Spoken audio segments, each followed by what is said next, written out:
Who the heck is Pep Talks? I'm not gay, but I fantasize about Marco Rubio. Pep Talks. Pep Talks. Pep Talks. Let's eradicate the Kung Flu. I'm literally coming. Pep Talks. Pep Talks. Who the heck is Pep Talk? They want our women. They want our children. Pep Talks. Sometimes no means yes. Grab them by the Pep Talk. Grab them by the Marco Rubio. Obama is a racist. Pep Talks. I'm literally coming. I'm Pep literally coming. Pep Talks. We found weapons of mass Pep Talks. destruction. My fellow Americans, it has been confirmed today from Pep Talks that we are indeed all high on politics.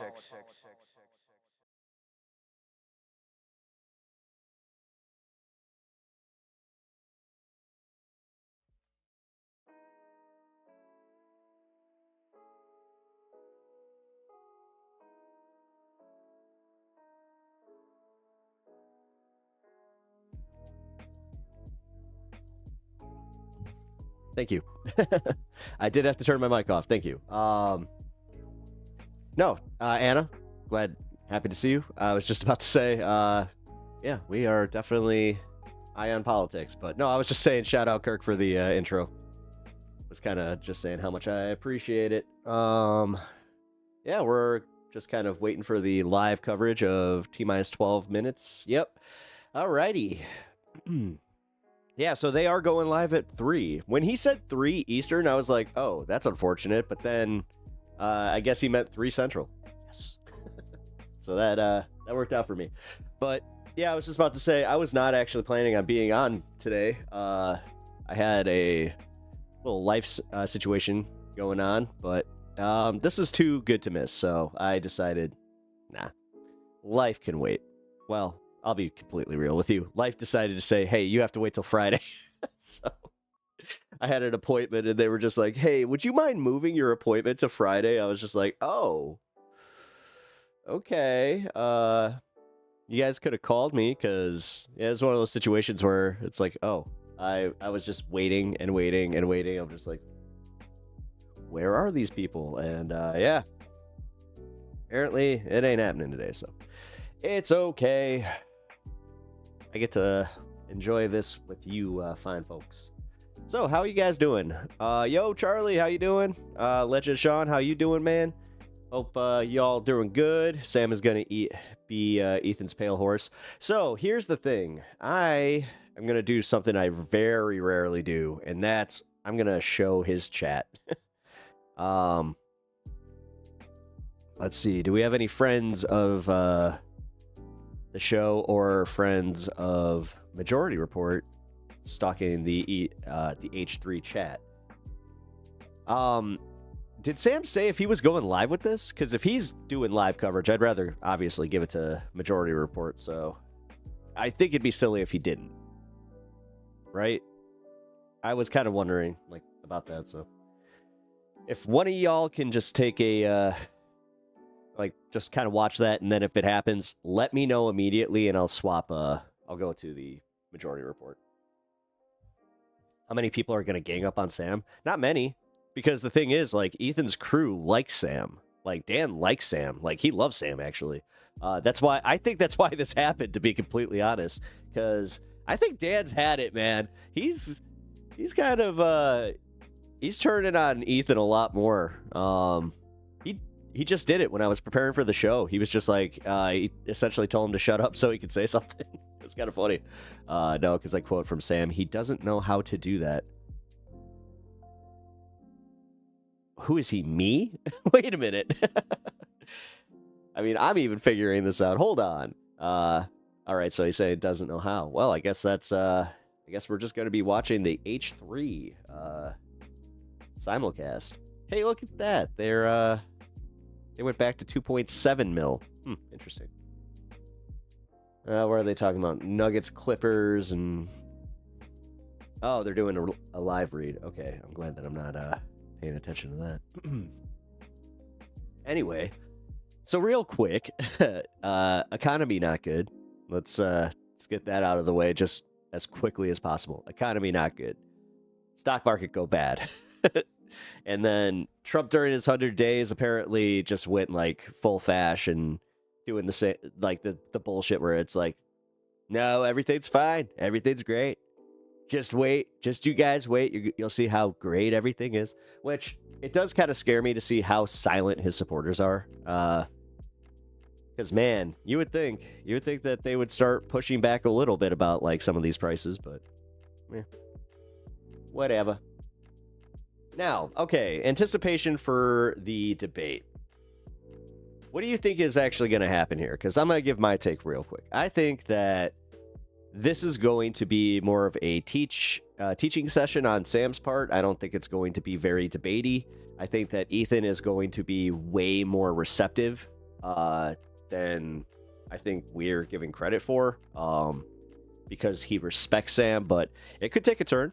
I do think it's funny that he's just like, yeah, you know, Hassan's watching. Wait, is Hassan actually watching him? Nah, Hassan's doing other shit until it starts. Which, he actually thought that he was watching. That's kind of funny. Sam is going to be Ethan's pale horse.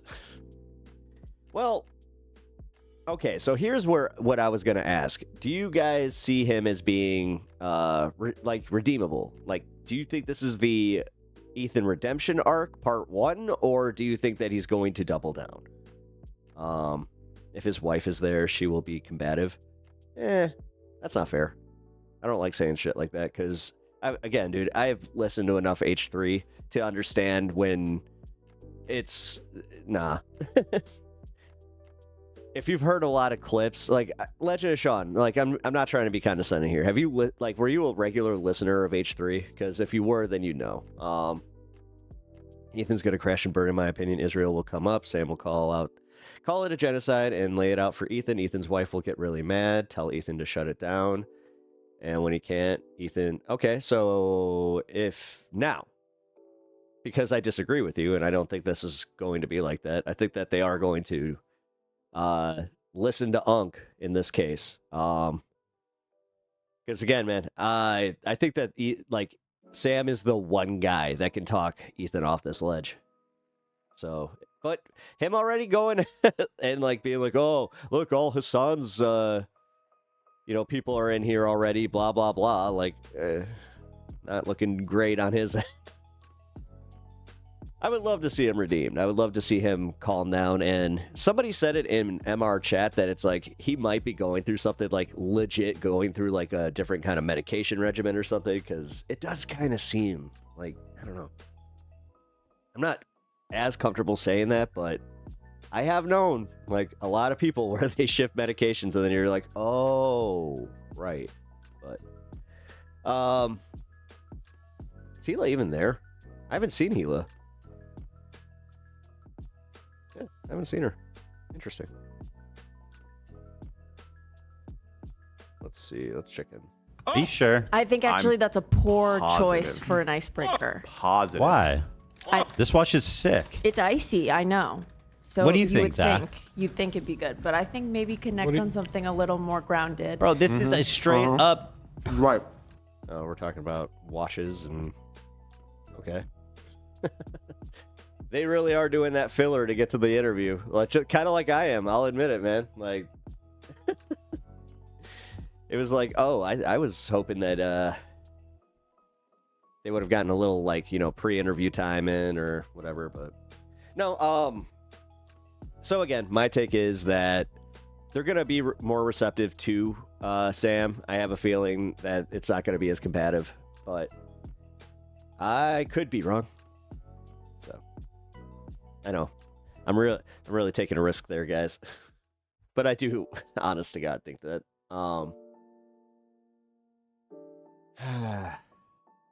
How funny would that be if he actually did, like, bring them back together? It's just like, hey, why don't you and Hassan do a show again? Again, like, that'd be great content. No, what? I just realized he has a Cobra action figure. Here. Look at this. Did he give him his own shelf? Oh, shit. Give me one sec.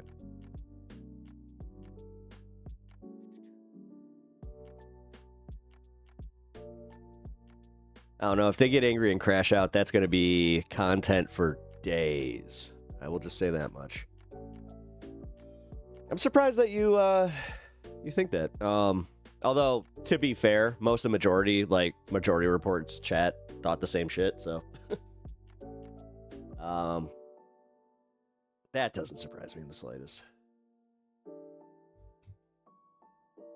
Alright. Oh, shit. Alright, people are starting to pop in from Majority Report. Starting to recognize a few names here. Shout out as I go. I think it's going to be like dealing with someone in 2000s after 9/11 talking about the Iraq invasion is bad. I'll definitely be able to catch that vibe, like if that's the case. Because, yeah, man, that was like, dude, that was all over. It didn't matter if you were like left or right too. Like that was all over, man. God. All right, here we go. iDubbbz tried reaching out to Ethan. Okay. So he's... Are we going to actually start like on a drama arc? All right, let's see. Of course, the capture card jumps in. It's like, hey, I want to be part of this. All right. I'll make myself comfortable up here for now. We'll just set this up. The stand cam. You know what? I'll move him over a little bit so we can actually see him. Say hi to Stan, everybody. All right, let's see. Poseidon is very controversial and has been like banned off of everything. So Yeah. I know, just if it is true, I know that that's like kind of nuts for them to ask him. But Let's watch the clip. I got invited to box iDubbbz in his event, his boxing event for Creator Clash, but I had to decline that because if I were to... I can't. This girl's distracting me. She's just staring into my soul. She won't look away from me. She's probably reading chat on screen. She's not blind or something, is she? No. That's his girlfriend. Okay. That would be Watch her. unfortunate. Well, just look at the way she's just staring into your no, I got you. being. I got invited to box iDubbbz in his event. His She blinks boxing once, event as far as I can for Creator tell. Clash, but I had to decline that because This sustained. Man, were to the lose. creators, can I just say, I don't get it, but whatever. This IRL bullshit, like, I just Please. really do not get it. interesting. I bet you watch. We're gonna But find I out said she's that a about Mormon. this before, so I watch I've the never Mormon thought it was IRL crazy. streams real fast. Anywho, here's we're supposed to be listening to Ice Poseidon. How long is the debate? Probably an hour. Do that. event Going Sam, for it'll be an Creator hour. Clash, but I had to decline that because if I were to lose the iDubbbz, I would be extremely embarrassed. And I'm not very good at boxing, so I was like, no, I can't do that. You guys have the same stats, though. I know he has 2 losses, I have 2 losses. But that's what I'm saying. If I lose to him, there's no coming back from that. 'Cause Yikes. he's like a skinny dude. I think you'd win.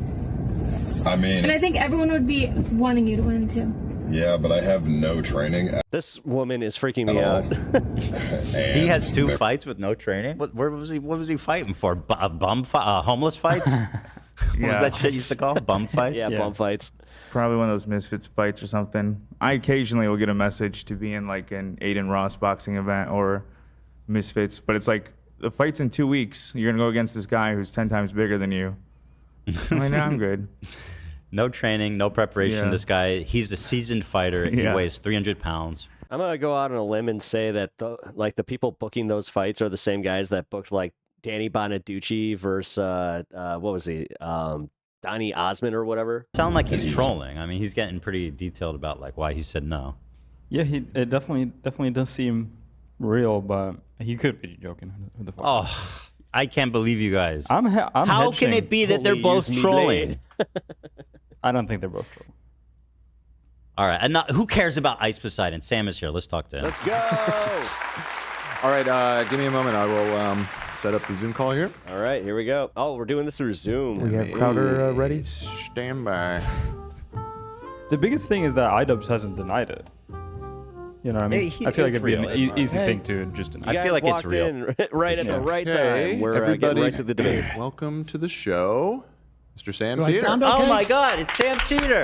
What a there he is. nightmare. Oh no, Sam Cedar! What a fucking nightmare! I was about to say, let the original How have go. you been, Sam, since we all want to say ruined it. Steven Crowder's life together? Nice to see you I've again. been feeling very badly for him. Yes, over we're the all. years. It's a tragic loss of Ooh, I a gotta great say, career, their Zoom so much connection's potential. pretty good. Yes, it is. Hey, are we live now?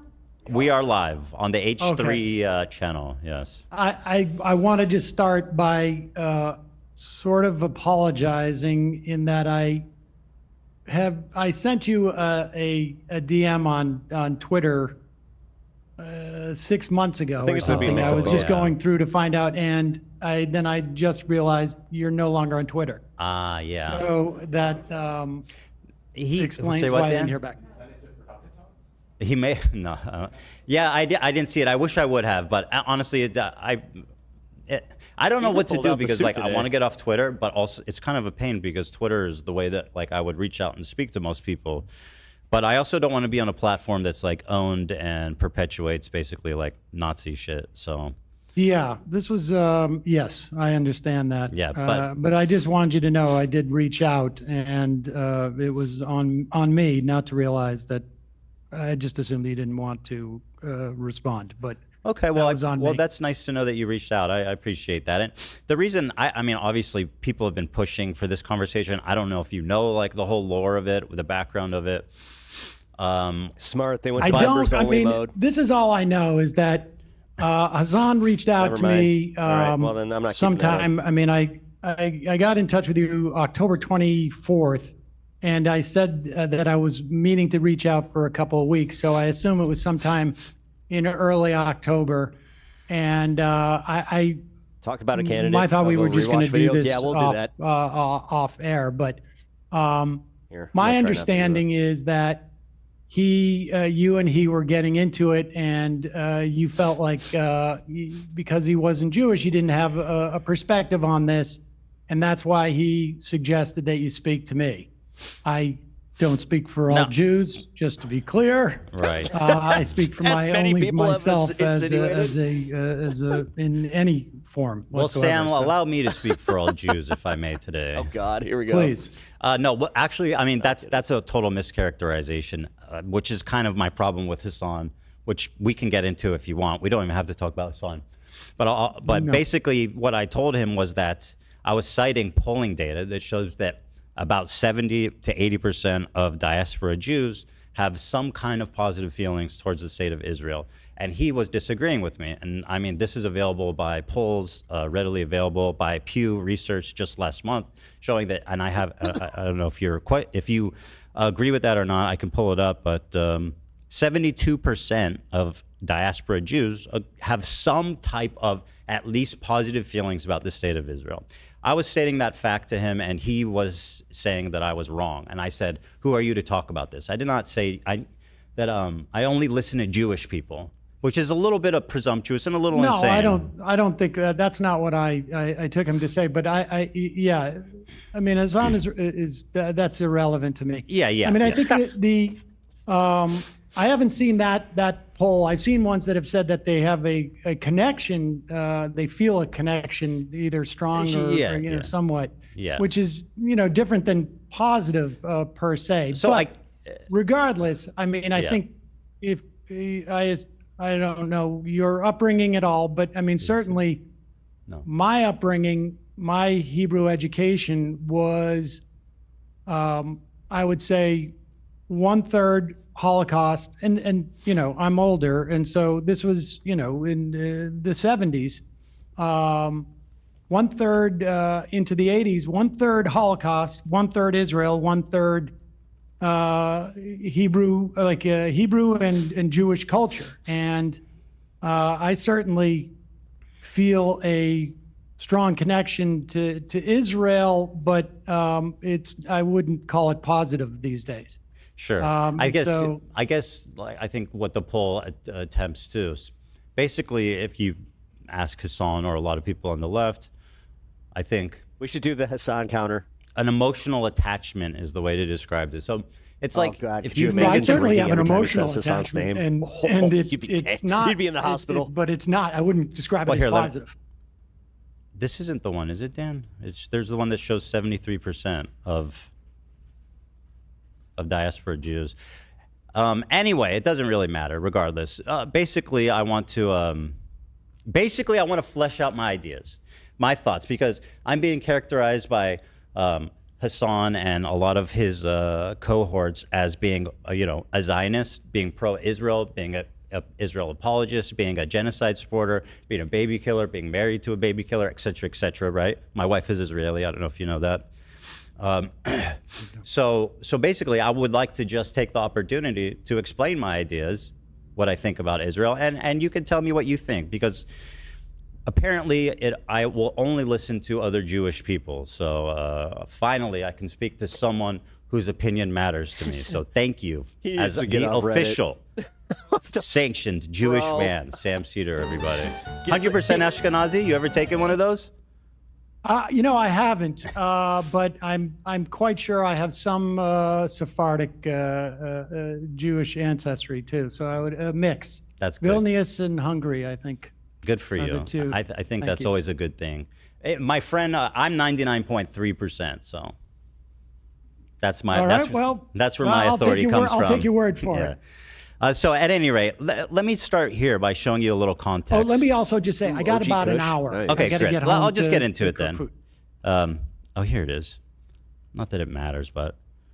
See, I knew it. He's got to get home to cook food. Yeah. So let's start here. Let's start with the little icebreaker here. I know we're both fans of Tim Pool. Okay, let's just enjoy this image together. Tim Pool recently had a wedding. And can you see? Can you see that? Did he get married? Well, I think he's attending a wedding. Okay. And he's very formally dressed, except he's got his beanie. He appears to be wearing a beanie. He couldn't even bedazzle it. I'm aware of his beanie attachment. Yeah. So I don't know. I thought this was a fine look for our good friend Tim Pool. The last wedding I went to, I wore a top hat. Yeah. And so it awesome. I rock well, let me ask you this: here. what have you kind of like Discord heard about me? Because I mean, I know that your colleagues have an opinion. I got to be honest with you. I have not heard much. I have the only thing I really saw that came up in any of my mentions on Blue Sky. I'm also on Blue Sky.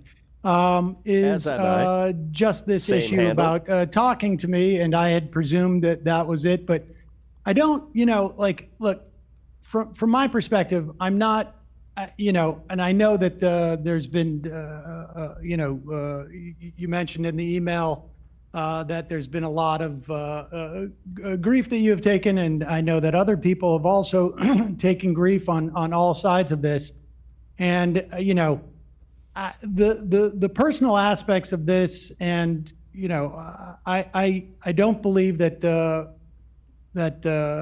people. I don't actively attempt to deplatform people. I don't think people should do that. I don't think people should be swatted, or tried to be fired, or whatever. Or have CPS sicked on them, or any of that. I mean, I just don't think that's appropriate. I mean, is Ethan's Tourette's I'm more getting interested worse, in talking about, or have I not been watching him? I don't think my you've watched relationship enough of him. to Zionism and my perspective on what Israel is doing, and he used to get like the what long jaw, is like happening he'd have to in go like Gaza, this. and So I totally agree. Let's just talk about the facts. Let me start by showing you this clip. So I've been actually talking about my feelings on the Israel-Gaza Palestinian dispute situation for a long time. I lived in Israel for 5 years as well when I was with my wife early on. Here's my position after October 7th. And you can tell me if you have any, if you have any comments on any of my positions here. But this was posted on. This was from our episode a few days after October 7th. Yeah. Liars and bad faith weirdos. So here's what I'll say about Israel. Okay, listen. This isn't the first time I've said it. and I'll say it and many more times. Oh, he did. It's The about stress. cabinet is Okay. run by genocidal maniacs. Okay, they're led by Netanyahu, who should resign in disgrace and go to prison for being a war criminal.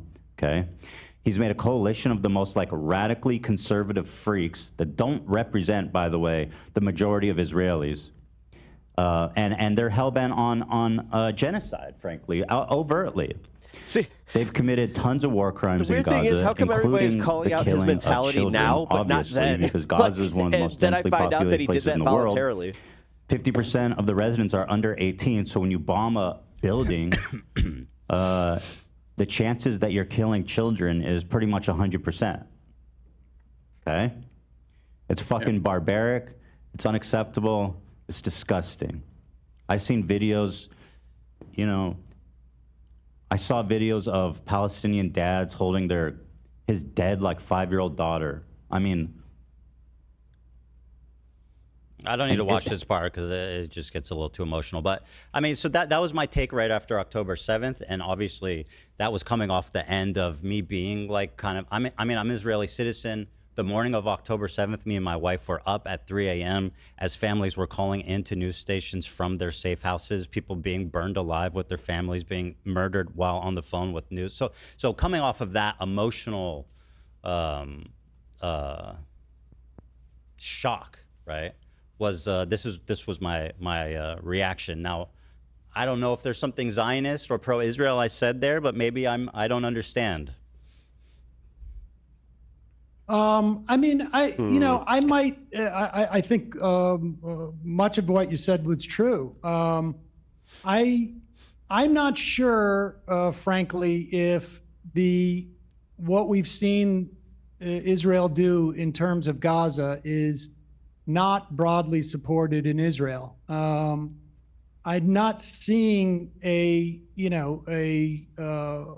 body politic. I mean, I was doing a lot of interviews with Israeli reporters earlier in 2023 about the protests against what Netanyahu was doing with the judiciary.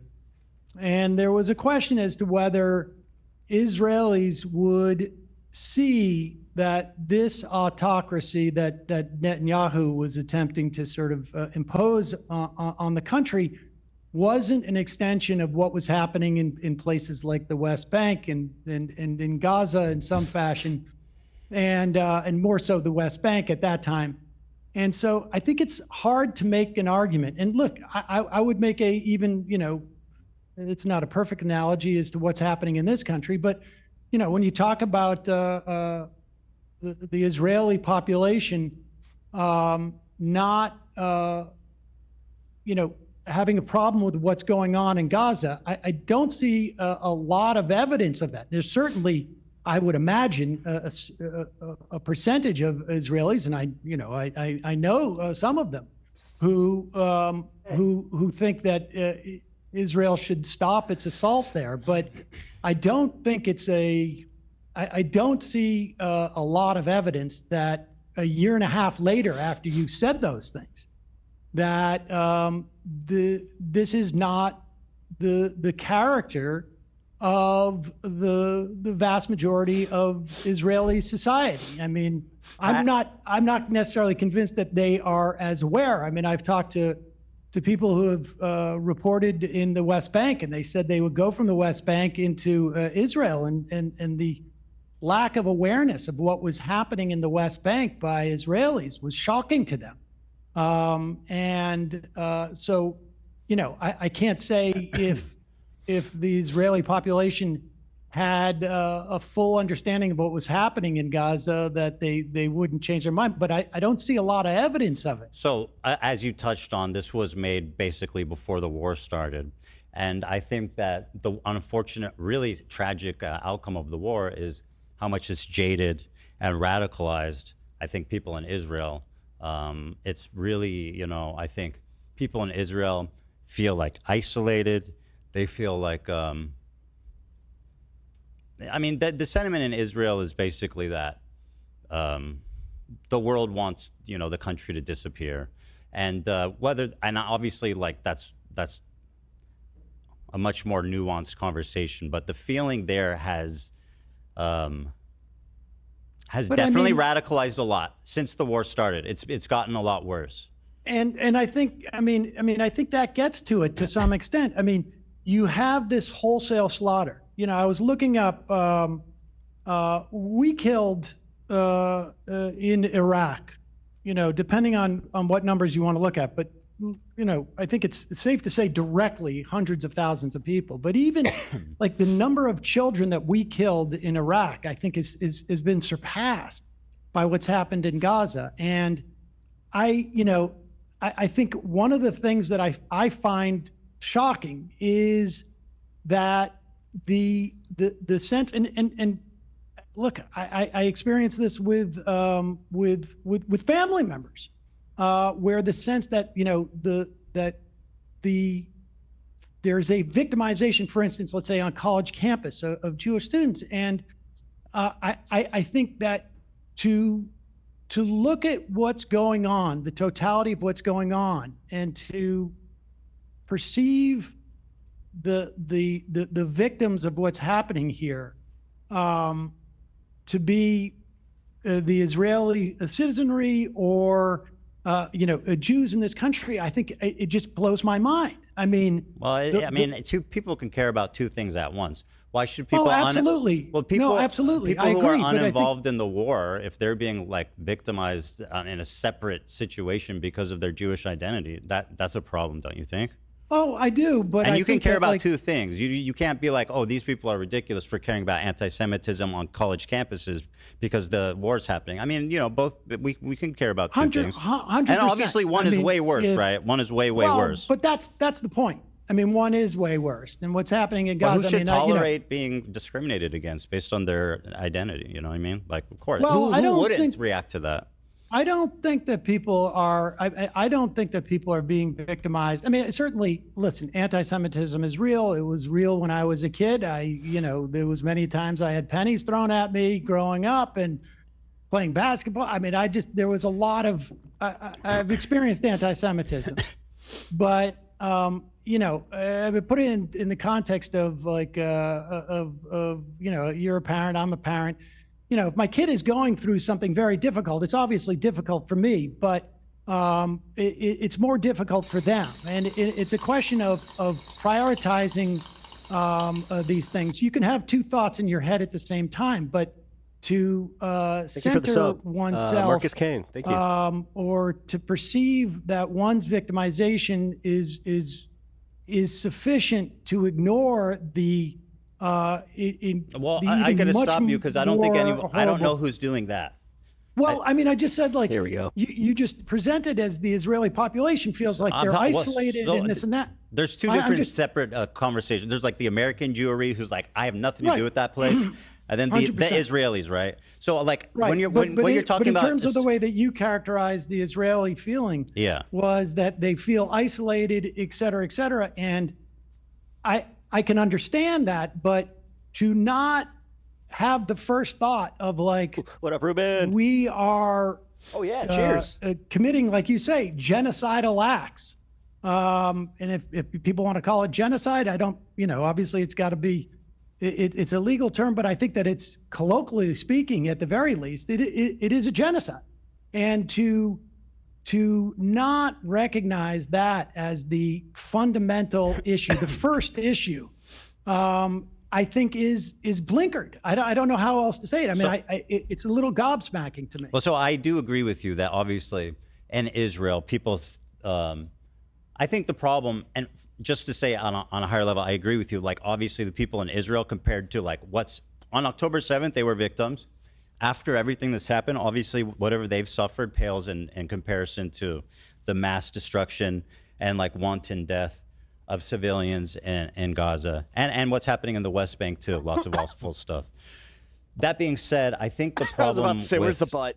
Israel, just to try to explain what's happening there, because I do agree with you, is just like the media apparatus and the feeling that they have there. It's like there's not a lot of space emotionally and like even the information that they're consuming, I think that would allow them to have that kind of like self-realization. And like you said, a lot of Israelis don't know what's happening There necessarily. are some. I mean, There are some, yeah, of course there's some. Haaretz, you know, what was it in the fall? You had the publisher of Haaretz, you know, speaking out about what was going on there, and the paper was essentially, you know, a cutout, or there was an attempt by the government to basically shut them down on to some extent. I mean, so. Well, so what's your yes, I explanation think that- why Israelis don't care? It's not that they're evil, right? Well, I think, look, there's, I'm sure that there is Bloodstone, I was on time. there is a mass, you know, sort of like a failure to deal with I did the it for trauma. once. I think, but I think some of it is, frankly, is a racism, and I think, you know, how can you explain? You know, how can I explain how I just watched a clip of people at a Trump rally chanting USA, USA, to watching a video of people being, you know, taken into that prison in El Salvador and having their heads I mean, I don't know how I can explain that. So I don't know how I could explain how the Israelis are able to the extent that they can see what's going on in Gaza, have that reaction. But I know that it's wrong. That's a good point. And I think, you know, some of it undoubtedly is a racism. Some of it is, you know, maybe some type of mass failure to deal with trauma. I mean, I don't know all those things. I think, you know, part of it, I think there's some of the makeup of, you know, immigrants to Israel over the past several decades. I'm sure all of that enters into it, and I'm not in a position to sort of like be able to psychoanalyze it beyond the sort of, you know, vague notions. Sure. But no, but you did a good job there. From my perspective, bringing it back to Trump, that's a good idea. Like that was a great way to put that. You know, to me, it has shown, and you know, I never identified myself as a Zionist as a kid, or you know, through the years, and I never identified myself as an anti-Zionist. I don't think I, you know, I think those, it wasn't really until someone heard me articulate my perspective on this that they referred to me as anti-Zionist. And I have, you know, I don't really care one way or another how I'm labeled. But it, to me, it shows the 2000s is when I started hearing a it. failure of that system of government that Israel has. And it has failed both from a perspective of, you know, what I think some people had as a notion of Zionism in the 19th century. It has been a failure in terms of keeping Jews safe, frankly. It seems to me to have been a massive failure. And so I can't operate as someone who lives in Israel, but I can operate as someone who is an American in terms of like what we support, which is why I think we should end all aid. And as a Jew who sees my religion being used as what I perceive as a fig leaf for what Israelis or, you know, Zionists are doing. And so, I mean, that's where I'm coming from with this, that I don't know if there is a psychological state that can justify this. In fact, I don't think there is. And so, you know, it's just an attempt to understand, not justify. Because I mean, it is what it is, right? Like it is the way that it is, and so that's for a reason. And it's just trying to explain it. That's all. I agree with everything you're saying. But actually, one thing I want to pivot to and ask you about. Do you think that we should cut all aid to Israel? I think that'd be justifiable. Yeah. And well, we're talking about like military and stuff. Yeah, for sure. Israel. I mean, Israel can make their own bombs and shit. If they need, like, they don't need American military. Yeah, I agree with you on that. I think they do need it to do what they're doing, without a doubt. And well, what I mean is they're not entitled to it. To say more accurately. Yeah. So yeah, I think military aid should be cut for sure until. As a Jew, and you know, I mean, obviously you have a different connection to Israel than I do, as you know, through your family and whatnot, and through having lived there. But as a Jew, I take such offense to what is being done ostensibly to protect me and my family and my ancestors and my progeny and all of it. I think it's I think the conflation of Zionism and Judaism is both not keeping Jews safe and is wrong at its core. And we can see what it's even doing in the context of this country, the way that it's enabled Trump to attack universities and to attack law firms and whatever. And so I don't know. And if you agree with that, great. If not, I'm happy to discuss it with you. Yeah, no, I mean, I agree with everything you're saying. And part of the reason why, like, this chasm started between me and, Hassan is very influential. So when he decides that somebody is an enemy of the movement for criticizing him, which is what I perceive happened, then it kind of becomes reality. For example, one of my criticisms of his is he's not supporting Kamala Harris. Now, would she have stopped the war and been like a perfect dove? I don't know, but I know she would have been better than Trump. I know that for sure. Trump's posting like this insane Riviera, Gaza, the Riviera with Trump hotels. I mean, that's and like he's sending the 20-pound bombs. He's telling Netanyahu, you have a blank check to do whatever you want. Now, like, it just came out that Biden didn't, did nothing to. I mean, listen, I think. Well, I'm talking about Kamala. I suspect that. Well, he's not listening.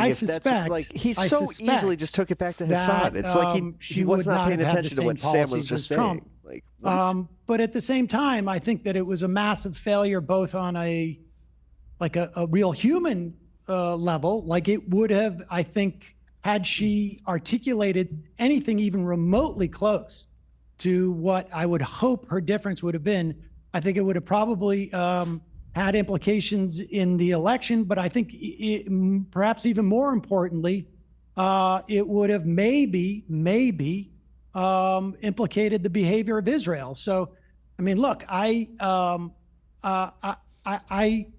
chose to support Harris because I perceived her as the lesser of two evils. But yeah, me too. And I think that that's an important distinction to make at a time like this. Yeah, I can certainly understand how some people were just so repulsed by what was happening that it made it almost impossible for them to vote for Harris. I think, I understand why they didn't. I totally understand the perspective. Like, I'm so disillusioned with this administration, I can't support Kamala. But at the same time, like, I wouldn't a say that was hugely the influential there. Political streamer like Hassan, who has a huge influence on people, I think, and who's someone who who's very vocal about being pro-Palestine.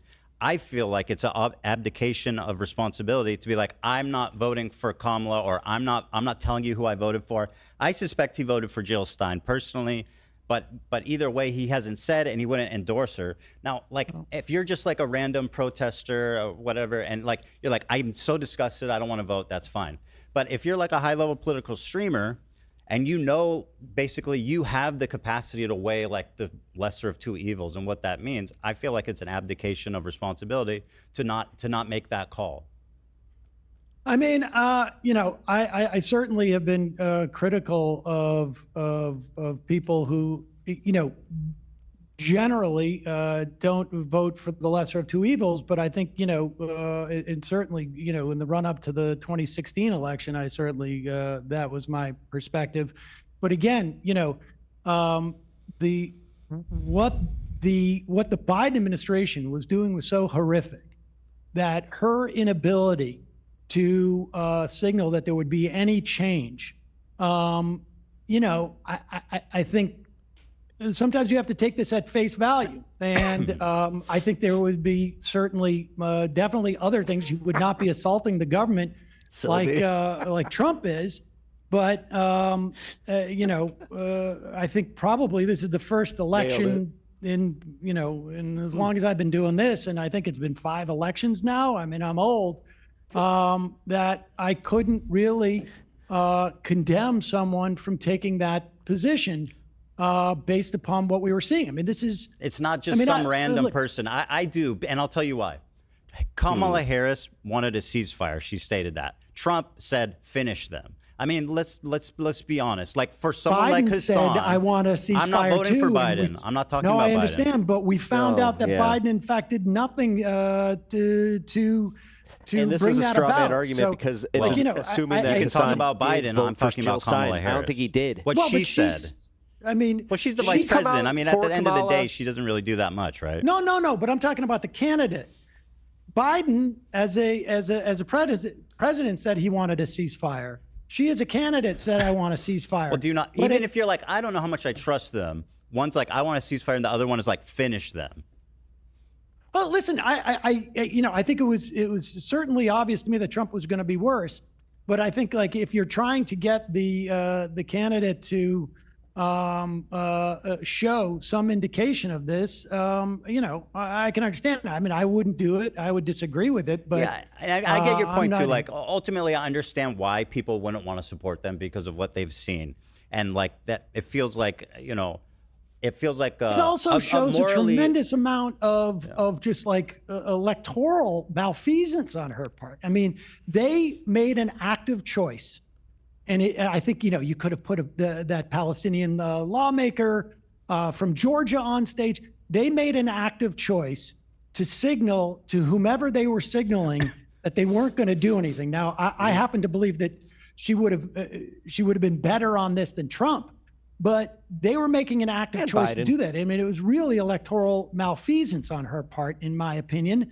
But I don't know what the point of litigating this is per se. But well, we're talking about kind of my criticisms of Hassan and how this criticism. Well, let me show you this. I don't care because honestly, let me show you this. This is more.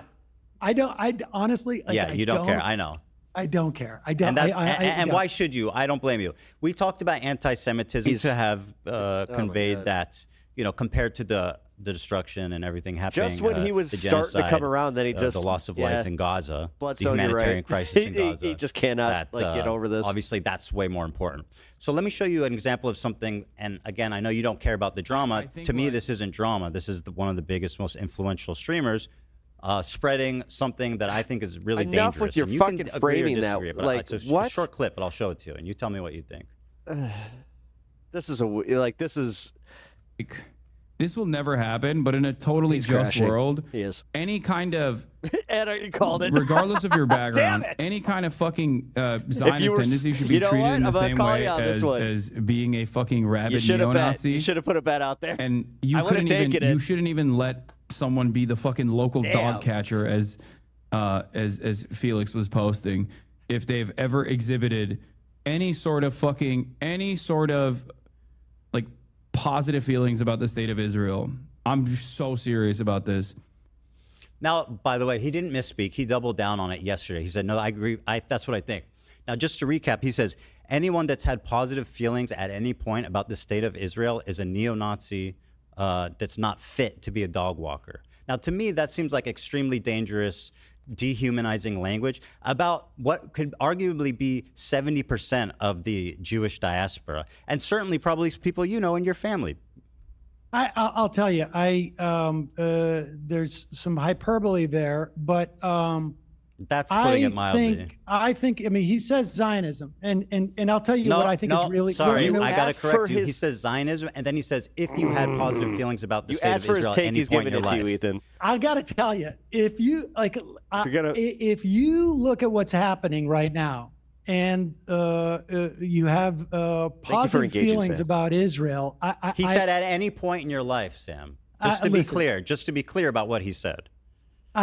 Would I have said at any point in his life, someone's life? But I just think this is such a petty, like the idea that we're going to police. Hold on, let me respond. You want me to respond this? No, I don't. Like I say, I don't care about this. But if you're going to force me to respond to it, what Israel is doing right now is so far beyond the idea that someone says any time in your life or not or whatnot.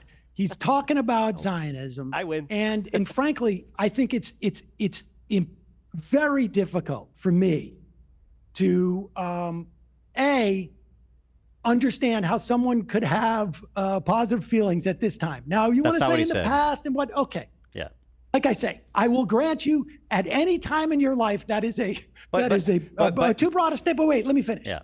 But see, you go in and you're making this about anti-Semitism by doing this hopscotch about a poll that people had positive feelings that Jewish people do, and then therefore he is anti-Semitic. And honestly, that type of conflation, I think, is so dangerous and so disingenuous. I mean, I don't want to get too passionate about this, but I will tell you something. I have had a guy who went to my bar mitzvah, my sister's bar mitzvah, my kid's bar mitzvah, sat at Passover with me 3 or 4 times, call my father and ask him if I'm anti-Semitic.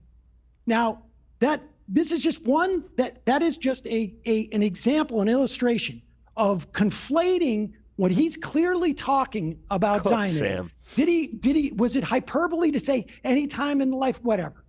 The fact of the matter is this conflation is dangerous for Jews. It is a fig leaf and a way of weaponizing anti-Semitism that has enabled Donald Trump to do the shit he's doing, that has enabled the slaughter of thousands upon thousands of children and women and men. And a division on the left. It is not keeping Israelis safe. No. And this type of conflation, Ethan, is what I find far more irresponsible, frankly, than the idea that he said positive any time. I mean, look, you do a show Sam, 4 hours a day. He does a show 5 or, as far as I could tell, 15 hours a day. Anna, is it coming? And to focus in on that is he about to crash out and go? Clause this is not one sentence. Tiny clip, Sam. Well, that you don't know. This is a totality of behavior. But you and wanted by to the bring way, this it's up. easy, I don't and I care appreciate about that you Ethan. can hand wave it away and say that it doesn't. No, I'm not hand waving it away. Well, you kind of are. I'm saying this You're saying conflation. It doesn't. You're saying this actually conflation. I'm wrong for caring about Listen. it. No, yes. In fact, I'm saying this conflation is incredibly dangerous. It is disingenuous. I think it's dangerous right now, to ignore what's being described as dehumanizing violent language for American Jews. You thought Uncle was nothing to do with the that war. Now is he's a getting complete fucking taught. mischaracterization of that. It's not. He's not fit to be a dog walker. No. He never says the word Jews. He says a neo. Listen. How many members of Kufi have positive feelings towards Israel? Let me say. Wait. How many millions of members of Kufi, the Christian organization, have positive feelings for Jews? It is clearly not a function of their Judaism. It is not a function of their Judaism, and so it is not. But it describes most Jews. No. Yes, it does, Sam. It describes most. Oh, sorry. Christian evangelicals. It may do them too, but it also describes 73% of that Jews. That is not anti-Semitism. That is about I don't know. Belief. What do you call it when somebody's discriminating against the vast majority of a racial or religious group, Sam? Chat split on his end. You want to look at evangelical Jews? I don't care about evangelical people. Okay, but I'm talking about the way you're constructing this. I think you can say the same thing about Christian you're weaponizing it to try and win an argument with your friend. It is not anti-Semitism. Friend. It's so it is not. It just isn't. Like, taking one example in isolation, which is what we've done here. Well, you're the one who gave it to me. Yeah, well, I don't even want to talk about it, I but disagree I'm with you. using your example, and in that instance, that is not anti-Semitism. Well, I disagree. Okay, well, that's our disagreement. Yeah. But I think that conflation is incredibly dangerous. Well, I disagree as well. It's dangerous for Jews. I think it's dangerous for this society. I think, frankly, I think it's dangerous to what I perceive as hand waving what is happening here. I know you said you aren't doing I'm that. not hand waving. You're doing the opposite. You're endorsing decades of thought about this. So right, sure. But the point is, you're saying that this is not dangerous. How dare you care about this?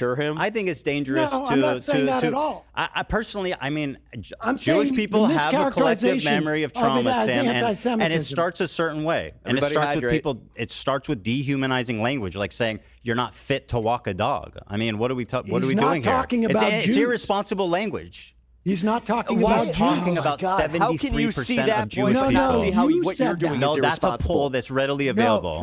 No, you made that connection. Yeah. He did not. Because we have millions upon millions of members of Kufi.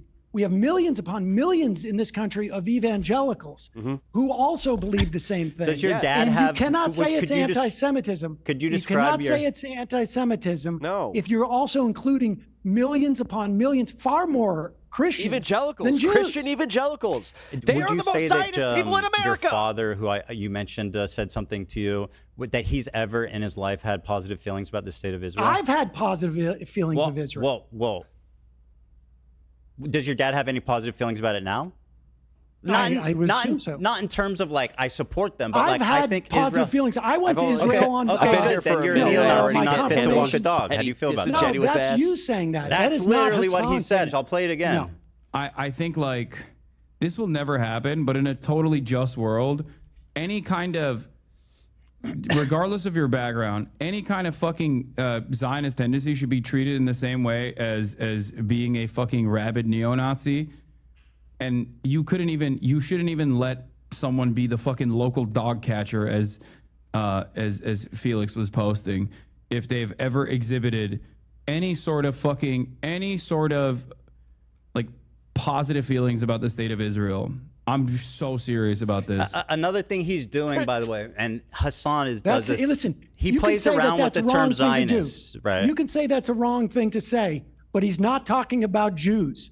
He's talking about people Regardless who of your have background, kinda exhibited cooks these Ethan's whole positive claim here. feelings, Yeah. and that includes millions upon millions of Christians. More Christians. Okay, well, listen, than I don't think Jews they're exist in the neo-Nazis, world. not fit to walk dogs, either. I think it's insane language. Listen, you don't want to tell me that you have never engaged in hyperbole. Yeah. You and I both are in this It's not business, just and we do that. Yeah, you're right. You're right.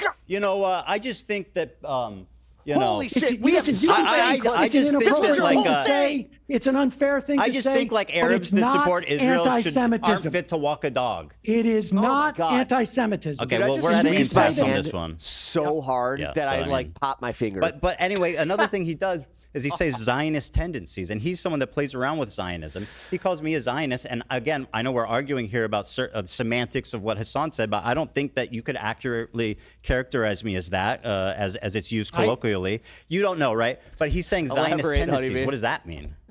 Why does he suck? What's a What Zionist is- tendency? I don't know. Yeah.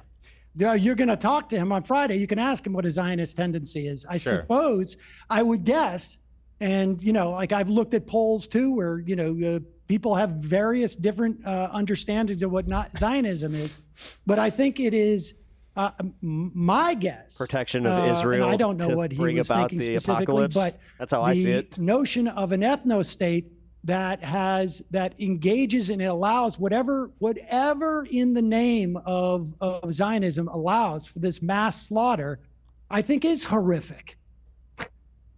Sure. If that me were the too. case, he had better production value. Okay. Come on now. I mean, then I think we the three of us agree on that regard. Yeah, I think we're so. Another thing Or is like he'd to buy take new it shirts. even further. I mean, Hassan pretty much like openly for real, supports Let's not talk Hamas. about Shirts with Hassan. Let's grease talk stains. about this. Sure. I mean, Let's what do you just want? talk What do you want to ask Well, me? I mean, if you want to ask me about, I mean, Well, let me. don't I have any. I'm not here to explore. Yeah. you I know, have a list of things that. feelings of, but if you want to talk about Hamas, I mean, Yeah. I think look. Well, how do you feel about Hamas? I mean, He just throws it out there. I feel that Hamas, people can perceive it as a liberation organization.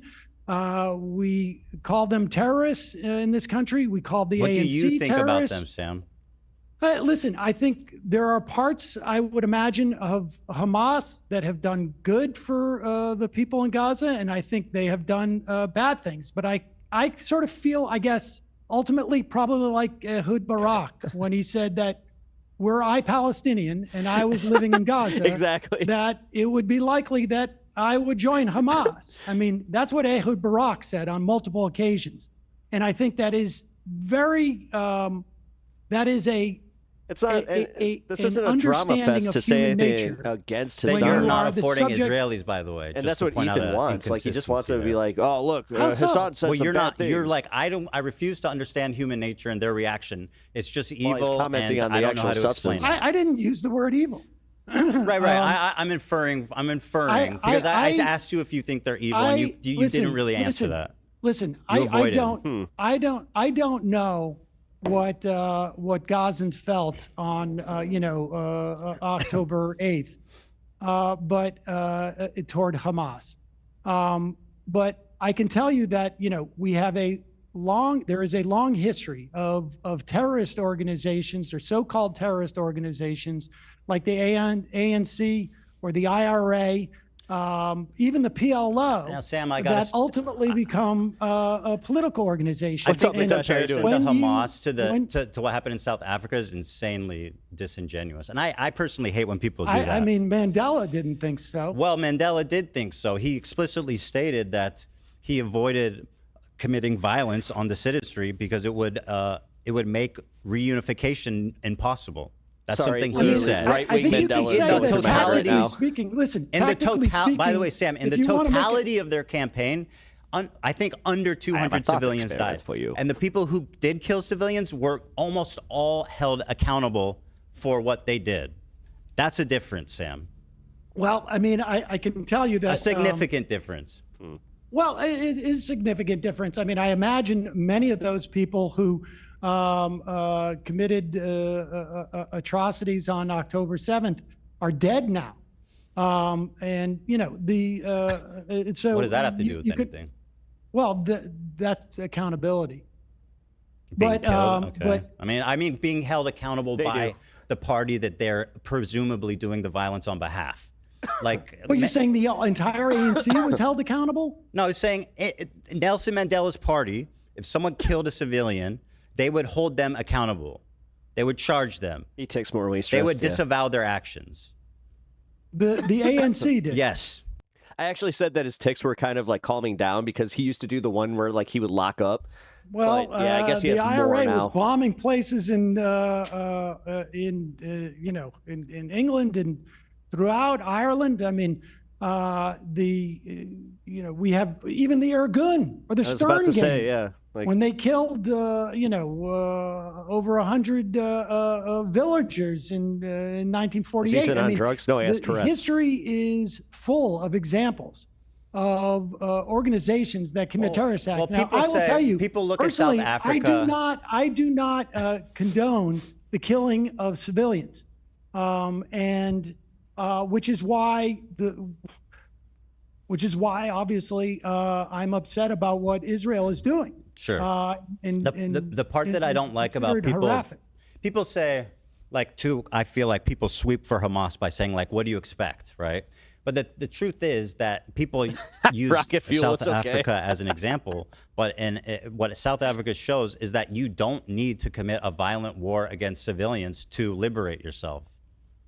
Well, I mean, listen, we had for a year, we had the Great March of Return, where, Sinwar himself was involved in that. There was Palestinians marching on a regular basis over the course of the year. I don't know how many it was, 50 or whatever, that were innocent people who went there, and snipers are shooting down unarmed civilians. And so, time and time again, and over the course of the 20 years that I've been professionally, covering this, my attitude towards Israel's willingness to have peace has changed, and my understanding of it has changed. And I can only imagine how more intense that feeling is to be living in a place that is, functionally Hey, like, Stonesy. How you doing? The Warsaw Ghetto, insofar as you don't have access to resources, you have 50% unemployment. The apartheid that is taking place in terms of the West Bank. I mean, I agree with those Forgot about the characterizations. can't by the way, Sam, imagine just to what say. I would. Okay, but Or I the can't Tourette's imagine episode. that Yeah. my response Would tweak. wouldn't be to pick Yeah. up a weapon. Okay. I mean, I well, don't know. it's not really working out.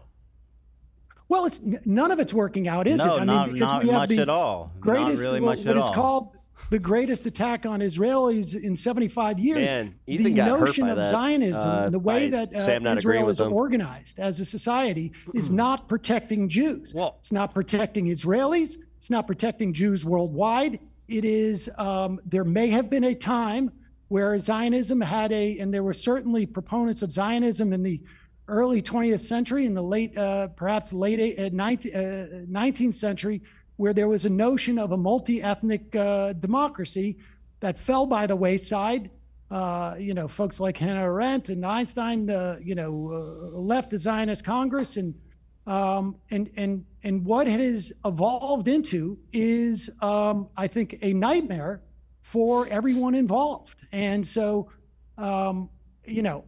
I don't know how I would react in that type of miseration, frankly. Well, can I ask you? But again, Ehud Barak said that he would pick up a weapon were he one of them, and that's fine. He's far closer to the conflict than I am. I'm not saying I don't understand why people pick up weapons, right?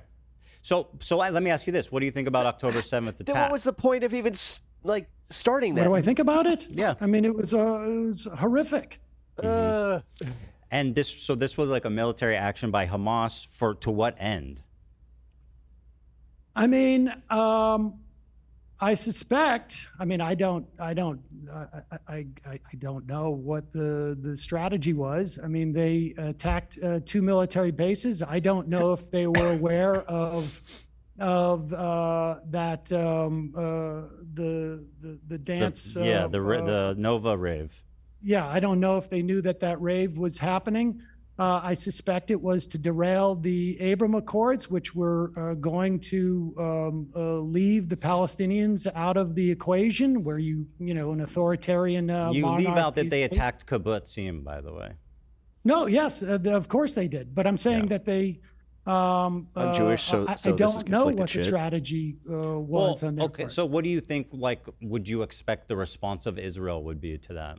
I had no doubt on that day that Israel was going to respond. Go insane. No, yeah, right. yeah, Sam, it was going to be horrific. I kind of remember what Sam said. He's just like, this is going to be really bad as far as retaliation.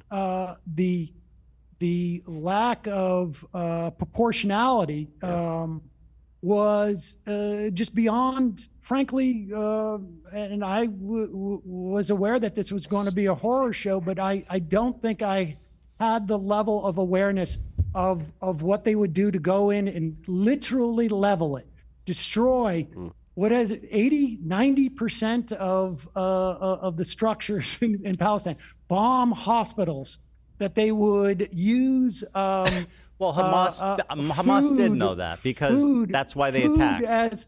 Food as a weapon. I'm more interested in the justification for what they're doing. Probably took hostages with the idea that they would be able to negotiate. I understand why they took hostages. I don't understand why they took children and elderly. I believe that they probably. I mean, this is all conjecture on my part, that they would be able to trade them as a way to inhibit Israel's doing what they're doing. And I don't know if they could have even imagined that. I'm not going I'm not going to endorse Hamas's strategy here. Well, I'm just trying to flesh it out here, because this is flesh it out, or are you trying to what I'm get getting him to to is say Hamas, that he? I think they knew that this was the reaction that would happen. I can't imagine that they assumed that there would be this level of destruction. I mean, that's why they hate Israel. I don't think they underestimate how violent the IDF can be. You know what I mean? That's why they attacked. I certainly underestimated that they would go this far. Use I didn't think they'd go this far, but bomb hospitals and shoot EMTs and have rules of engagement like this. I mean, and the smug I think smile Hamas is a little certainly up to criticism for their strategy here. If I think that's an understatement. Well, I mean, if that's well, I mean, that's what they're you're a terrorist arguing, I think organization they probably that intentionally presumed- antagonized like the IDF to come mass slaughter their civilians. I think that if they overestimated whether Israel cared about the hostages, without a doubt. I mean, there's I don't know that there would be anybody who would make a case that this is what was their plan have Israel respond in this way. That's absurd. Well, and the same is true of, like, I guess Israelis feel the same way. Like, it was totally unprecedented. You know what happened. So maybe they didn't think that their mission would be as successful as it was. On the other hand, I have no doubt that they did not think that they would that they would have been able to overrun that. I mean, I think we were told that the technology of Israel's fence, et cetera, Yeah, Sam been on defense the whole time. Perfect and something we should emulate in this country. I mean, Trump was all talking about that. So I have no doubt that he got on the defense Hamas when underestimated. He tried to corner him with a Hassan. Overestimate the IDF. Yeah, I got you. What they would be able to, what kind of destruction they would wreak, and they underestimated the violence that Israel would perpetrate on Gaza. I don't know that anyone could have imagined that Israel would have engaged in this level of destruction and immiseration and bombing churches and bombing hospitals and blowing up universities and destroying the infrastructure. I mean, it's almost beyond belief. So one thing that when I was talking to Hassan, and I'm just going to talk about his point. This is about him personally. When I asked him, because this is obviously the $1 million question, right? By the way, just there's not one public bomb shelter in Gaza. There's not one public bomb shelter in Gaza? Mm-mm. Okay. I just think that's interesting. It's pretty fucked up, don't you think? Do I think it's fucked up? Was it the smile? I caught it again. I'm not sure. I understand the point. Like, well, I mean, do you think anything would be standing anymore?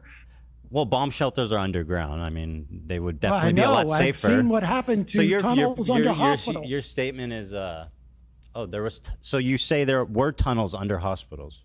Israel built the ones under the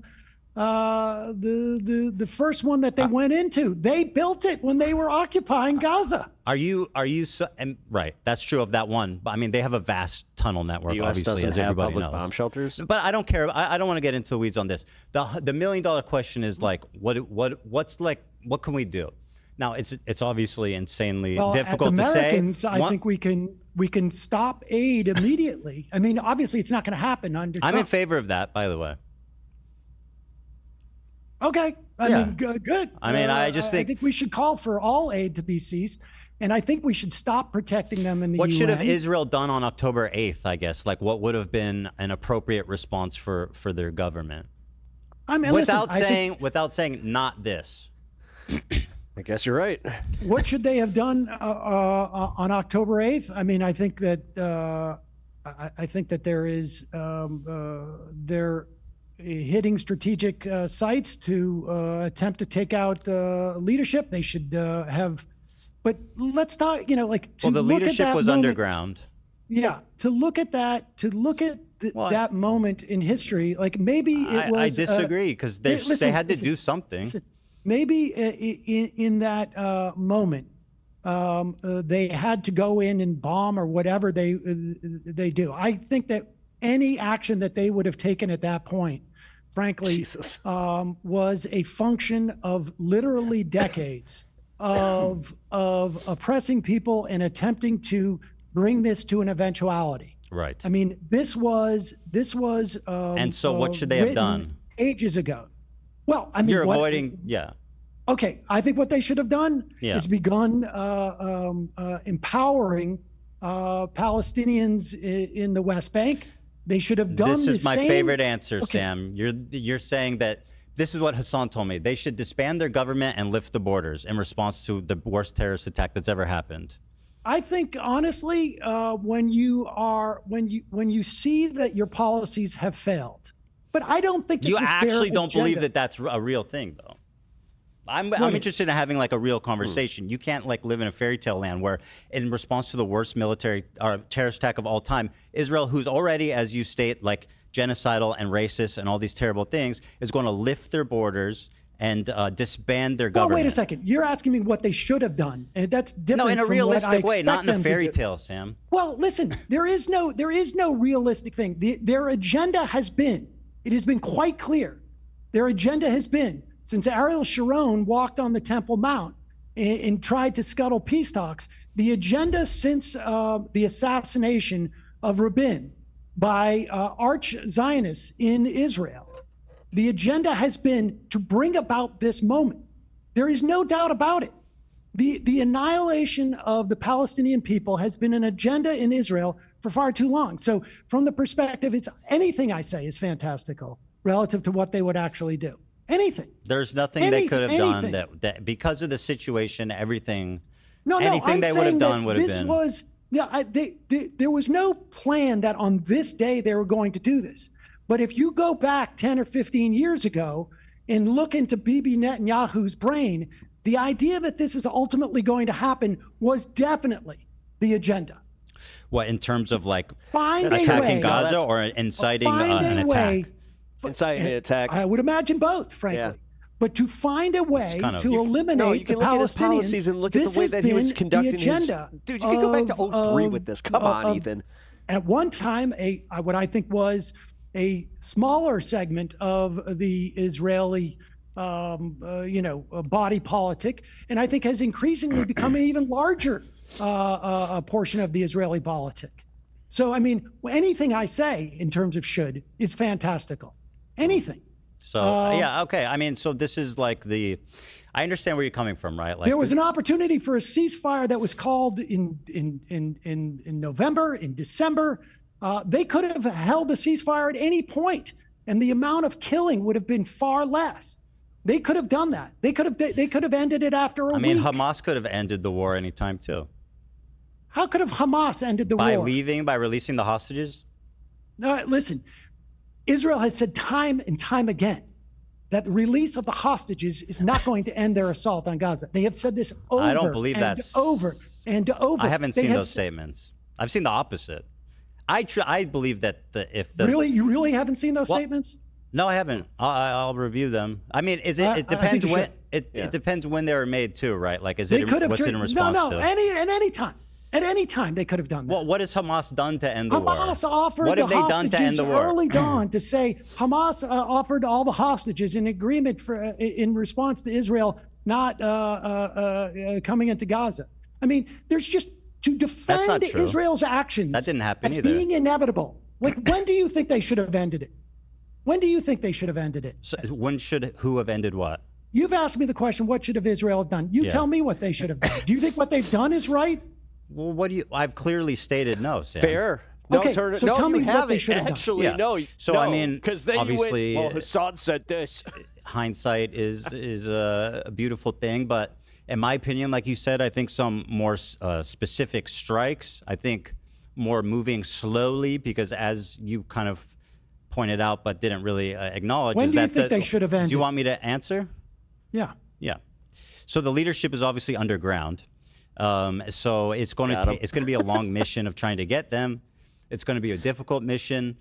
But I think militarily, they probably have some obligation to their citizenry, at the very least, to like take out but we're ignoring the fact that missiles are being shot into Israel nonstop. And I know you're going to say, Iron Dome stops most of them, which is true. But at the same time, I mean, a country needs to respond to that. They can't just allow missiles to be clear shot to me. in. Tell me the non-fantastical version of what they should have done. Should it have been 2 weeks, 3 weeks? How many Hamas leaders, how many members of Hamas should they have killed before they leave? Because we know that Blinken said on his way out that virtually every Hamas member of Hamas that they've killed has probably been replaced by someone who's lost a family member or an entire family or whatnot. So you tell me, Ethan, if you're the one with the sensical perspective on this, and mine is fantastical, what should they have done that would have been appropriate in your mind?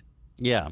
So besides like special operations and stuff, I think it would have been a good idea to, I think there's a space where they could like try to find peace partners in Gaza before destroying the whole thing. Like obviously they approached it completely wrong, right? But there are ways I think that could have happened that are realistic, like trying to forge some kind of peace partner, some kind of alliance, some kind of international all those coalition. people were marching. They were marching. They were marching in the Great March of Return, week after week after week. Sam, was there Hamas activity at the Great March? Sinwar was marching. Sinwar was marching. Were people attacking the border wall?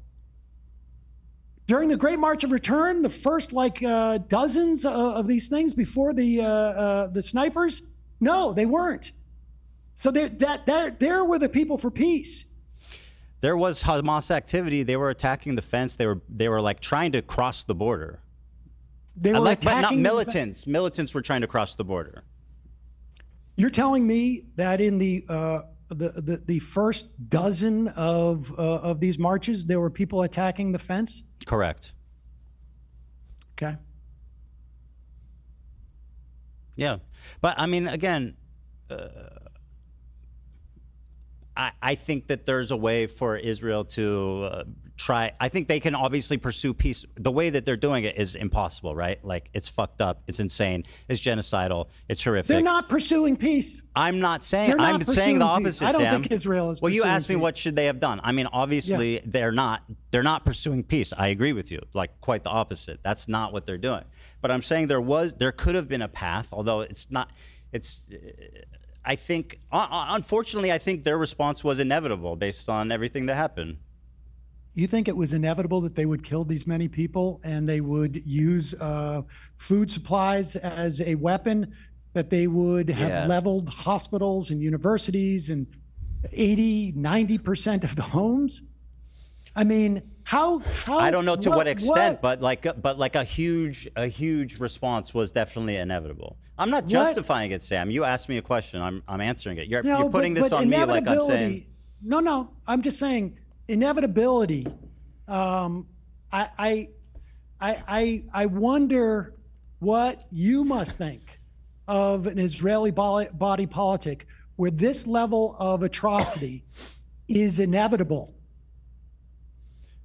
Well, you described your and Hamas's understanding of the IDF. I wouldn't say that. I can't say to what extent, but you agree that a huge response was inevitable.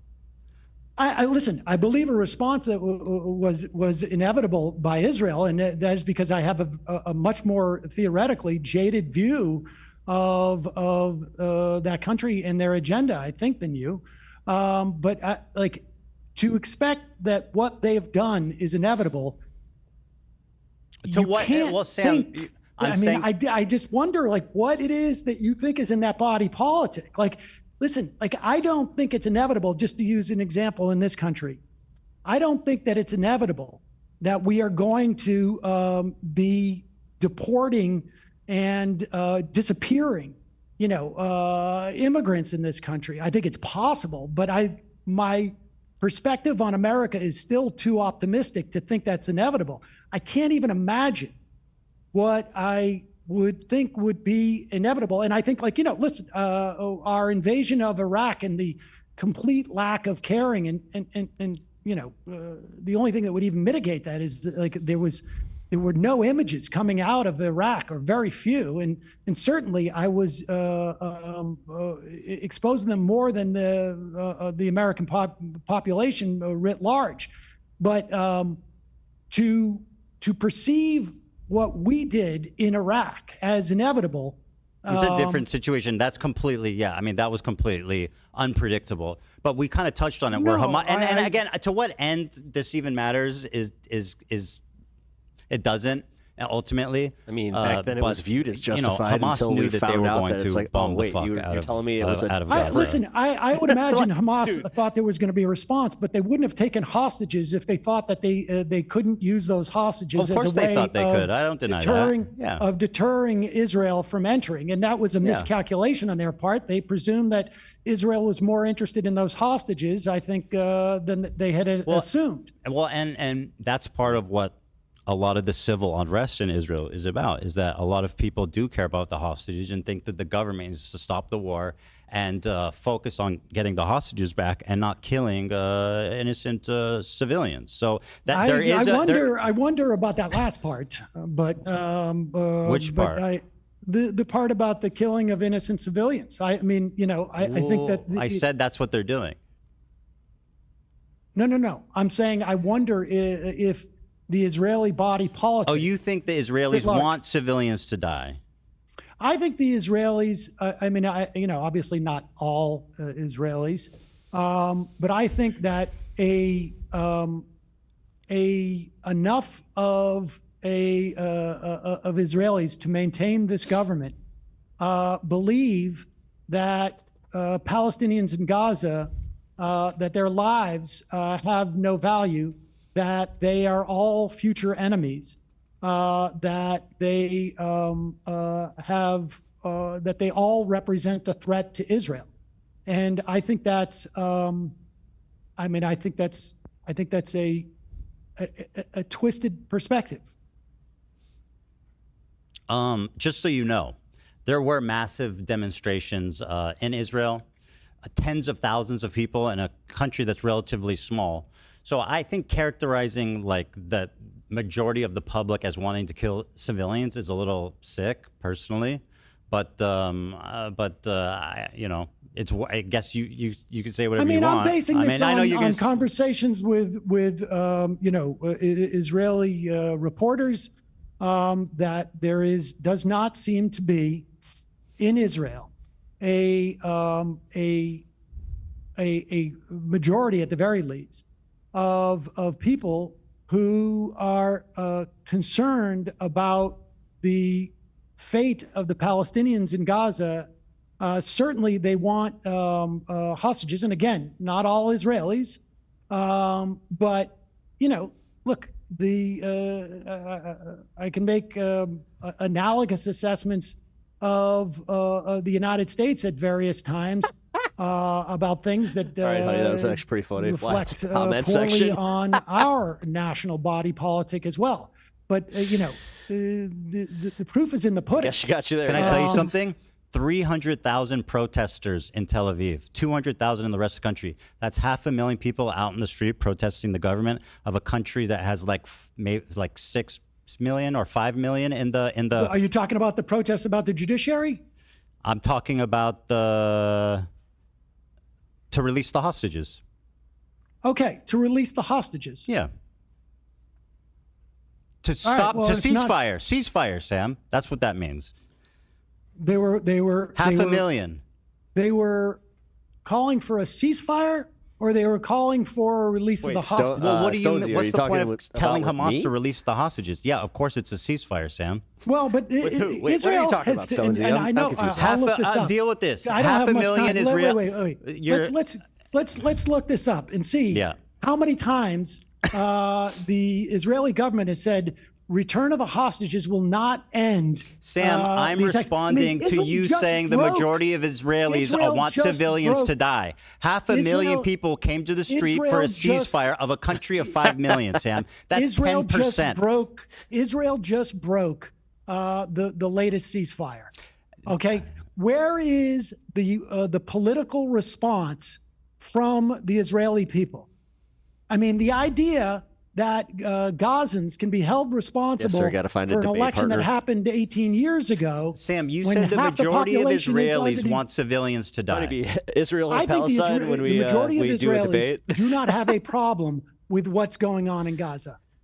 That is my opinion. I think that unfortunately might be true to the extent that they've gotten. Well, then we agree. They've gotten much more radical. Unfortunately, tragically, everybody's been a lot more radicalized since October 7th. And that's tragic. I agree. I think people in Israel are jaded and they are cynical and they don't care, like you said, and I think it's tragic. Yes. Well, that's what my contention was. I mean, I'm looking at something from May. I wouldn't say most of them want to kill civilians, though. Well, I think that they don't. And I wouldn't say that there isn't a sizable portion of of Israeli citizenry that want a ceasefire. When 500,000 people, Sam, marched out on the street of a country of 5 million, for a ceasefire? This Pew research, 39% say Israel's military response against Hamas in Gaza has been about right. 34% say not gone far enough. Sure. Now, granted, that was in May of this past year, so maybe that's changed. I would hope, but that's all the most it's recent horrible. data. I have. Yeah, no, I know that the sentiment there. 40% last year said that Israelis should govern the Gaza Strip. I know that people. I don't know what's left now. Yeah, I agree. It's tragic what's happened, because I agree with you that they've become jaded and they've become very comfortable with the idea of violence happening there in general, right? And I think it sucks. I think it sucks is an understatement. I think it's tragic, and like I don't know what. Truthfully, the situation is so fucked up that it just feels hopeless sometimes, but. It certainly does. But in the meantime, in this country, and we may not have the opportunity for a while, but we should cease all aid to Israel. We should stop protecting them in the UN.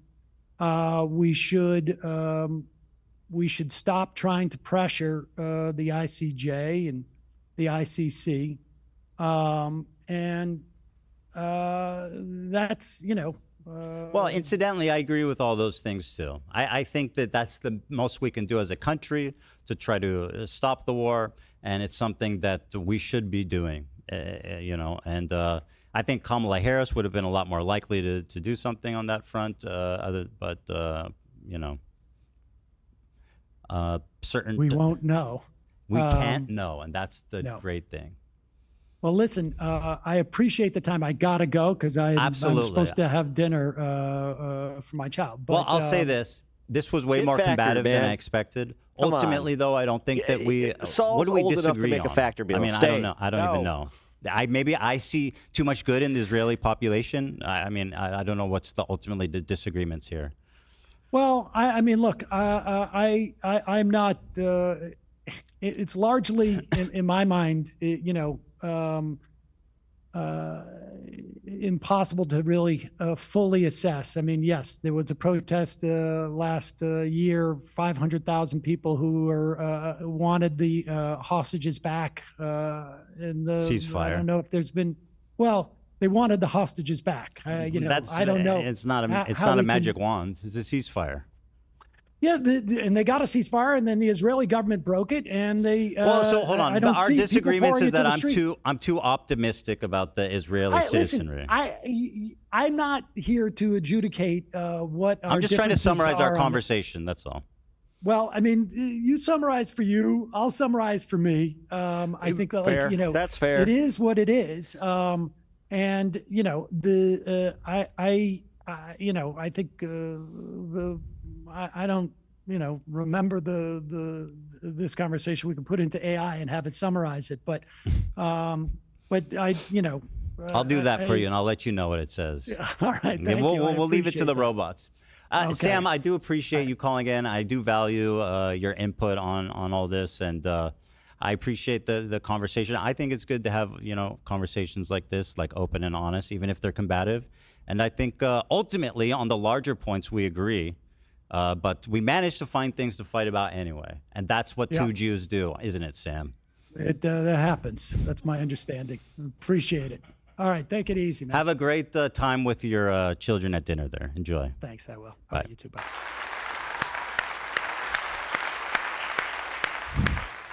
That was way different than I thought it was going to be.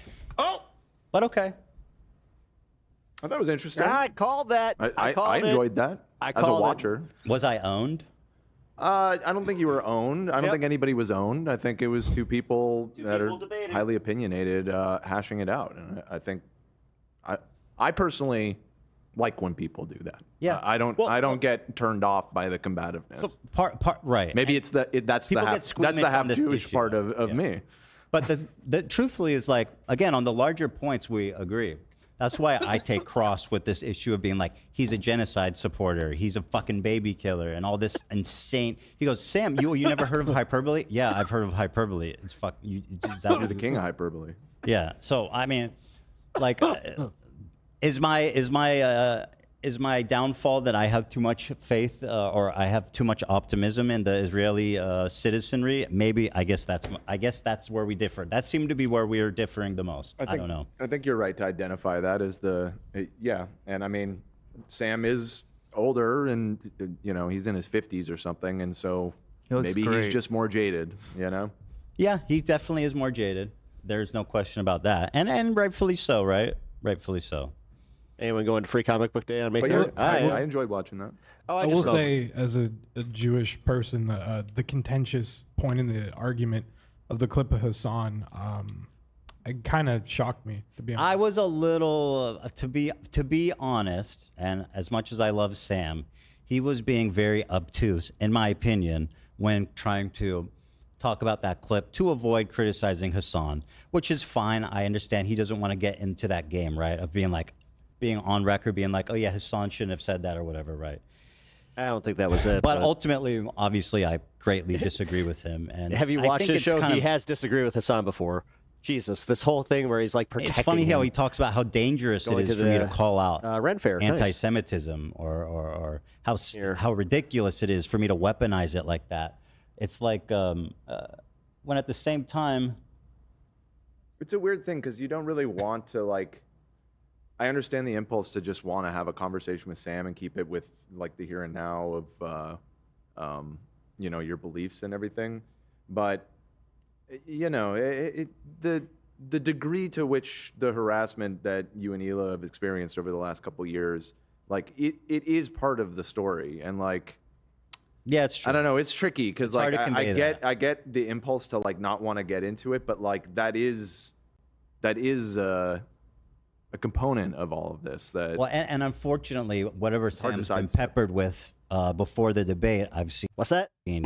Is his co-host telling him that I'm obsessed with Hassan, that I'm having a mental health break, that I'm a genocidal maniac, all this kinds of stuff. Mm-hmm. So, he dropped in right before Sam left? Without having any of the backstory. That's the flavor he's coming in with. Well, you guys but can ultimately, I find... Take heed in that I'm going to be releasing this as a clipped. I don't want to speak ill of Sam, right? Yeah, I appreciate him coming and having an honest conversation with me. I was also disappointed by his response to that specific line of questioning. That's my thing. Zach. I share that with you.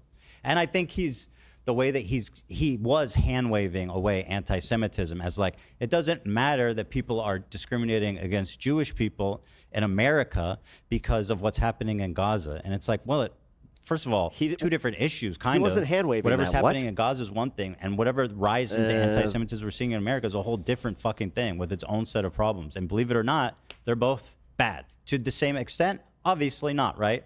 Obviously one has an immediate, horrible effect in Gaza right now. And the threat of... Hold on. Let's hold the fuck on. I wasn't going to do this before, but screw it. Directly associated with one another. It is people like yourself, Ethan, that participate in this dangerous conflation, that feed into the anti-Semitic tendencies of people. Anti-Semitism, what isn't, and when you're... There's never been a moment where I've considered anti-Semitism to be even remotely permissible. Like I have fought against anti-Semitism my whole fucking career. I've been doxxed, swatted, and attacked and harassed by the same fucking neo-Nazis that you seemingly find yourself comfortably aligned with now, Ethan. What the fuck? What the fuck are you saying?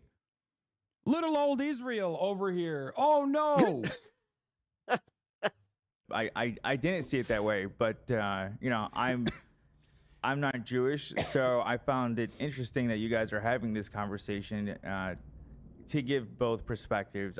One thing I kind of wish is that you guys both could have defined like, see, what these are the Zionism freaks. is. Those are the like fucking freaks. Yeah. Because I feel like that's these are the fucking rabid freaks that come I'll here. be honest, Bloodstone, because that's like a right-wing framing thing. They for some reason, whenever you like have to like collect your thought, or you even, God forbid, you have like a stutter, where you go, frankly, because he knows that it looks bad. Yeah, it's lazy, ableist crap.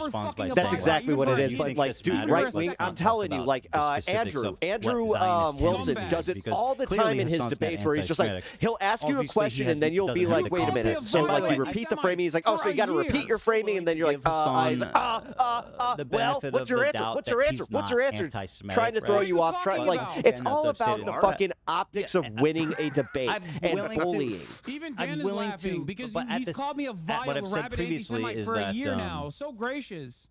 He's You know very I'm not an comfortable anti-Semite. fostering a community that is blatantly hateful and anti-Semitic. He's comfortable. Then maybe RFK shouldn't be putting expressing these a bunch ideas of irresponsibly the way he communicates. autistic which is what people that on clip a list. displays, Sorry, I Oh have my no God. fucking sympathy for him. I think he's responsible You're for. It's because but RFK's a wiener. No, You're he irresponsible gets with it. the ways in which you have defended Israel's actions by presenting it as like Hamas. He can write me a instigating this fucking genocide. a letter That is about not how only irresponsible, insulted that is he is. morally repugnant. Because frankly, We know what he there's means really with nothing Zionist tendency. positive What to do you say mean? about what he did. Zionism And is so Sam fascism. took the I guess Any if you tendency want to talk towards about Zionism debate, and is Sam's a exactly great the debater, same as a right? tendency towards fascism. That is what I believe. Everybody knows that. You're He's debating a great, video. Conversationalist. He doesn't really get the best stuff. Nobody really gets the best of him in conversation. Why is Ethan in I mean, the Breaking only Bad way right now? he He'd could just really rather take that stay on was to be silent? like, it doesn't matter, in the totality of things. So that's the road he took, and Hassan I is was fuming so disappointed by hard right that now. as well. Yeah, of course I'm fuming. I'm fuming But because at the end of my the day, fucking former podcast I knew co-host it has was slandered unlikely me that for a he was going goddamn to say year, a trying to bad get me thing about deplatformed. Hassan. I was Got my friends specifically trying deplatformed. not to Got even go there. pro-Palestinian voices In fact, when I showed him deplatformed that at a first time video of when me the talking American about fascist government is literally actively trying to revoke the First Amendment rights of all Americans inevitably by using Israel as a talking point, by using Israel as a way to enter the conversation, by using Israel to enter the precedent into the Constitution to completely erode people's First Amendment rights. This will not just harm people like myself. It will harm you as well in the end. This is my argument. So here's what I'll say about Israel. Now okay? he's just like talking about how now he's That's just going my to favorite. rewatch like how pro-Palestine he is to this audience that's watching. Of course I'm going to fucking fume. The reason why I'm fuming is because he is doing Hasbara. The reason why I'm fuming is because even in his most he tried to use this as an opportunity, thinking that he was going to actually agree with Sam SEDER, that Sam SEDER was going to be like, oh, wow, it seems like you're super pro-Palestine. Why are people calling you anti-Palestine? It seems like you might be getting attacked by anti-Semites. That's what he thought was going to happen, so he could use that clip on fucking Friday. That was his big smoking gun, okay? I assumed that was his big smoking gun, or maybe he was going to try to bring Dan Saltman on or Destiny on in the hopes that I get banned, which I will, by the way. If Dan Saltman or Destiny appears on Friday when we have this conversation, if Ethan is still willing and able to do it, I will get banned. He knows that, which is precisely the reason why I assume he will try to bring them forward, just as I called this initially, just as I called what was going to take place in this conversation initially. I'm telling you right now. I know what we're doing Friday. If he tries to, oh my God, Sam SEDER me, what a fucking nightmare, with like a person that has been banned, I won't be able to have this conversation with him. I will have to exit out of this conversation because Twitch will absolutely ban me. I know for a fucking fact. Yeah. Okay. Let's be real. They will. Having a mental disability doesn't make you stupid. I already have. That's I've why already talked to my Twitch rep. I did. Shut the fuck up. I did already. I know. We have they to said, no, you will get banned. destigmatize it because not every mental disability affects people the same way.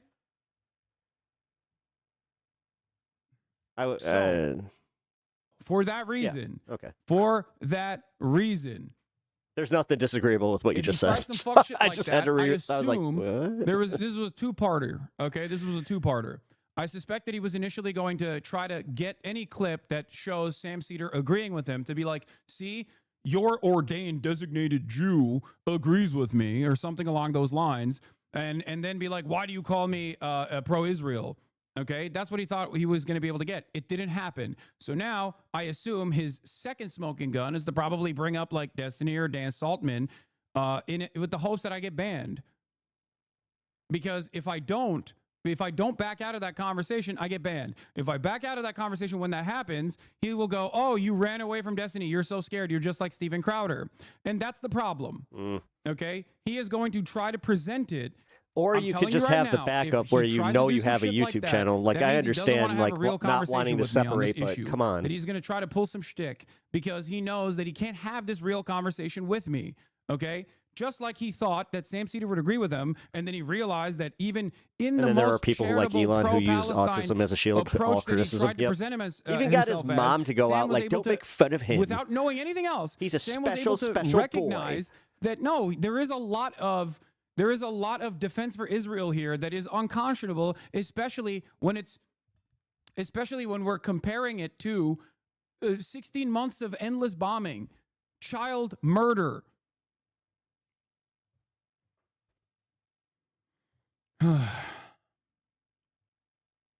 Back to it.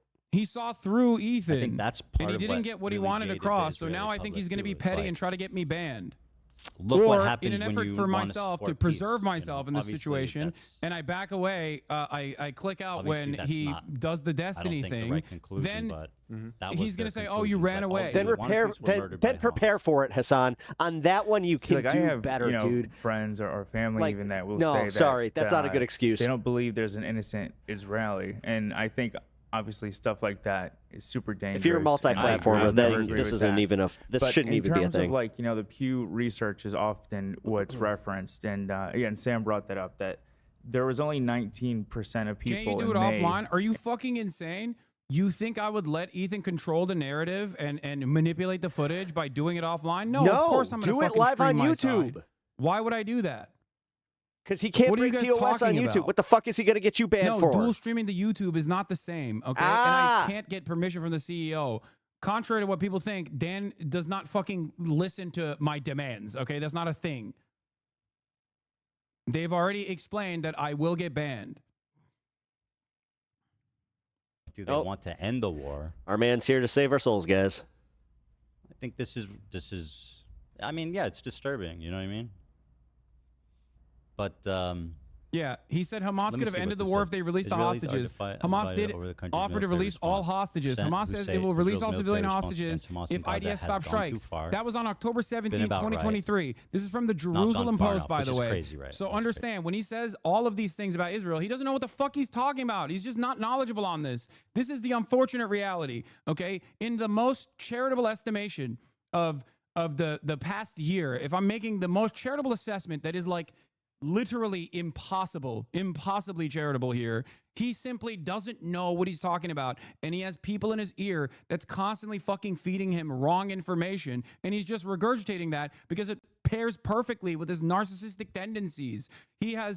Ethan Klein has been a victim of anti-Semitic smears and anti-Semitic attacks his entire career. Sorry, guys. I This got is to block not his chat. I just saw something some that I would shit that I ever- was like, this is not- no. This is not something that is in dispute. Okay, this is something that I know. This is something that I've brought up over and over again. Now he thinks the real anti-Semitic shit that he has received is now paired up with people who are anti-Zionist within his own community, and he can't let that go. He thinks all of this is a direct consequence of people saying that he's a Zionist because he's a Jew. Oh, I've said the right things. Why do you still get mad at me? I've said the right things. Why do you still get mad at me? I'm simply making a joke about Aaron Bushnell. I've said the right things. Why are you still getting mad at me? Why are you leaving my community? It must be because some guy is out there feeding information and radicalizing this audience, radicalizing my audience. It must be Hassan.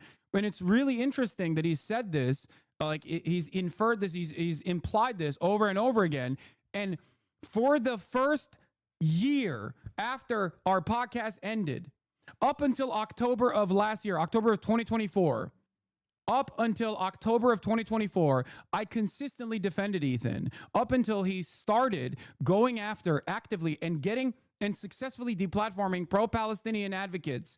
I did not say a single thing. I defended him because I didn't know. I thought his initial October 7 response was sufficient. I thought he probably has a little bit of liberal Zionism in him, okay?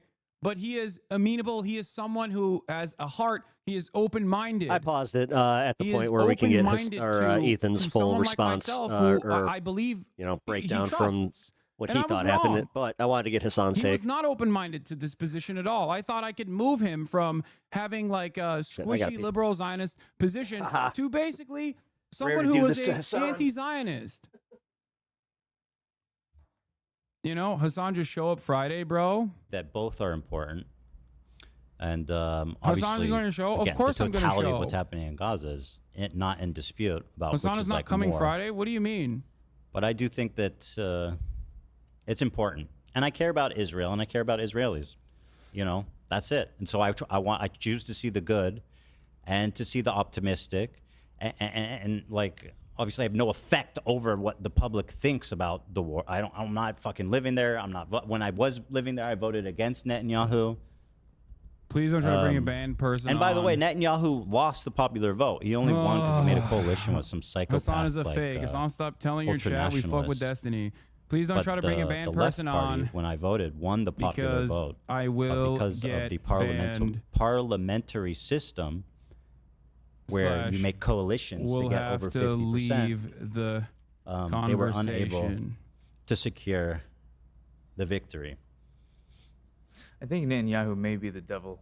Like, honestly, even his voice, I think he may be the fucking devil. Why the fuck am I a He's just paid member, passing by the out way? How does this beepers work? to Did they give everyone. me He like a gave lifetime gold paid beepers membership? That's dude, that's so fucked He gave up. one to his senator. And I think that's so or stupid. congressman. I forget who it was. He's like, yo, it was John Fetterman. I Yeah, remember. he's like, yo, that was dope when you guys did that.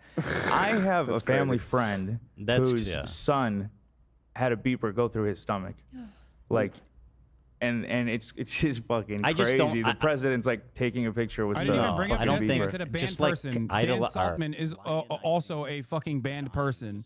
It's just fucking bad and terrible. Looking for the anti-Semitism in this community. Anyway, Those beepers was like nauseating. Like, what are you doing? look at this. Look at these fucking freaks. Was on party with a Diddy at a brothel. What the fuck is this statement, dude? These people are brain broken. He is. You're right. He is. But ultimately, I think that's ultimately where. How about Boner Box? I mean, I don't care about that. He's not banned, so who gives a shit? I assume he will. I don't think he's gonna have this conversation with me directly.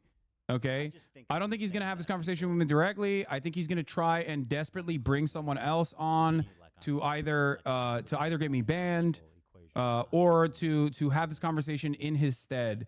Because he knows No, that because this that's not going to make him look good. conversation And will then not on be- top of it, he this is going to conversation will anticipate not this, go like in from his you. direction. Will not go the way he wants it to. Yeah. Every time they claim there's anti-Semitism in the community, they're always conflating it with and referencing anti-Zionism. I know. Hassan is pathetically typing in our chat again. Wait, what do you mean? I can talk now or Friday. I don't care. Up to you. Please don't try to bring a band. Bro, don't worry. I'm not doing that. You're afraid I'm going to bring on Destiny? That's stupid. I'm not going to do that. Stop. See? I promise you, Hassan. It's not just Destiny. I It's will Dan not bring on Saltman as well. Destiny. He's In fact, also the people banned. here will not allow me to bring on Destiny. And No, no, see, no and Dan this- Saltman either. I like that. I actually like And this it's not because I'm afraid of juxtaposition. them. I can't. I got will it get out. banned. Because people we to actually get to understand, see where it's like, this is no, not- see, Hassan this is being a little bit of a I will butthead get here. banned if he brings on Sam Hyde or Dan Oh, Saltman. shut up. Or He's- Destiny, no, dude. I will get banned instantly. Okay? You think he's going to try and get you banned from Twitter or from Twitch? And You I really didn't even think? name Destiny in that. The reason why I said don't bring a banned person on was because I don't want him to bring any Bro, banned person chill on and the do some fuck fuck shit to out. try to get me banned. Okay?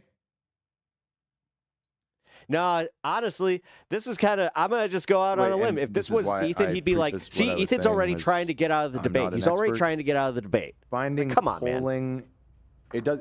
I was wrong saying that support for a two-state solution was at a high. It looks like. I'm not saying he's it not kinda right about plateaued what would happen to him. I'm saying that Ethan 55% isn't going to do that. Throughout the 2010s. Because But the it was thing at is, a high in that would look 2010 bad of on like that would make 71% of Ethan look Israelis 20 supported times two-state worse, and he knows solution. it.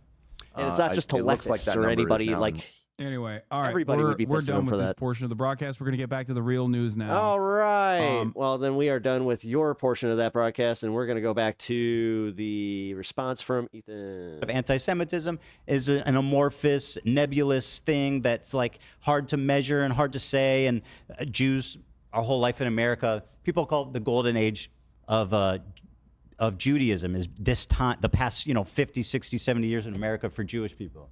We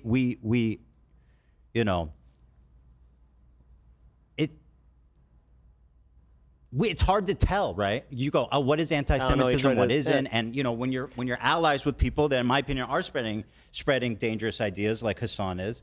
I think Sam. Honestly, I mean, I'm going to be fair here. I think that it's kind of a tactic for Hassan to be like, I didn't do it because I wanted to protect my channel. Israeli population. And then hey, he's who's doing to the say same thing who's where right? he's just like, I'm see, right." it's to preemptive, like, Yeah, like Oh, there he is. Oh, in response to what Zach was saying, like when I first saw that clip, I didn't see it that way, but you know, I'm not Jewish, so I found it interesting that you guys are having this conversation to give both perspectives. One thing I kind of wish is that you guys both could have defined what Zionism is, like what you, Yeah. because I feel like that's a big point in all of this. I agree, and it's such a stupid word because it has such a broad meaning. And like when Hassan says Zionist tendencies, that's why I think it's important to ask Sam, who I think is avoiding the question, frankly, because he knows that it looks bad. He doesn't want to answer it. So he responds by saying like, oh, you think this matters? Let's not talk about the specifics of what Zionist tendency is, because clearly Hassan's not anti-Semitic. Obviously, he doesn't have the context. And by the way, I'm still willing to give Hassan the benefit of the doubt that he's not anti-Semitic, right? But once again, as I've stated, yeah, I'm willing to. I'm willing to, but at what I've said previously is that he's very comfortable fostering a community that is blatantly hateful and anti-Semitic. He's comfortable, you know, expressing these ideas irresponsibly the way he communicates, which is what that clip displays, I think.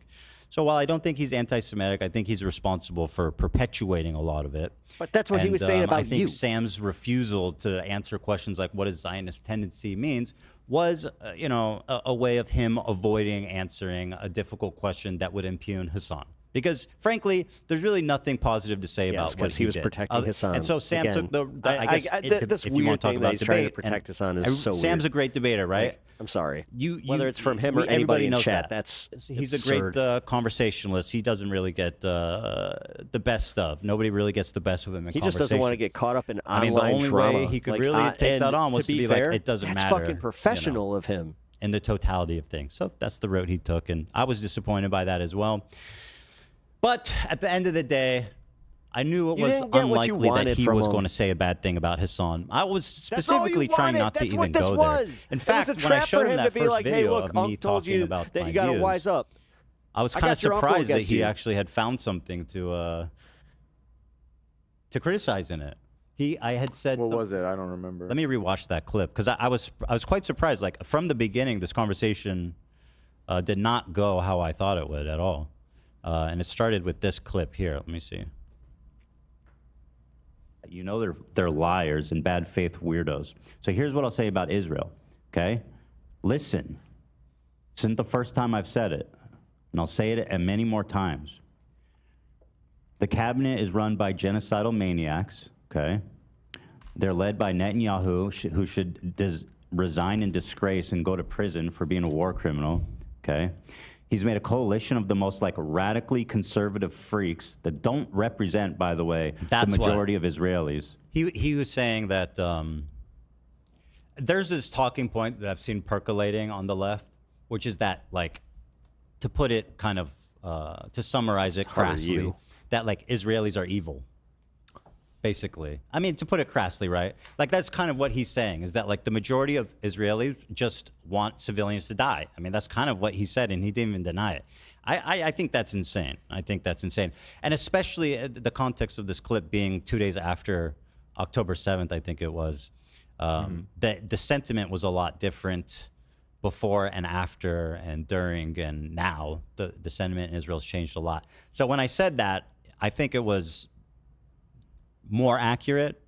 I think it's still accurate, but obviously there is a huge problem in Israel of people being, you know, complicit and comfortable with what the military is doing. Right, I hear what you're saying. Yeah, and I don't want to represent myself as an expert on any of this at all. So if opinion, Dan. No, it's definitely not. Just from what I recall reading, Dan on the spot, is that prior to October 7th, support for giving the Palestinians a state in Israel was at basically an all-time high, and that has cratered since October 7th, which is the great tragedy. I mean, one of the great tragedies of this whole situation, and kind of dark irony of it is it now feels like we are further than ever from some sort of peaceful solution to all this. So, and then the thing that we didn't discuss is that most of the peaceniks. Let me real-time fact check myself on that, because I mean that's a big claim. Yeah. And I want to make sure that I'm right. But I seem to remember seeing polls I appreciate that, him. you know, This is why I generally can over the still watch course the of the last 10 years or so, H3 support clips for- even. I'm speaking I like at the show not 'cause just from stats, which I have can't looked even watch up this shit. and seen polls and stuff. I But don't even like have time to watch Howard empirically, Stern, I let lived alone there this. in Tel Aviv for Listen. 5 years and know what the people are like there, right? And obviously, it's a progressive city. That's likely one of the more progressive pockets. It is. In It the is. country. It's like Los Angeles or New York is. You know, it's, Right. it's a progressive city, right? So, obviously, they'll be more inclined to want peace. But this is broader point about ultimately, the what happened peaceniks. on October 7th that we didn't talk about is that a ton of the peace activists, like most of them, lived on the southern border specifically so they could help people in Gaza. They would drive people across the border to the hospital.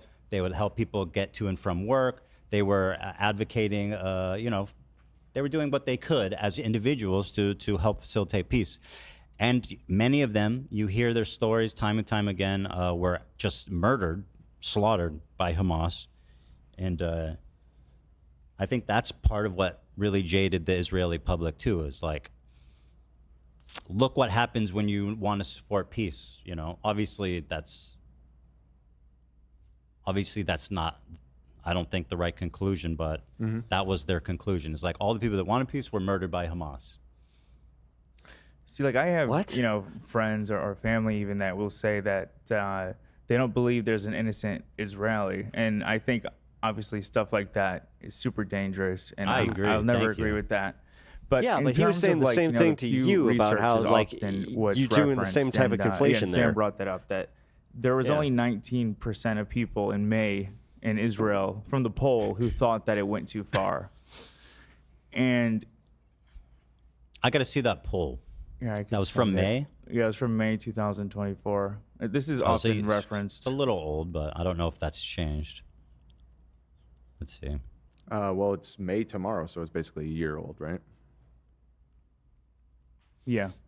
I think, like, I totally agree that the public is way too comfortable and complicit in all this. I think the question of do they want to end the war, I think this is, I mean, yeah, it's disturbing, you know what I mean? But let me see what this says. Israelis are divided over the country's military response. Percent who say Israel's military response against Hamas in Gaza has gone too far, been about right, not gone far enough, which is crazy, right? That's crazy. Mhm. These are the radicals for sure. I think people who are like, yeah, Well, it's been about we can right. say It's that. more like, again, I'm maybe, you know, people will say I'm being too optimistic. I see that as like, we've done enough. And like, we've done everything we can do. Yeah, but It's been- at that point in May, like they've already done so much. Well, I'm saying the people are saying, yeah, right. Like, ideally, looking at it objectively, you would He looked say uncomfortable. it's gone too far. But to, you know, be charitable, I think a lot of people who are saying it's been about right are trying to say that the war should end. We've done the right amount of it, and let's just end the war. I mean, not gone far enough. 34% is fucking bananas, obviously. Like, percentage who will say Israel will blank in achieving its goals in the war. Definitely fail, probably succeed, definitely succeed, 40%. So, I mean, people in Israel have faith that This they'll is succeed. I don't even know. that same one from back in May. This is from March more recent? 3rd to April 4th, 24. 2024. Okay, got it. Yeah. I don't know where the war was or what it was happening back then. I think that might have been during the time of like the hot war. Yeah, I'm not Which sure. I think tensions were even more peaked at that time. I don't know. Yeah, I mean, it's disturbing. I don't deny that. But I also despise the way that, you know, Sam talks about the, you know,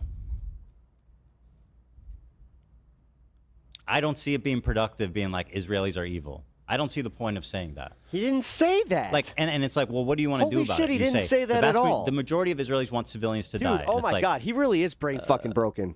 Like, why dude, do they think that? He didn't You get what he know, wanted, so now it's he's just like, well, I don't know, but conflating they're everything that evil. Sam said. they just don't Dude, care. They're just callous. Yeah, I mean, really wish look, that Sam human beings didn't are have human to go beings and he everywhere, could've just you know.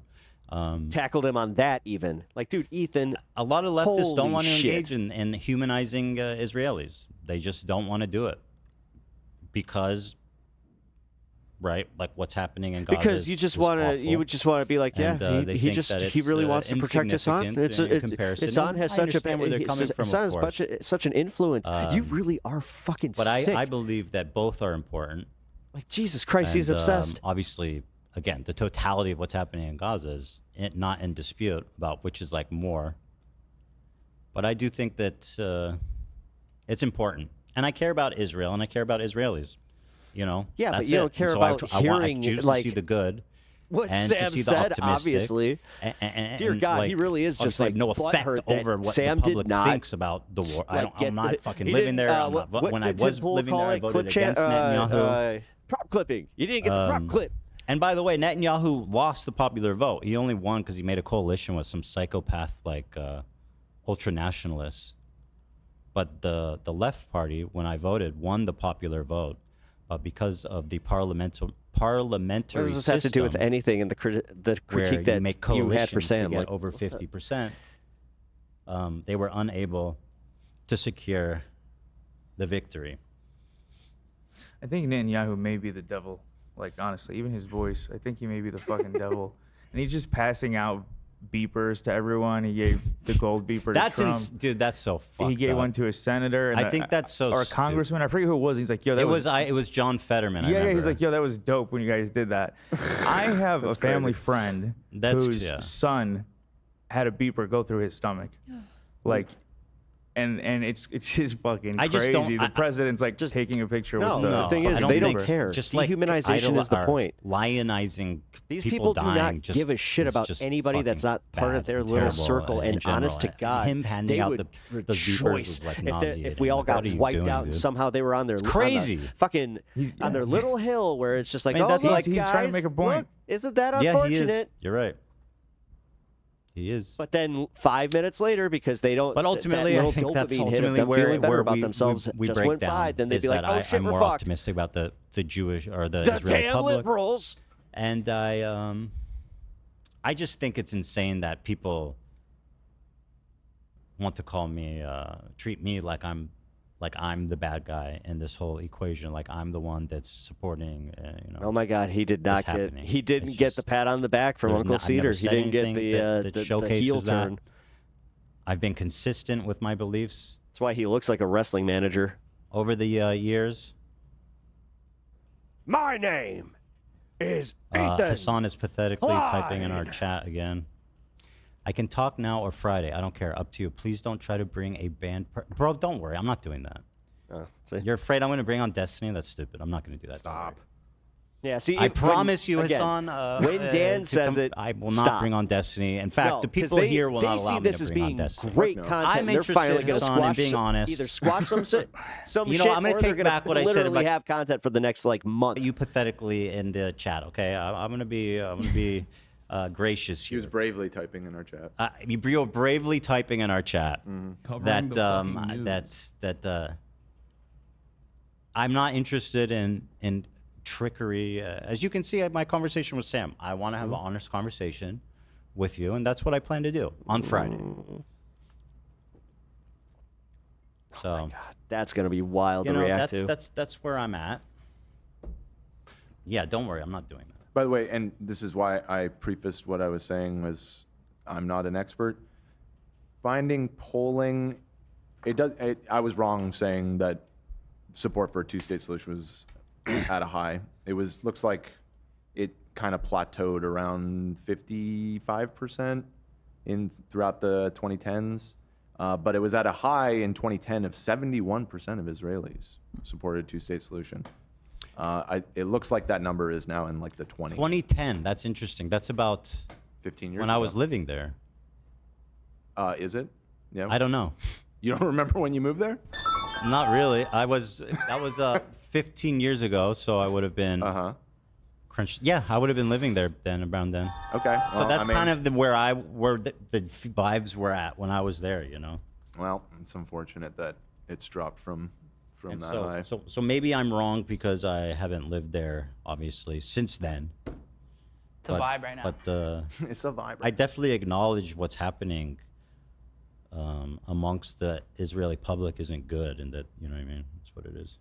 Yeah, but then you do a bunch of conflation can bullshit say and destiny, then like it's try fine, to it's okay, catch you won't light people on in fire. gotcha moments just to be like, look, see, they're I just tuned into extremists extreme. and they You're saying support the because extreme if position. Destiny or someone was on, he could get banned on Twitch. Don't worry, bro.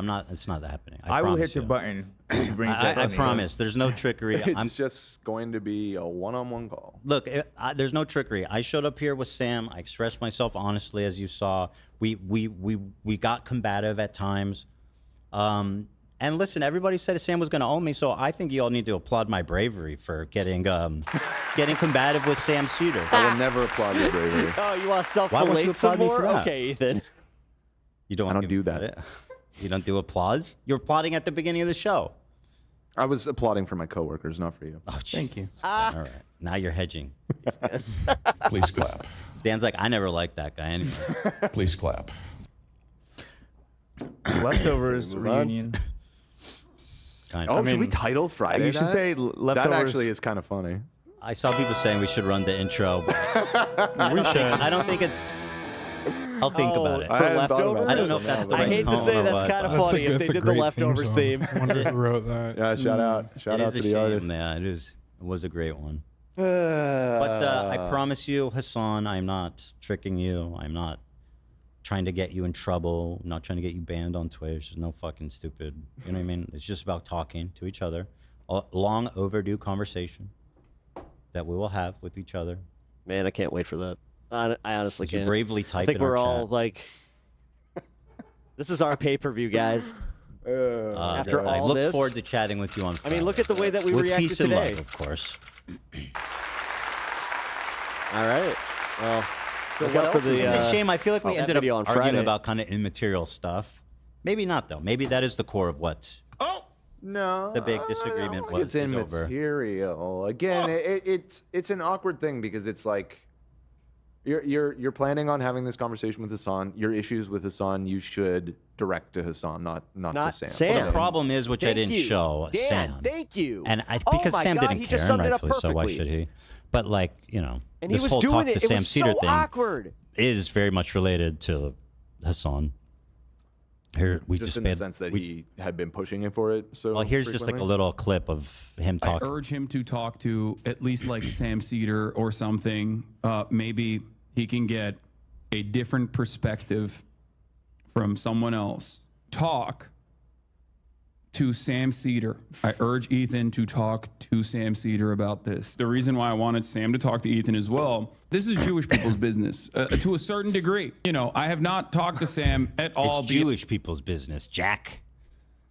Oh my God. I don't think Sam felt very comfortable with the idea of him being the chosen Jew either, but he didn't really come out and say that. Yeah, I don't think He is the he chosen wanted one. that mantle. There's a reason his last name's SEDER, because we never pass over Sam SEDER.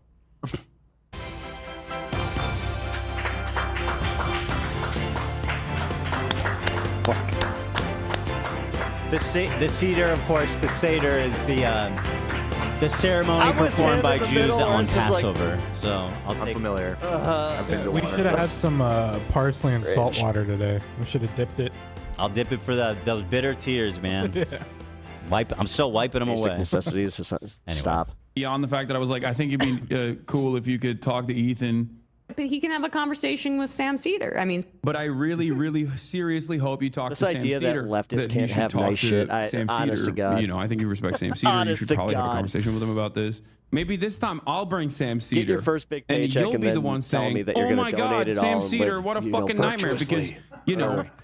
You've been running Like, away from that him. shit drives me yeah, I nuts. wonder Yeah. why Ethan Klein won't fucking talk to Sam SEDER, just like he was. Yeah, this whole thing of like, oh, you're scared, you're running, and all this type of stuff. And then when I'm finally like, okay, I'll talk to Sam Cedar. And honestly, it's almost like I almost do equate it with like the same way that people will like bitch about like seeing somebody in line at the grocery store. And it's like they were using their benefits to buy like a bunch of steaks and stuff, and then I saw them use cash on some beer.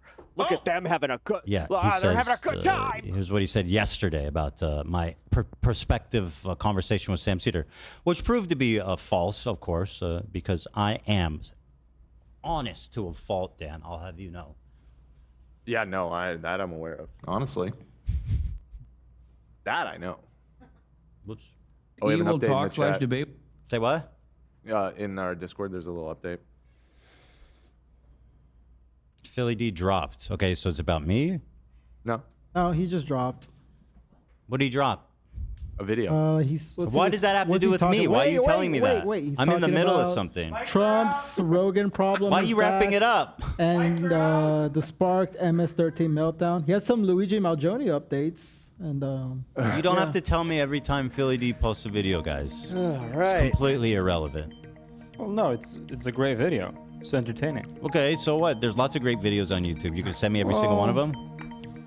Yeah, I can start to if you want. Don't. No, I don't I have want a bunch you of to. recommendations. It's completely a distraction during the show. Well, we're reaching the end of the show anyways.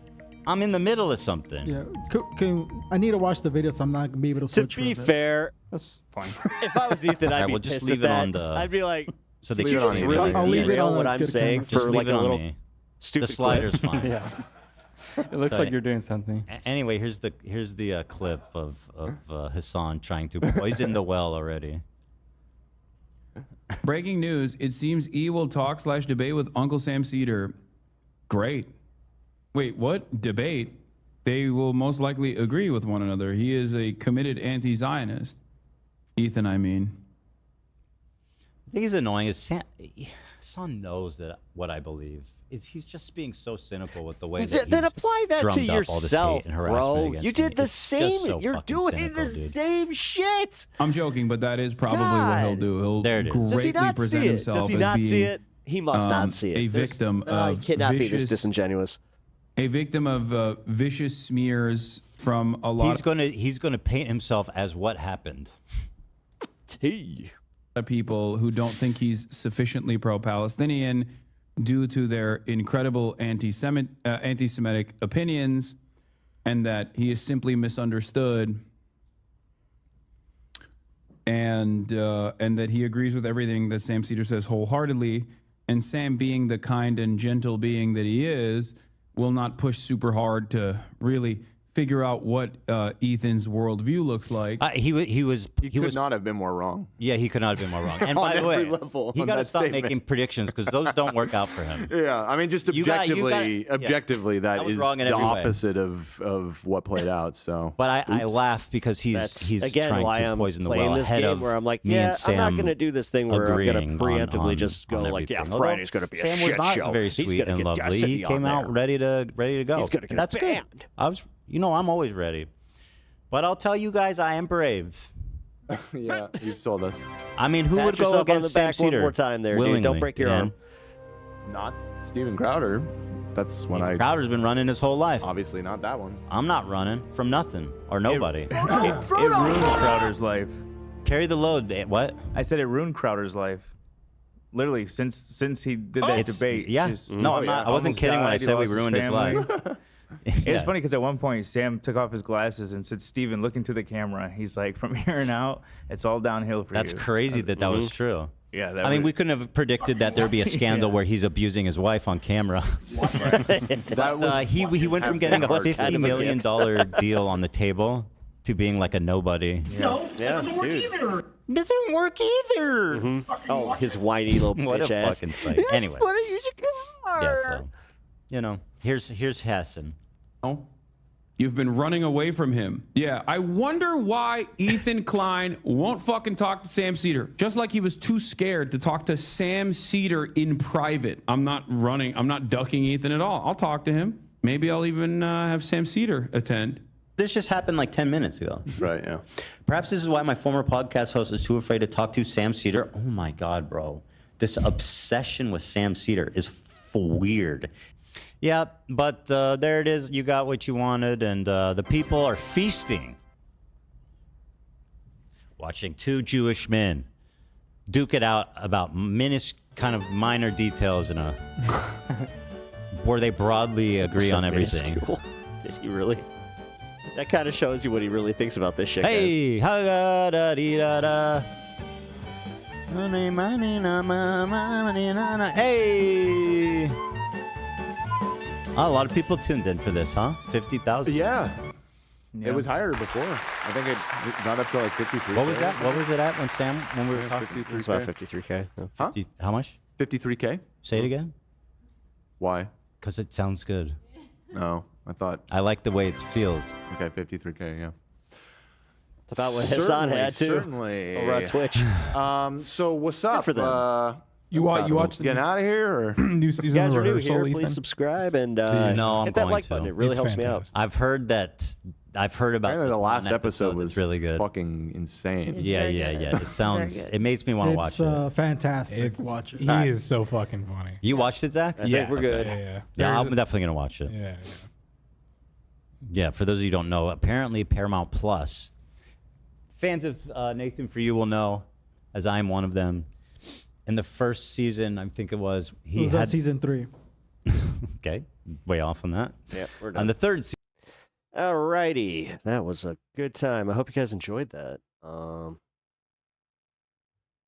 right, let's get to some actual news and like to the show. That was fun though, as far as being able to cover it. So, what are your thoughts, guys? Let's get some thoughts here. Sorry that I was not able to really engage with chat that much. Obviously, I wanted to listen. So, high politics sometimes it is a risk of an overdose. Nice. Cad Monk, right? Cade Monk. How you doing, man? There's definitely a risk of that. Trust me. Yeah, definitely gotta take periodical breaks. Even through my own show. I'll start playing some video games. That's why I got Smash Brothers, or what do I got today? Mario Kart.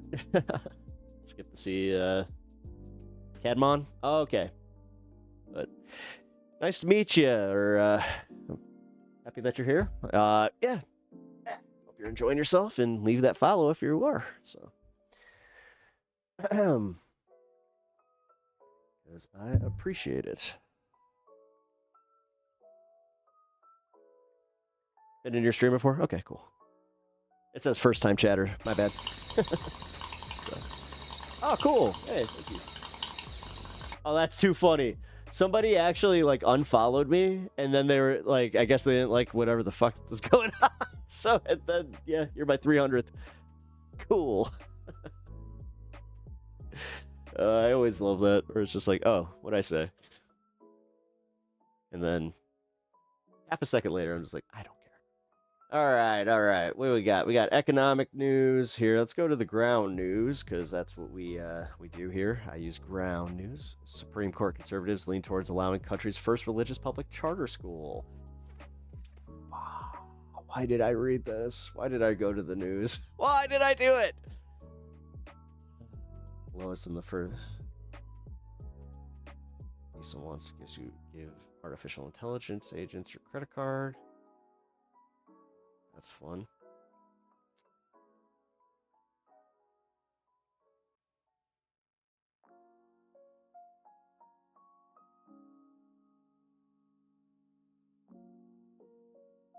Three House Democrats, Nadler and Kelly,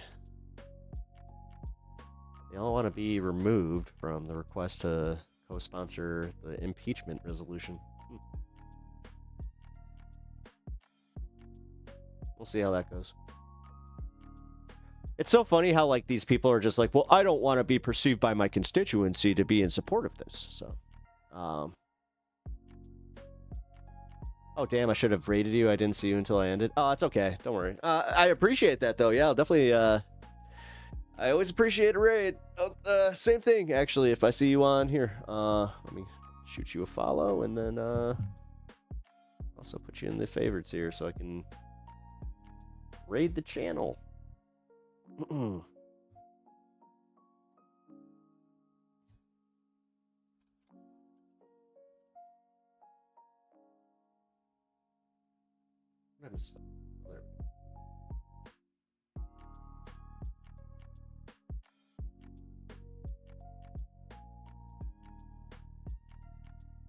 Wasn't an invite. My bad.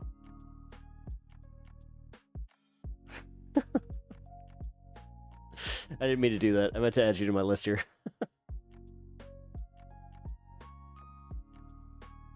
It is midnight here. Oh man. Yeah, damn.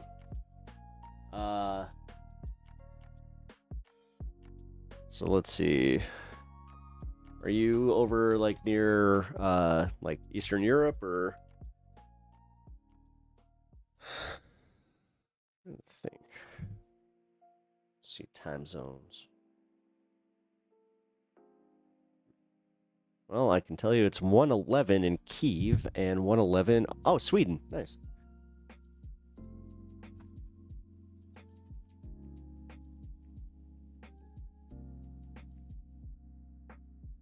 All right, cool. I added you to my list of streamers, so thanks for popping in, man. I really appreciate that.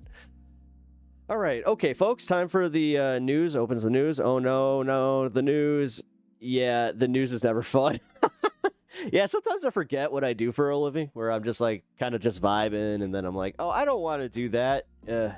All right, so I'm gonna try and be objective. Like I'm already objective when I do my news segments, but I'm trying to be like, okay, I'm not gonna freak out here. I'm not gonna freak out here. When I stream politics, I often do it in a Eurocentric way, much about Russia and Ukraine. Nice, awesome. Well, that's hell yeah, man. Looking forward to checking out your stream then, because I am interested in that specific sect of politics.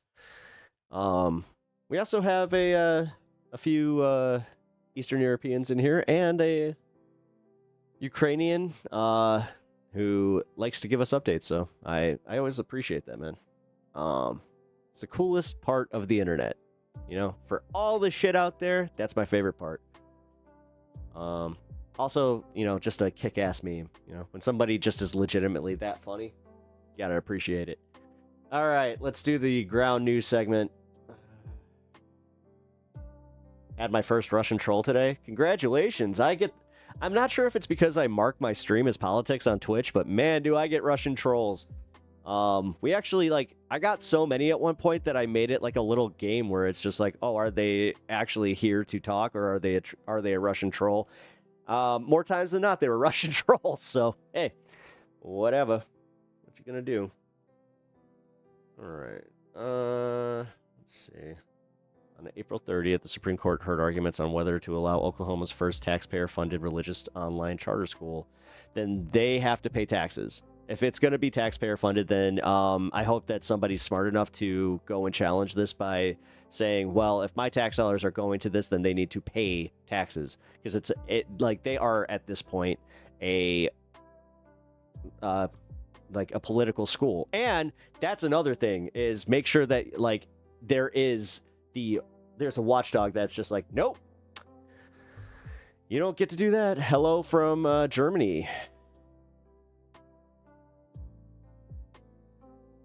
He spewed out Russia. Things easy to notice. Texas easy to pinpoint. Ah, yeah. The court seemed otherwise deeply divided. Okay, good. Roberts was the only justice who voted, whose vote seemed in doubt after the court heard more than 2 hours of arguments. 4 other conservative justices seemed firmly on the side of St. Isidore. They're not asking for special treatment, not asking for favoritism. They're just saying, don't treat us worse because we're religious. That's not true. The 3 liberal judges seemed just as likely to vote to affirm an Oklahoma Supreme Court ruling that held that taxpayer-funded school would entangle church and state in violation of the First Amendment. Charter schools are in every respect equivalent to regular public schools. Justice Alina Kagan said, that's bullshit.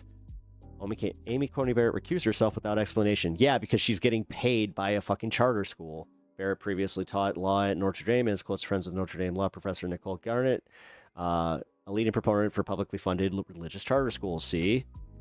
If Roberts sided with both liberals, The court would be tied 4-4, an outcome that would leave the state court decision in place, but would leave the issue unresolved nationally. If he joins the conservative colleagues, on the other hand, the court could find that the taxpayer-funded school... Yeah, the thing is, if he does this, he knows. Like, he's not stupid. He knows that this is going to open for other lawsuits and challenges from liberal proponents of banning charter schools and keeping the separation of church and state, which the thing is, they don't want to have a First Amendment challenge brought up where it's blatant, where they would have to rule against the First Amendment. Like, the 14th Amendment is obscure enough to where they could just be like, you know what, the challenge to this is definitely, it's within the parameters of the Constitution. Whereas this is First Amendment. Like, they made sure to just be like, nah, this is the first thing we need to fucking tackle. So I think it's pretty important. I have a first fun clip for you. Here, Kidmon, let me link my Discord. That's where I take my links, by the way. Also, we got some fun stuff there. Like, I just posted a picture of me all dressed up. You guys can see what I looked like at one of my friends' weddings. I clean up nice, if I do say so myself. Was a little bold with my choice of my headwear, but it worked out. Oh, wow. Holy shit. My channel actually, got pushed to the front page. That's weird. Don't see that very often. Cool. Here we go. Discord's in YouTube chat, and then Discord is also in... Can I post it in your PMs? Sure. Yeah, if you don't use Discord, but I'm still going to link it just in case anybody wants to join the fun.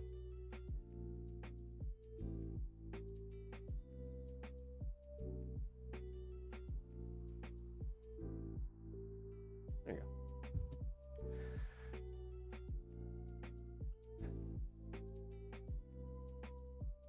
Ah, shit.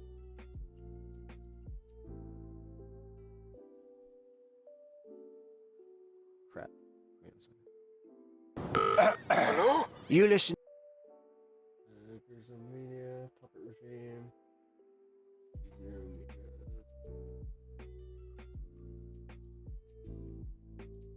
Shit. Yeah, I can't use it. I'm sorry. It's flagging my copyright on my YouTube. Shit.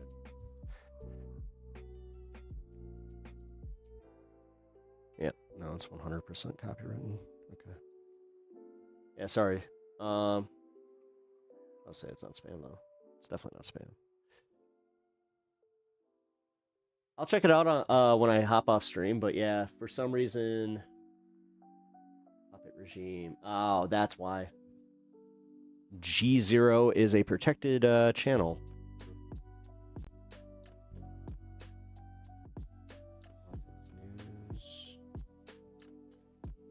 You know what? Here, I'm going to send them a request real quick, because maybe, just maybe, they'll get back to me. You got Discord, but you are in so many channels I start to lose track. Yeah, no, that happens. I know that happened with a bunch of people in mine, but again, I'm pretty active in mine as a creator, so if you guys are looking to send me some fun memes and shit, I do check my Discord pretty regularly, so where I know others do not.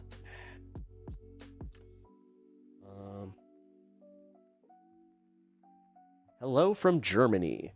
Oh, hey, I'm sorry that I missed you up there. F6F Hellcat. How you doing? I hope you're enjoying the content. Also, welcome from Germany. Okay.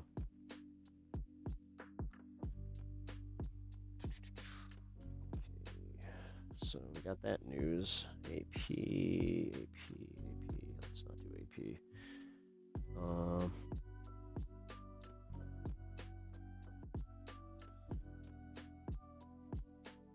There we go. Also, quick shout out to Squishmallow Dragon. I have not seen him in a little bit. I know he's been busy, but shout out. Oh, you know what? Let's do a shout out to Aidmon here.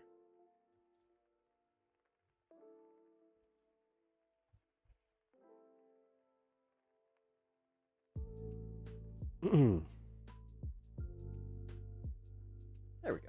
Cool.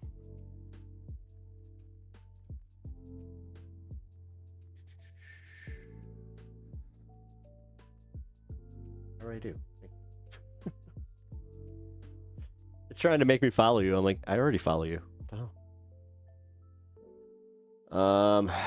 Trump approval on economy lowest in first or second terms. News. Here we go. Actually, this is more serious than we want to give credit for, because my American sensibilities are just like, America, most important news. Pakistan warns of imminent Indian military strike following Pahalgam attacks. What happened? A terrorist attack in Pahalgam, Kashmir last week killed 26 tourists, triggering severe diplomatic fallout between India and Pakistan. India suspended the Indus Waters Treaty, closed borders, and expelled Pakistani diplomats, while Pakistan responded with countermeasures and military alerts. Why this matters. The situation threatens regional stability as both nuclear-armed nations escalate military readiness. Pakistan warns of potential Indian strikes within 36 hours, while international actors, including the U.S. and China, urge immediate de-escalation. Dude, we really are just tiptoeing towards World War III. They just want it. And then Trump is going to use that to be like, look, FDR did it. I'm going to stay in office. Emergency powers, martial law. It's coming. It's coming, baby. Escalating nuclear risks. Sources across the spectrum acknowledge the unprecedented gravity of the situation, with both nations possessing over 150 nuclear warheads each. Does the world talk about the U.S.-Russian conflicts like this, though? Like, do they? Like, what the fuck? Treating them like they're kids with their, parents, with their parents' gun.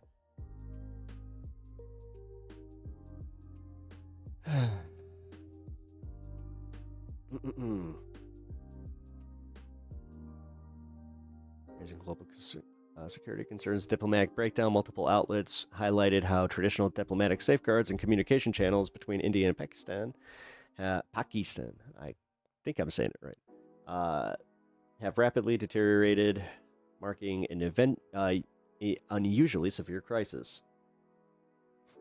Historical context.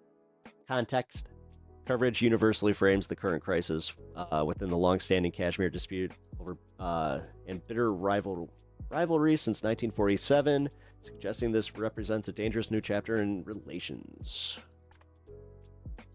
Again, as I said, just tiptoeing towards that big one, guys.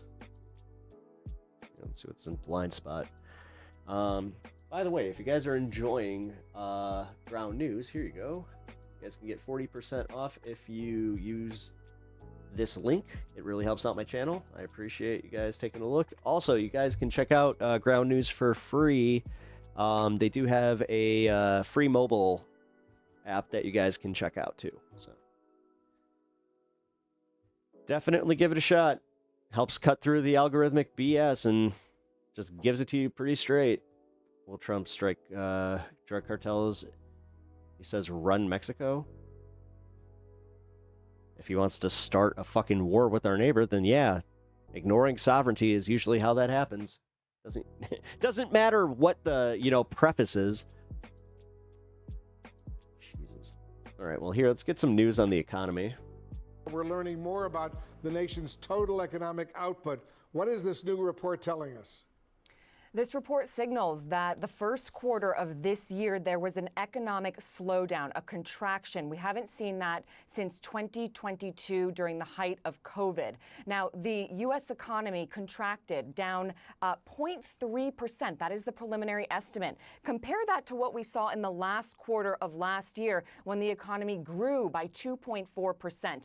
And the reason that we saw this contraction is largely because of imports. The U.S. imported a ton of goods, and imports is a subtraction from GDP. Also, there was a weakening, a decline in government spending that was primarily led by federal government cuts, and we can attribute a lot of that to the DOGE cuts that we have seen. consumer spending softened. You also had government spending, as I mentioned, that weekend. You had the investment increase a little bit, but really the imports was the biggest. We saw him, like, we saw that he was going to do that, though. He was like, dude, the fact is, we on the left and even Democrats need to just stop being so, like, stop responding to it. Like, let them blame Biden at this point, because who cares? They're never going to change their fucking minds. And it's never going to be his fault. Like, I'm done. I'm done with, like, hardcore Trumpers.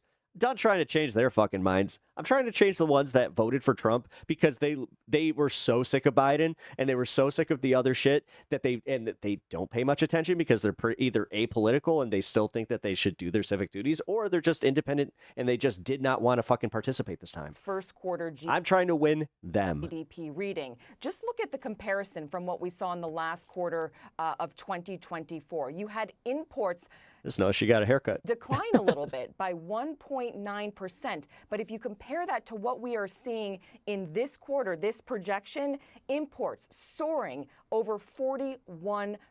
You can see it on your screen right now, Wolf. And that is, of course, because of President Trump's tariffs. Businesses. Yes, they're anticipating that, like, the shelves were going to be empty, so they put a bunch of orders in, like, before the tariffs hit, too. Wanted to front load a ton of product and goods, get that into the country. Yeah, but the problem is the tariffs were literally changing while they were in between shipping. Beat the tariffs. Like, by the time they got to the ports of entry, the tariffs had already changed, and some of them had to just send their ship back. He was messaging was coming in April. This report looks at January, February, and March. This is a preliminary reading. But, of course, the question is, Wolf, what does this mean for a recession? The definition of a recession is... I'm so sick of this, though. I've been seeing, like, dude, we would be in recession territory if this was Biden. Like, they would be calling this Biden's recession. They wouldn't even... But this tiptoeing where it's just like, we're almost there. We're almost... 2 negative quarters of GDP.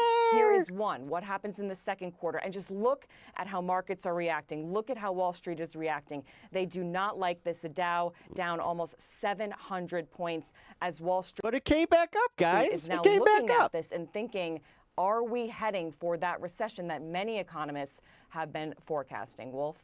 They certainly have. Vanessa Yurkevich in New York. All right, with us now is Diane Swonk, chief economist at KPMG. Thank you so much for being with us. GDP down 0.3%, the first contraction since 2022. Another economic report out this morning showed that core prices actually increased more than expected. So when you see growth going... The prices increase, but I love this guy's Casey Kasem delivery because I can actually, like, almost perfectly do his impression of him. Yeah, the GOP fell by 0.3%. We're definitely shocked over here. This is my shocked Pikachu face. Down and prices going up. What does that spell for you?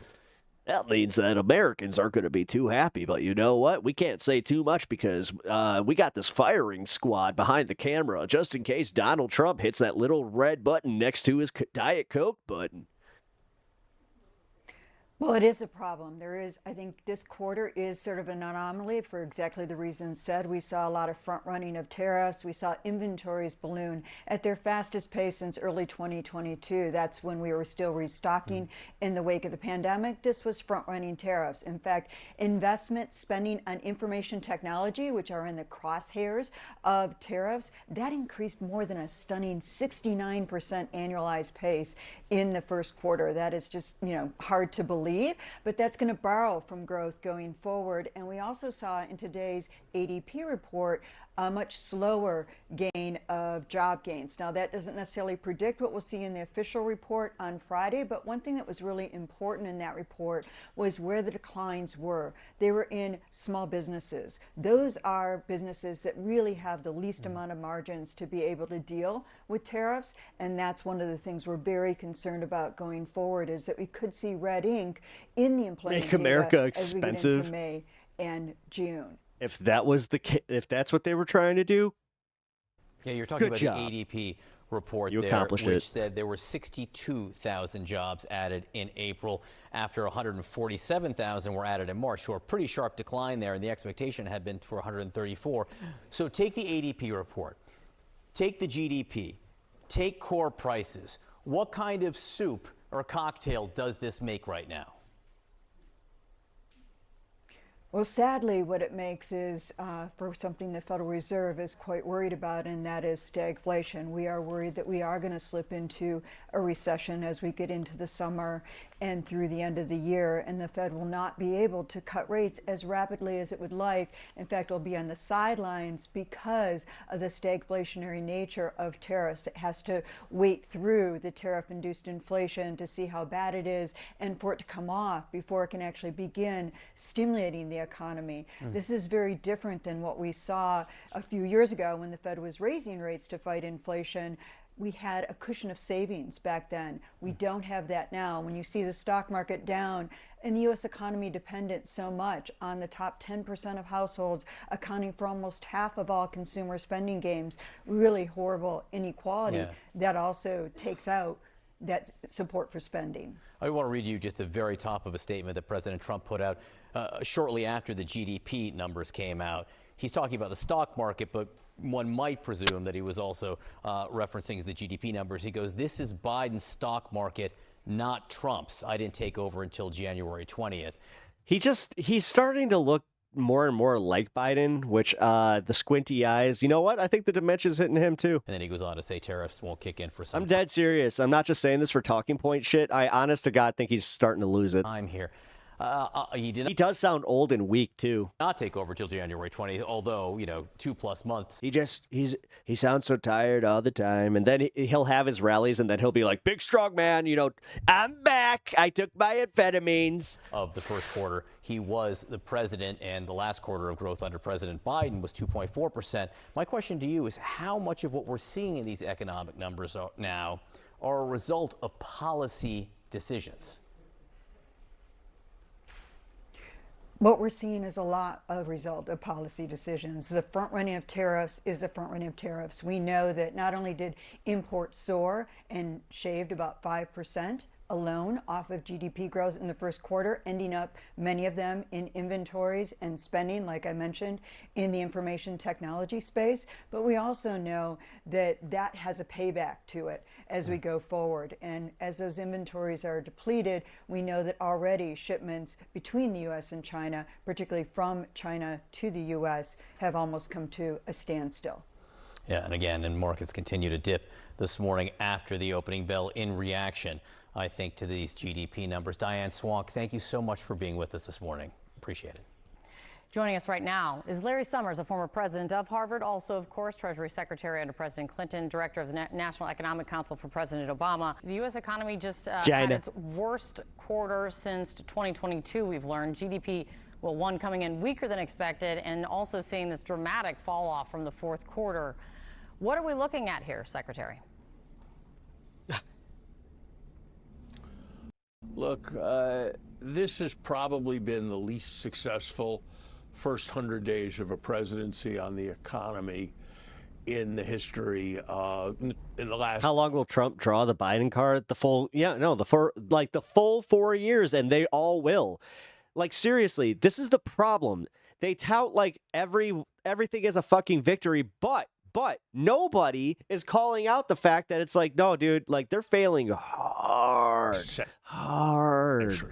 They can't fucking govern. And like, this is where the whole, like, hey, maybe, just maybe, take a snapshot. Since we have these phones, take a snapshot of this point in time of where you're at and where you're at politically, and just go, you know what? Yeah, things aren't good, because somehow, some way, this is what always bothered me during the election cycle, is when they would talk about Trump's economy like it was this glowing thing, when before COVID, it was starting to dip because of his tax cuts. But nobody wants to remember that because it's not convenient for them. We've seen the stock market go down by as much as ever. We've seen the dollar go down more. This guy looks like he's lived in Gotham City. More than ever. We've seen forecasts. I think we're all going to look like that in about a year. Unemployment go up, forecasts of inflation go up, forecasts of the odds of recession go up. We've seen consumer confidence collapse. We've seen businesses take back all their previous earnings projection. So this has been a disastrous 100 days for the U.S. economy. And what makes it more disastrous is it's not something that's happening in markets. It's not something like an external shock, like a hike in the oil prices. It is all the consequence of bad governance, policy announcements, bad governance by the President of the United States. Bad governance. Say it with me. Principally with respect to tariffs that have created. Oh my God, get it out. Yeah, this is why. Oh my God. People like him are the reason this shit exists. Why would you put him on TV? Immense amounts of uncertainty. Why? Immense amounts of question about. That wasn't slowed down. Whether to buy. It's about her bedtime, and I took a little bit of the NyQuil. What were we talking about? S&P what? American goods. This is the quintessential self-inflicted policy wound. When markets have behaved well. She's trying. She's trying. She's like tuning out. It has not been because anybody has made a favorable judgment on these policies. It has been because people have seen increased hope that the administration would switch course. That was sped up. Do you know how long that took him to get out the administration part? Market where people can make judgments about the odds of recession. It spiked up this morning and is now saying. I wasn't a big fan about it, but holy hell, this is just please get back to normal over there. Yeah, I think that there's a 7 that's a in 10 fair chance assessment of recession this year. Yeah, you guys. I mean, old man, boring. Old man, bad. Old man, old man. Oh, wait a minute. You're telling me that this guy's old and crazy? What the hell? That chance was less than 1 in 4. I'm not just owning 100 this. days ago. As an American, I'm not owning this.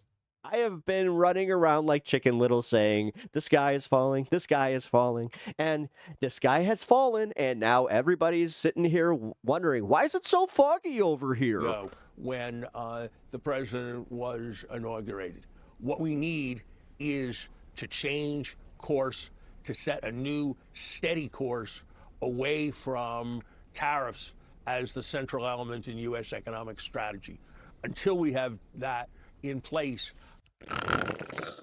I fear that our economic situation is only going to deteriorate. Consumers are going to see higher prices from everything from the clothes they buy to the houses, to the repairs they want to do on their houses. We are going in the wrong direction as a country economically. I can actually tell you that firsthand. I have to replace some siding. I got a quote back a month ago, and that quote doubled. Right now. Fun. Yeah, What up, Legend Sean? GM said The legend's back. just last week, consistency and clarity is what she needs. That's for sure. You can assume a lot of people feel exactly the same way when they look at the GDP report coming out. Secretary, thank you for your time. It's an almost universal pattern. Thank you so much, sir. She was like, please don't talk anymore. Please don't talk anymore. Like, please, just Senator, you don't need to talk anymore. We don't need you to talk anymore. Wild times. Yeah. If someone would have told me 10 years ago my country is going to rearm and get encouraged to do it by Poland, yeah. Yeah. Yeah. Fun. I can't watch the clip that you sent me because it triggered my little YouTube censor that I have up for my copywritten material. I sent them a quick thing for them to release it to me though, because they seem like they're a fair use channel. They have everything marked right. It's just I got a warning up. I am trying to behave. I'm playing the game. I'm trying to learn what's fair game and what's not, and it's very, very rough to do that. The easiest way is literally just check it out. Oh wait, you bookmark this when you have time. Don't stream it. The clip is too good to ignore. Okay, thank you. I probably shouldn't. My bad. I thought that was actually in chat. Well, I will do that. All right, we got another here. Here's Trump's response to the. This is gonna hurt. Wait, let me take you through the math. Let's do this. we've got the CEO of Ford with us right now, right on the back of this, John, Sarah, and Kate joining us, Jim Farley. And Jim, I really appreciate your time. So here, we just got these numbers as you're hearing John and I talk about them. You're, of course, at your Ford Expedition plant in Louisville, Kentucky. U.S. economy shrinking 0.3% in the first quarter, significantly weaker than expected, a dramatic turnaround from the fourth quarter of last year, and all of that ahead of the tariff announcement. So, you know, we're in a world right now, consumer confidence expectations of the future are their lowest in 13 years. Where you're standing right now, is that fear showing up in the dealer lots? Yeah. I can tell you that anecdotally. Not for us in auto. Thank you very much for having me on the show. I'm at our most profitable auto company, and Ford is the most American auto company. We make 80+% of our vehicles here. And to your point, you know, it's tough to tell right now. The reason is because we're seeing double-digit sales increases since March and April, but we ran this employee pricing. I don't know if that's unique to us. There may be a lot of customers going out and buying cars, you know, before what they fear is the imports increasing prices. That may be a dynamic we're certainly seeing. Our inventories are shrinking at the dealership. No. What?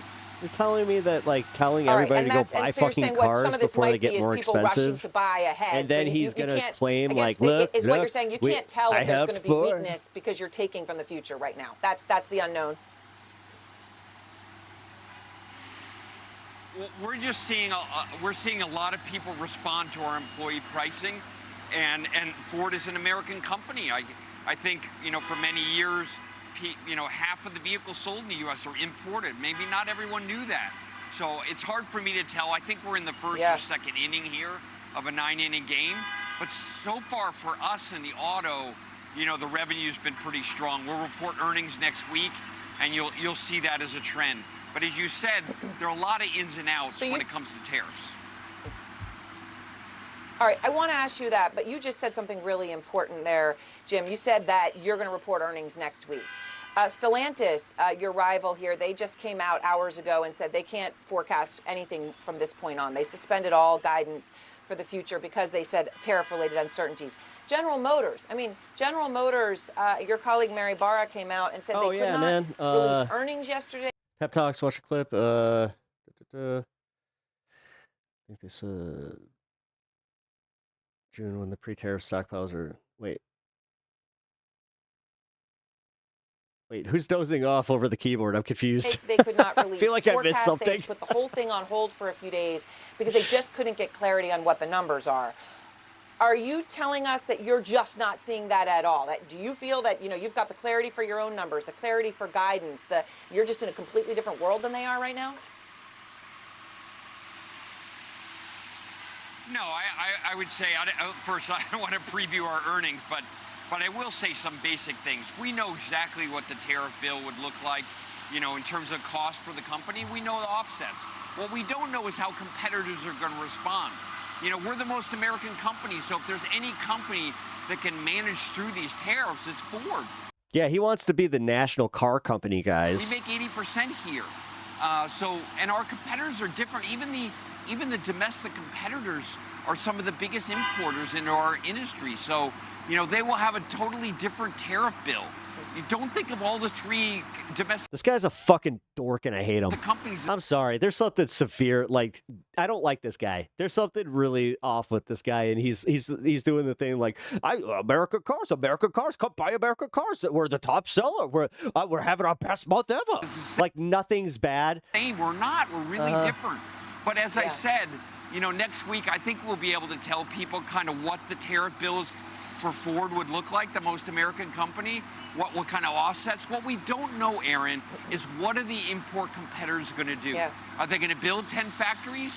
Are they going to take pricing and pass it on to the customers? That's none of your fucking business. This summer? Honestly, no. I just thought about this. This guy's trying to do something that's really fucking snaky because he's trying to do it in a way where he wants to have favoritism with Trump and the administration, meanwhile getting inside info on what his competitors are doing because he has to do this thing for pre-tariff pricing. He's just so virtuous, guys. You know, the stuff we built now Look, he's one of us. He's wearing a reflective jacket. Is priced. If we announce a price increase now, it'll go into play in July and August. So He said this is the third time he said Ford is the most American car company. We get we it, have Chief. to wait until then to see what our competitors do. I hope that makes sense. Okay. No, it does on some level, but you keep emphasizing the most American company. You've now said it. I haven't counted exactly how many times, Jim, but obviously you're making that point loud and clear. Does that prevent you from any pricing increases? I mean, are you confident? Oh, shit.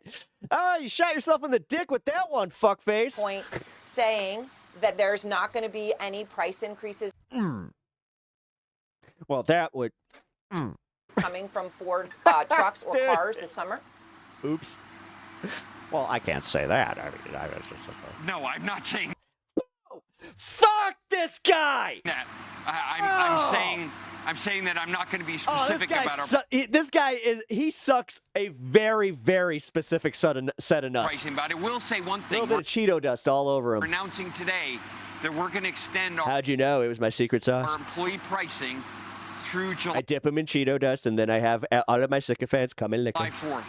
That's a big It gives it a nice little sheen. commitment. I don't know Buddy, you got a little bit of hair in your teeth. You know what I'm saying? if the other competitors are going to be able to I forgot to shave. do that. But we want to keep our prices competitive and low. We sell some of the highest volume vehicles in America, like the F-150, and we think this is an opportunity for. We think this is the opportunity. You know what's funny? Here, I'm gonna watch a video about a bunch of cars just sitting on the lot. Here. This guy pushed me to this one. Fuck this guy. Having a different footprint. We have a different exposure to tariffs, and that to us is an advantage. Yes. All right, so I understand what you're saying. Employee pricing through July 4th. Obviously, you're announcing that right now, but not commenting on prices beyond that and whether there'll be increases. You also said that you understand the tariffs, and I want to ask you more about that because so many people don't. The markets, not just others in your industry, of course, but across in other industries where there's been suspension of forecasts, whether it's from just economic uncertainty or the tariffs themselves. There was a line on a CNBC article trying to summarize the changes in the auto tariffs yesterday. I just wanted to read it to you, really also for everyone to understand out there what we're dealing with. See if anyone can follow along. It says, parts-related reimbursements include potential offsets of amount equal to 3.75% of the value of a U.S.-made car assembled before May 1st. After that, the reimbursement cap is lowered to 2.5% of cars' value until April 2027. The administration calculated those rates by applying a 25% duty to 15% of the value of a U.S. assembled vehicle in the first year, 25% duty to 10% of that value in the second year. Now, you can just go ahead and speed up my voice like a drug disclaimer. Does that all make sense? And do you actually think that will last more than 24 or 48 hours when all the rules could change again? Mm-hmm. We'll see, but here, let me take you through the math. You know, a $40,000, $50,000 F-150, 75-80% of the parts are made in America. But to keep it competitive and affordable compared to companies that import from overseas like Mexico or South Korea or Japan, we have to import certain parts. And we need them to import more parts to make their cars more expensive. So we're the choice. And a lot of parts like fast. This is the one time that it's like, who's more hateable, you or Elon? Do I actually want to push people to go buy a Tesla just because I hate you this much?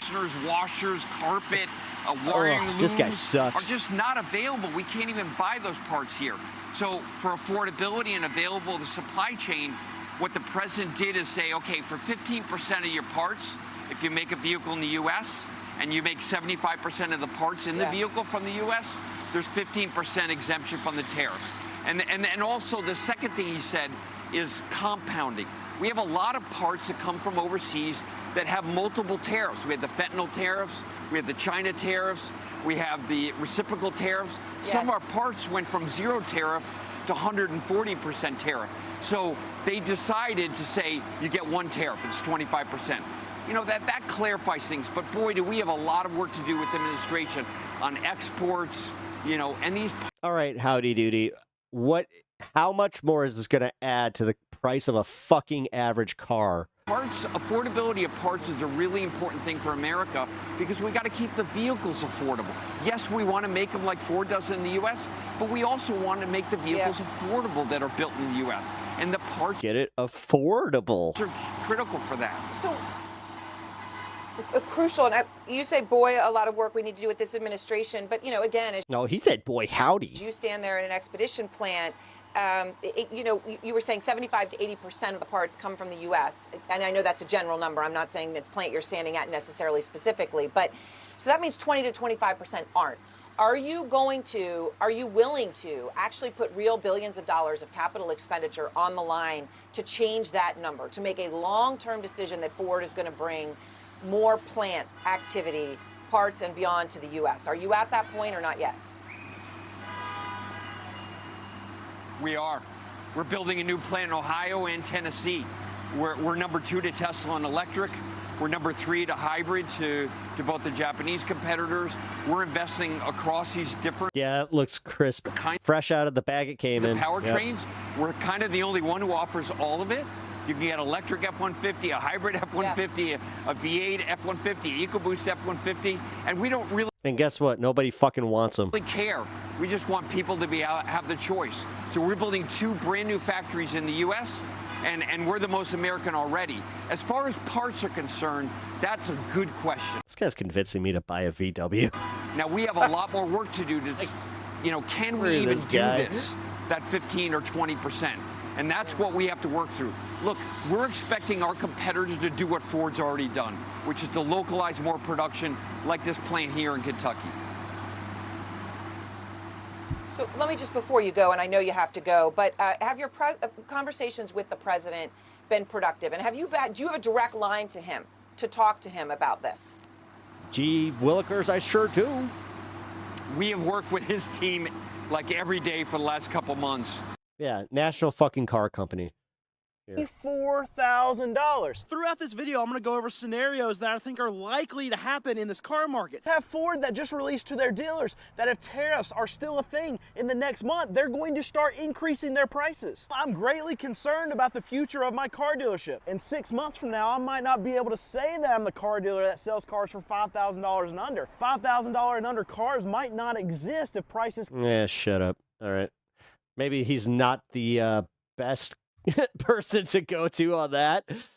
Let it rot. If you drive past a dealership lot right now, it'll be completely full. Even their overflow lot is going to be completely full. They are filled with overpriced inventory that they simply can't sell. Even with a little discount from the manufacturer, a little rebate, and a little dealer discount, it's not enough. People are saying, I need more discounts. I need 20, 30,000 off some of these pickups because they're so dang expensive. And we all know dealerships showed their true colors over the last few years with all the market adjustments and stupid charges. That's the biggest problem. Also, manufacturers raising the price on top of the dealership adding all the BS. So you got to think about it. The dealership screws you over so bad, and I don't think people understand how bad they do. Yep, and this guy was trying to make it out like, well, we don't know what our competitors are going to do, and we're moving all these cars. Did you see all those Broncos? Did you see all those Broncos? Stuff that dealership ads provides no value at all. And I'm just going to say again, I have seen so many, like, because again, what he just said about like the overflow lots are full. Filled tires, all this stuff that's just a complete BS scam. And the worst part about it is people think they got a good deal. They go through the finance department, they buy all the warranties, and they say the dealership treated me so nicely. Yeah, it's because they made 10 grand off of you. Try to go through the finance box without buying any products. They turn real quick from a nice person to not so nice. Yep. Especially if you're a cash deal, not financing, not buying any product. Generally, it can be pretty quick, but it's definitely not a happy No, they hate you. They will they'll actively try and make you leave. Process. The finance guy is not happy to see me, but you have to understand when you. I got kicked out of a dealership because I didn't want to accept their terms, but but they still sign that fucking contract. Finance to a dealership. Usually they ring a bell, like for every car sale they make. I did not get a bell. And on top of it, I did the thing where I kept them there where the guy that was trying to sell me the car, he wanted to go home. If you fill out that credit app, most of the time they're raising the rate on you. Because I thought about that when my buddy brought it up. He's like, yeah, that's the best way to sell a car that way. I was like, you know what? I accidentally did that. So they get you because I went in at 6 and I ended up leaving right around close. Approved at 8, but they're going to show you 10%, and they get a spread of the difference from the bank. Oh God, I think I went even earlier because I was there for like 6-7 hours. It's So. an additional profit driver for the dealership. That's I'm one of way the off. most scummy ways to make money is to raise the rate on an interest rate that's already approved by the lender at a certain rate. Yep. It's crazy. Yes. And they consistently do that. If you buy any warranty or any gap, and then if you try to hold them to it, they will literally just tell you like, okay, you can leave. And they're expecting you that, like, they expect that you need that car. Coverage, they're going to tell. The worst thing that you can do right now is go in for a very specific car that only that dealership has, because what they're doing is they do have they have deals with other dealerships locally. Like if there's a dealership within 10 miles of each other, trust me, they are playing inventory games. Tell you maybe if you negotiate, oh, I'm giving it to you at cost. I call BS on that. That's what the guy was trying to say. Employee pricing. Did he mention that the employees are getting fucked? You're paying probably double or triple what it costs. Yes. And as vehicles continue to the employee pricing was literally what it was pre-tariff pricing. Zing. Rise, people are financing their car longer and longer. We already know. I actually kind of like the look of that. 84 months, it's all over the place. But when are they going to start doing 96 and all this stuff? It's going to happen eventually. And that's the craziest thing to me. I usually hate four-door trucks, but that's a nice one. And they're going to keep financing longer and longer, and it's going to be more interest. It's a bad situation. But finally, I hated going to dealerships as a kid.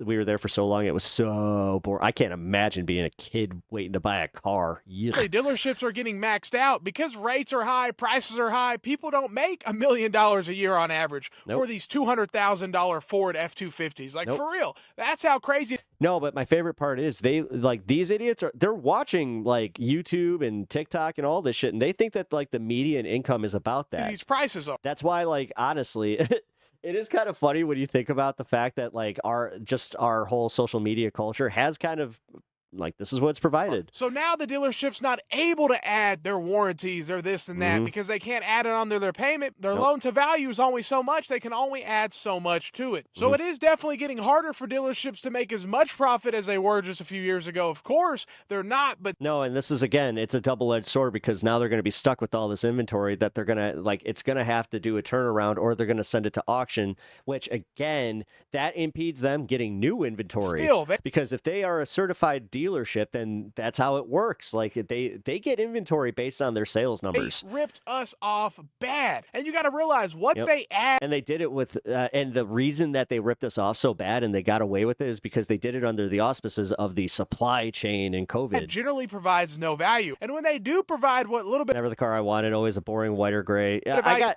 got, my car, I got at least the color I wanted. I saw this rhino blue and I was like, I want that. They do. Let's say they add a lift, wheels, and tires, which some people will say it does. Some people I got a very sensible car. will say it don't. But at a very horrible rate. $1,000 in add-ons for that. Because I'm one of the unfortunate ones who my car decided to drop a transmission right in the middle of COVID. Stuff. But if you do it yourself and you bring a Jeep with all the aftermarket parts, they're going to tell you it's worth less. Yep. But they do it and they want an extra. They want an extra 25,000. Yeah, 20 or 30 grand. Yeah, 20 grand. So yeah. it's pretty. They'll literally just be like, look, it's got this spider jack on it. Funny. So as we or Black Widow still jack. continue to see 2023 still on the lot, and there's a lot of 2024. Oh yeah, and the thing is, they're still priced at 2023 prices or more.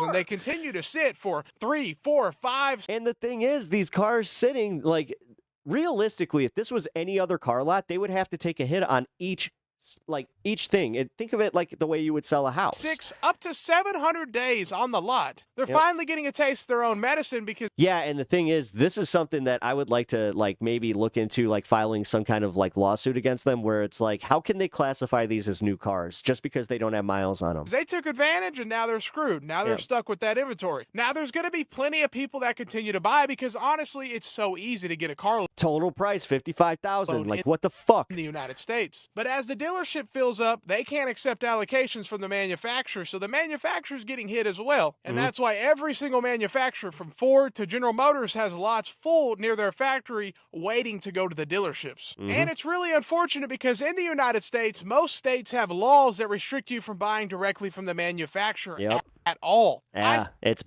see a world where it's the biggest racket. we could have both direct to the manufacturer sales and the dealerships. They can compete. Some people want to go to the dealership and negotiate. Some people are just going to go ahead and pay MSRP and not deal with the dealership. I would never the thing is I would just I would pay MSRP. The thing is only if they actually made sensible cuts like to their already existing inventory. Again, if they have a 2003 that's been sitting, then why the fuck wouldn't they just take, a couple hits on They it? need to have both available. And you still make the profit off the just the basic thing, like the parts of the car, or just like the basic prices of the car. Like, all this additional bullshit, I'm telling you right now, man, like this is something that they do at all dealerships. Well, what about so service? do not be surprised. Well, the manufacturer could have a service department. That's pretty easy. But again, I see a world where there's both direct to consumer and also the dealerships. Let it be a free market. Why are we forced to go through a dealership? Why are we not allowed legally to buy a car from the manufacturer? So the whole process... Because a bunch of lobbyists got together with a bunch of car dealers, and these car dealers made it so it would be much harder for us to do that. This is just crazy, but finally dealerships are getting back to how they had all this inventory. You know how insane it is to live right near one of these factories and you can't just go buy direct from the factory, especially if it's a car that you would actually want? It's sitting around. Like, it's nuts. Their profits are down. They're finally getting a taste of their own medicine a little bit, but they need a lot more. For dealerships to really feel the pain, we just really got to stop buying this overpriced junk. And people are finally starting to realize as repo rates go up and people realize it's not the way. I don't need a new vehicle right now as these prices keep going. No, certified pre-owns are like it's rising higher than anything, but they still get you with that because they're selling it essentially like a new car. They took a bunch of their tactics and just applied it to it. Going up and up and up. And as we know, they screwed us over for so long. They're just kind of saying, I'm done with it. I'm not going through a dealership anymore. I've never known so many people to also watch videos, learn to negotiate the right way, and really not let the dealership take advantage of you by not buying additional products. Be that buyer. Don't be the finance manager's best friend. You don't want to be friends with that person. They're going to rip you 15 ways from Sunday. I'm real curious to know what you think. Do you think some of these dealerships are getting a taste of their own medicine, considering there are 2023s and 2024s at your local dealership right now, pretty much across all of America? All of them. Old new stock is the new term, and it's becoming more popular than it's ever been. And it's because these prices are so high and discounts were not there, especially a few years ago. So now they're stuck like Chuck with this inventory. And and then you had a bunch of people order these cars that then dipped out. All the dealership can do is keep raising discounts, but it's never going to be enough because it's such an overpriced vehicle. And we already know how greedy and how sleazy these dealerships. Don't let them take advantage of you. Let me know what you think. Have a great day and stay blessed. Base. Select that one for sure. It's a good video. Yeah, screw this guy. I'm telling you. And so a very high level of engagement. Look, the administration knows Ford's a bit different. And we've also been working with Mary and Stellantis too as a group because we recognize how important. Is this what this country, this is who people think is the superior race? This guy? This moment is to get this all. I'm sorry. Like when I see people like him, it just reminds me where it's just like, you fucking dork. You're just a dork. What is up with these just dorks? All right, and kind of figure it out together. And I have to say that the engagement has been very high. Bill Ford's talked to the president a couple times. I know that's typical, but look, we're all trying to figure this out to do the right thing for the country, and it's going to take a little time. He almost slipped and said company. But he we never. He almost had a Freudian slip and said company. Left the U.S. I guess that's my point. We just never left, so we're in a different situation than the other companies. And we also want to do the right thing, like we're building 2 new plants. But we have to figure out this affordability part of this. All right. Well, Jim, I appreciate your time. And Erin didn't buy that bullshit either. thank you very much. That was kind of funny. She didn't buy that. Kind of nice to see, actually. Wait, what's this? I thought that was the actual Sam Cedar GOP is screwed. All right, y'all. So we've been covering this a lot about how Republicans are barbecue chicken, and they're just getting worse and worse. Yo, my man is wearing a tie today. He looks good. Man, the evidence keeps piling. He going to court? Up, bro. I mean, he's either going to court or a wedding. I prepped this segment a while ago, and I just had to keep. I'm like that where I have my suits where it's just like I might actually look a little too formal when I go to court. Adding parts to it because there was more stuff that's like, oh my God, how is this real? So take a look at this. This is a pollster asked, it's NPR and PBS, and it's a Marist poll. And they asked the American public, hey, grade President Trump at the 100-day mark. What was his first 100 days like to you? And it's standard grading model A, B, C, D, F, right? Look at the numbers, homie. Look at the numbers. A plurality of voters, nearly a majority of voters, mind you, gave Trump an F. Gave Trump an F. 7% gave him a D. 8% gave him a C, 17% gave him a B, only 23% gave him an A. 23%. I might have to adjust my number of the floor for Trump. I've been saying it's anywhere from 26% to 33%, right? Maybe it can get as low as 23 when the shit really hits the fan. It's possible. It's possible. But certainly now I'm thinking that 33 number is too high because he's already at 39 in one poll, already at 37 in another poll. I think he could get as low. I think that 26 number might be closer to true when we talk about Trump's actual floor. Now, that's still incredible for him because that means a quarter of the country is in his fucking cult, which is wild. But still, maybe it's lower than what we had previously thought. So this is cataclysmic for the regime. So now I should point out also, Trump's number here is 45% that gets an F in his first 100 days. Obama's was just 11%. Biden's was 26%. And then get this, Trump in his first term was 32. So, in other words, we're more than 10 points worse than in his first term. So that's validation for something we've been saying all the time, which is, look, I know his first term was bad, but this is like way, way, way, way worse. In fact, now you look back at the Steve Mnuchin's and the Gary Cohns and you go, I had no idea how much those assholes were keeping the train on the tracks, bro. I had no idea how much. It was a Herculean effort to just make Trump a normal, horrible president, as opposed to historically horrible. Okay, so now let's go to what the outlook is when it comes to Republican politicians in the midterms. Now, I know it's very early to be talking about the midterms, but still, there is historical precedent for what the numbers are like now and what they're going to be for the midterms. Okay, so let's watch. I have a lot to say about this, too. If the House GOP is under any illusions that Donald Trump's fall in the polls won't bring them down as well, they are living on Fantasy Island. What are we talking about here? Let's take a look at the generic congressional ballot. Democrats versus Republicans. We have 3 polls out within the last few weeks. What do they all show? They all show the Democrats up by 2 points in the CNBC poll. The Fox News poll that was out on Friday, look at that. Democrats up by 7. The New York Times poll that was out this Friday as well, Democrats by 3. And keep in mind, the House GOP won the popular vote back in 2024 by a little less than 3 percentage points. So when you see 3, 7, 2, averaging 4, that is a tremendous shift. That is a shift of 7 points from the November 2024 elections away from the GOP to the House Democrats. Donald Trump dragging down the House Republicans. Where are we seeing this shift in a most pronounced way? Where are we seeing it? We've spoken about it, Mr. Berman. We're talking about independence. This is how you know that Trump is bringing down the House GOP. Look at Trump's net favorable rating. In October of 2024, according to the New York Times, it was minus 9 points. Look at where it is now, minus 30 points among independents. That's horrific. That's historically awful. Take a look at the generic ballot. In October of 2024, the Democrats were ahead, but only by 3, well within the margin of error. Look at where they are now, up 17 points. There is no way on God's green earth that the Republicans can hold on to the House of Representatives if they lose independence by 17 percentage points. My goodness gracious. This is what dreams are made of if you're House Democrats, and it's all being driven, or at least in large part being driven, by Donald Trump's rapid drop with independence. What does history tell us about how a party does heading into a midterm with the type of lead the Democrats have right now? Yeah, okay, so I went back through history, right? And I looked at the opposition minority party. That, of course, is It's good to see you. Actually, I was going to shout you out earlier, but I forgot that you can only do that for people online.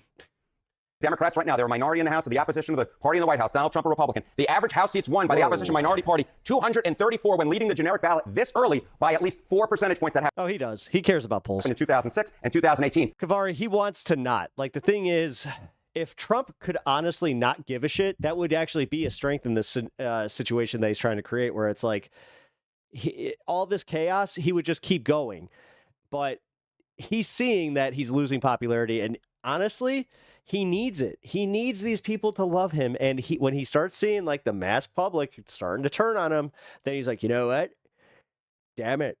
2 huge Democratic years. Democrats love this number. Of course, we still have months to go. We'll see if history repeats itself. We do. He'll say fake news to you guys, like to the general public, but he dude, he's not that stupid. And I know that's weird for like me, a leftist, to say, but he really isn't. Like, But this is an answer to the question. He's got the public persona that will go out and be fake news all day. But this is why he rages on during his poop tweets. Oh, why does it matter what these numbers show right now, 100 days into the president's term? Well, there's some history that shows it might matter. That's exactly right. Oftentimes, the generic ballot actually is quite predictive at this point. So what you guys need to understand is there was zero talk about, in the midterms, the Democrats having the ability to take the Senate back because they have a rough map to take the Senate back. But where we are now, it is absolutely on the table for the Democrats to win the Senate back. Simply because of a massive... If they don't fuck it up. Massive backlash against the regime. Again, this is something nobody could have foreseen, that they would collapse this bad, the Republicans would, that Democrats could win the Senate in a year when the map is biased against them colossally. But that's where we are right now. Independents are going gonzo, dog. They are out of there. And as I said to you guys, in the first term, there were some things you could point to. Oh, Trump did the First Step Act. That was good. Oh, Trump pardoned Alice Johnson. That was good. Oh, look, he banned bump stocks after a mass shooting. That was good. There were these little things you could point to where it was like, okay, he's bad. But hey, we got this one thing that we could fucking hang our hat on and say, okay, at least this guy's not completely and utterly falling. At least he's not the worst president in history, right? In fact, I argued George W. Bush, compared to Trump's first term, Bush was worse. George W. Bush was worse than Trump's first term. I said the same thing. Now, I would already say we're 100 days in. I'd already say Trump's second term is worse than George W. Bush. Yeah. And everybody seems to agree. Certainly the independents seem to agree. So, I mean, we're also, like, cratering towards a fucking war that, like, again, this no war president, like, he can't even... The thing is, he's just waiting to see which one he wants to pop in on. So, here's another thing. What the fuck? Americans were asked, what's Trump's, like, biggest failure? What's his biggest mistake since he came into office this time? And the answer is pretty straightforward. As you can see here, there's the word bubble thing. Tariffs were by far and away... Yes, you can. The Republican House... The biggest mistake. Now, I have to say, I was a little surprised by... They decided to be like, nah, we need to get rid of that rule. By this, because when you're looking at, I think all the stuff with the kidnappings and the... And then I think they took it to the Supreme Court, and the Supreme Court decided to take it up and say, legal. Human traffickings, they are not deportations. The total destruction of due process and habeas corpus, rounding people up, shipping the war on free speech where you can't even criticize Israel or you get deported or locked up indefinitely, right? To me, I look at that and I go, oh, this is an assault on the rule of law, checks and balances. It's an assault on the Magna Carta, which is from 1215. Trump trying to roll the clock back to the year 1200. So in my mind, I think of that, and I think of the constant warmongering and threatening with foreign countries, bombing Yemen relentlessly, bombing Somalia, threatening war with Iran, threatening war with Mexico, saying I'm going to take Canada, make it the 51st state, saying we're going to take Panama. To me, like, those things probably supersede it, but I figured out why tariffs are the number one thing. And look, it's very straightforward. People are pretty, I mean, at the end of the day, what matters directly most to people in this country? How am I doing? How am I doing? What's my wallet look like? I'm glad that he's at least being honest about this, because that is the American way, is how am I doing? What's my bank account like? The thing is, I'm not trying to pretend like I'm any better. Like, honestly, yes, I have the ability to definitely be empathetic towards other people, but once it does impact me, then it becomes the oh shit, the fire's underneath my ass kind of thing, and oh my god, now I have to get mobilized. What's my pocketbook like? And the tariffs, people are already... Like, I admit where, like, I've had some shittiness there, and now that I have, like, it has kind of, again, fire, like, my ass is on fire. Seeing the impacts of the tariffs. We just got news. The economy contracted 0.3% as inflation went up. So in other words, stagflation is already here. That's an economic nightmare. That's the worst of all worlds. That's something where even the Federal Reserve goes, what do we do in reality? Squish, were you able to catch any of the Ethan Klein stuff today, or... You're going to watch the playback on that one. Action to this. Oh, wait a minute. You were probably on a different stream. Hold on. Right? And so, given that it's directly impacting people's money, that's why tariffs are number one. I told you I've already witnessed the impact of the tariffs. I bought a new pair of business shoes. It was $27. And then a couple days later, I was like, oh, I like these. Let me get a few more pairs of these. And it went from 27 to 40 in 2 days. Mm-hmm. Okay. Now, I can handle that, but 60% of the country is living paycheck to paycheck. Right? This is fucking horrible. People are not going to be able to make ends meet. And so I wouldn't have bought them. I would have been like, oh, this one pair is good for me. Wait, why do you need to buy multiple pairs of shoes? Do you really have like that little faith in those shoes being good? Tariffs, and by the way, it is about to get way worse too. Yeah, definitely rewatch that one. It was good. Yeah, like, oh, we hit the bottom, and now the economy's going to grow from here. Oh, it takes a while, but it'll change. Wrong. No, it won't. It's only going to get worse. There is no logic to what they're doing. There is no logic. The idea it's going to revive American manufacturing, totally bogus. The opposite is happening. Factories are shutting down now as a direct result of this. So he doesn't know what he's doing. He's massively incompetent, and he's tanking everything. So, by the way, other words that are relatively large on the screen here in terms of big mistakes Trump made. Tariffs, number 1. Musk looks like number 2, which makes sense because Doge is destroying the social safety net and screwing people over. You already half the Social Security offices being closed is a fucking nightmare. They're trying to make Social Security collapse. Tariff is another one. Well, tariffs and tariffs, the same shit. Some people spell tariffs wrong. That was another big one. War, I see, is another big one. Elon is up there too, relatively big.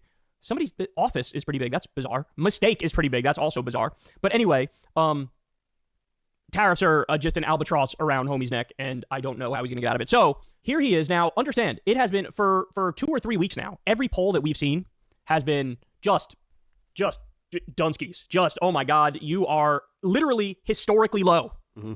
In the history of modern polling, he's at the dead bottom.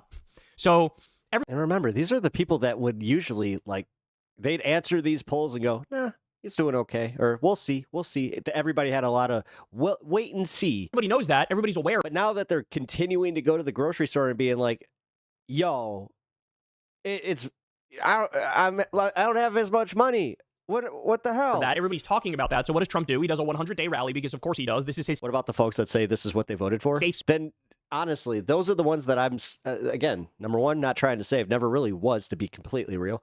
But I think that this whole like faux outrage towards people like that needs to stop. Where it's just like, no. Face. This is where what Kyle is saying about the independents and the people that are already like. They're responsible for these poll numbers. Those are the people we need to reach out for, not the people that are still continuing to give him the, like, what, the 39%? And listen to what he says. This 36 is unbelievable. This is all done in 100 days. But when you watch the fake news, you see fake polls. Again, they poll more Democrats than Republicans. Democrats aren't going to say, I'm going to vote for Trump. And we still got 40. Do they? That's funny because it's actually been proven the other way around. But okay. 45, 44. Okay. But on the legitimate polls, I think we're in the 60s. I think we're in the 60s or 70s or something. The only legitimate poll is the one that has me up. 60s? 60s? This dumb motherfucker has the balls to go out there and say 60% of the country is supporting him? What the fuck? This is a lie. He knows it's a lie. And this is actually really, really dangerous. And the reason it's dangerous is when you have a president who's gone full right-wing... Yeah, he's authoritarian. Postmodernist. Postmodernist, or he's authoritarian. At a time when the economy is collapsing. How do we know he's not going to pretend like, actually, the economy is doing great. Actually, it's amazing. I don't know what everybody's talking He's already doing that. about. Empty shells. He's already doing that. He's blaming Biden while simultaneously saying how great the economy is. Like, how's that work? Want the empty shelves. That's totally fine. What's the problem? I don't understand. So do you understand why this is so terrifying?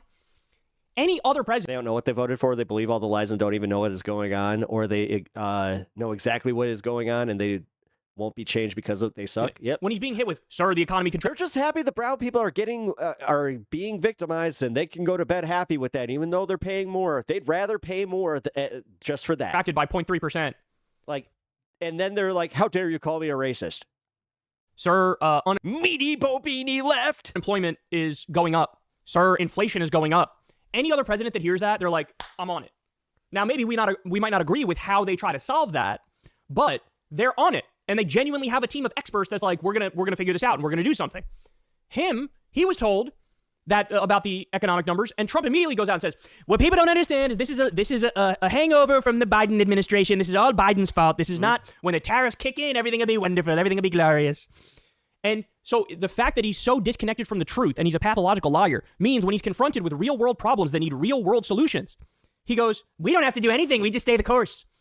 He's saying he's in the 60s or 70 percentile range at a time when he's historically the lowest in polling history at this point in his time in office. Now, at the same time, here we go. He flagrantly violated a 9-0 Supreme Court ruling. 9-0. That says you have to facilitate the return of Kilmar Abrego Garcia. Yeah, and then says that they unilaterally said that I won. They 0-9. They said I won. He's been told multiple times by the media. The media literally quoted to him the exact part that says you have to facilitate his return. And every time he says the same thing, I got to talk to my lawyers. My lawyers say something different. I leave it up to my lawyers. I have nothing to do with it. And then now this is part of having yes men. The thing is, his dumbass actually believes it. He gets to like this is what, honest to God, sometimes sucks about him is when people are just like, see, he lies so effortlessly. It's like, because that is not a lie necessarily. He actually believes that. He's been told those numbers. He's been told that, you know what, I have 60% approval. Run free in a rally. What does he say? And also, we cannot allow a handful of communist radical left judges to obstruct the enforcement of our laws and assume the duties that belong solely to the President of the United States. Judges are trying to take away the power given to the president to keep our country safe. And no, that's not. No, because we didn't give you the power of an effing king. That's what we base our whole country on, you dumb ass. It's not a good thing, but and dumb asses that support this. I hope there's nothing more anti-American than doing like you know what? Those redcoats, the British, that Tea Party, you know what? Maybe we should have just actually accepted those tariffs and just waited it out. For the sake of our country, that the Supreme Court is going to save this, because we have to do something. These people are just looking to Fiumi o mortar. To destroy our country. Nothing will stop me in the mission to keep America safe again. It's very simple. Keep America safe again. We're debunking Trump's bullshit. So they literally arrested a judge who was following the law. Now he's got this threat, and it absolutely is an implied threat to the Supreme Court. I hope they do the right thing. I hope they save us from this. But nothing's going to stop me from doing what I got to do. Think about how far we are up Schitt's Creek without paddle here, bro. Think about that. Oh, yeah, but the thing is, again, once people see the empty shelves, like, just remember how much they freaked out over toilet paper. You give him a little bit of space to speak his mind, and you think he doesn't know he lost 9-0? Like, at first, I'm sure Stephen Miller lied to him and said, oh, no, we won 9-0. I'm sure.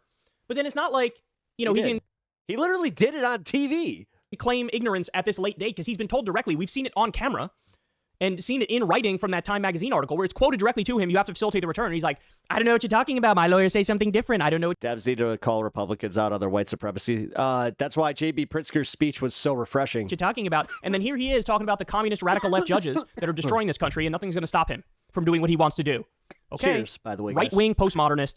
For those of you who don't know, what I mean by that is he doesn't believe in the Enlightenment. He doesn't believe in objective truth and empiricism. What a postmodernist does is they have, it's my truth, not the truth. I'm gonna give the lesser evil. How is that the lesser evil? You might get out of here with your fucking bullshit, like social issues that you like. Honest to God, like, dude, the LGBTQ and the immigrants, they weren't never impacting you, and you can stop. You know what's impacting you? High prices. The fact that this dumbass keeps screwing us over. You know what's going to impact you in 2 weeks? When you cannot get whatever food you want. When you go to grill season and you're sitting there wondering, oh, why is such and such not on the shelf?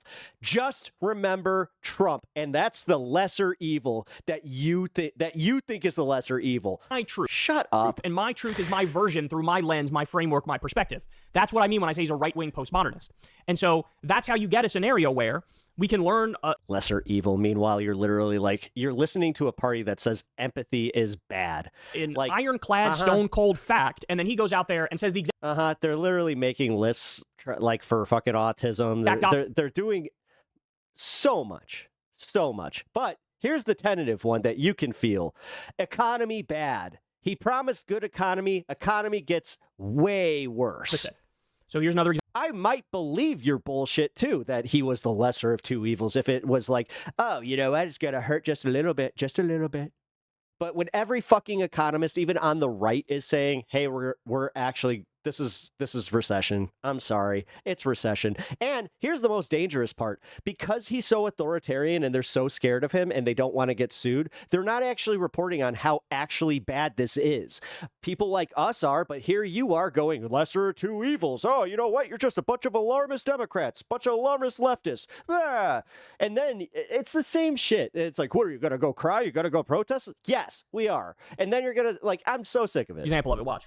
Tourism is going to be way up. Things are great where I'm at in the U.S. You see the numbers? The tourism blue state, so do I. Is way up. Not now. Now Canada, tourism's doing very well. We're doing very well. What are you talking about?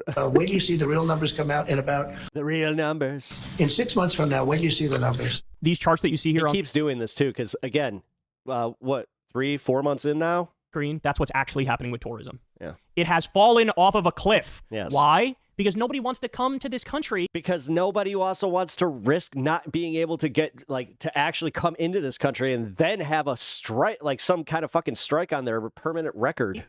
And then get rounded up and shipped to a slave labor gulag concentration camp, Blue states are camp in El Salvador. Nobody wants to come to this country and have the U.S. federal government scroll through their social media timeline and say, you made a joke about Trump 3 years ago, we're kicking you out of the country. So but the thing is, I bet that he's going to say something. I am going to be presumptuous here, that tax is too high, blah, blah, blah, LGBT issues, blah, blah, blah. Like, it's all this bullshit. Of course it always is. And then when they move to a red state, then they get shock Pikachu face when things aren't better. They are still getting taxed on things. Oh, my favorite one is when they start, like, doing their monthly bills and they're just like, wait a minute, how come I got taxed on, like, more on my groceries? What's going on here? And it's like, well, we don't have a income tax, but to supplement that income tax, we have higher sales taxes. It's like, how dare you? You're gonna go down, and here he is with a straight face. The numbers are great. The tourism numbers are great. They're wonderful. They're Nobody wants to go to an effing detention center while they're on vacation. Yeah, amazing. I seriously, I really think that this guy is a world record liar. I don't know if there's ever been a more prolific liar than this man. Isn't. Again, you think the thing is, he's not good at it. Like, he's really bad at this. Like, here's my favorite part about just like the fascist part is, I watched this documentary about the fall of fascism and how every time they always fail because they honest to God believe their own bullshit. That's Trump's biggest problem, and that's why he'll fail so much faster. That's why, honestly, somebody even said it. They're like, he's not even going to get to his own finish line because he's going to trip up and he's going to just fall flat on his face. And it's going to be all his own doing. And he's going to eventually, you're going to have that last Trump supporter just go, you know what, bro? Enough. Think he doesn't know that the tourism numbers are... You tripped on your tie. You lost the race. We're sorry. We're not doing this anymore. In the toilet? Of course he knows. But he just lies. But my favorite part is the people that get fucked over the hardest by him are his supporters. That is funny to me. He just lies. So I don't know. Again, on a daily basis, you get hit with like a dozen new lies. I'm not sure anybody in human... Oh, yeah. In some ways, Trump is good for Europe because he's pushing Europe to focus on defending itself rather than, America. Yeah. It's the same with Canada. It's kind of funny how nationalistic he kind of accidentally made the rest of the world, where it's just like, dude, you realize you really shot yourself like with this one. Good job. Human history. Good job. Has been this prolific a liar. I'm really not sure. Now, by the way, this wasn't even the biggest lie in this interview. It wasn't. You want to know what that was? Here we go. Talking about Kilmar Abrego Garcia.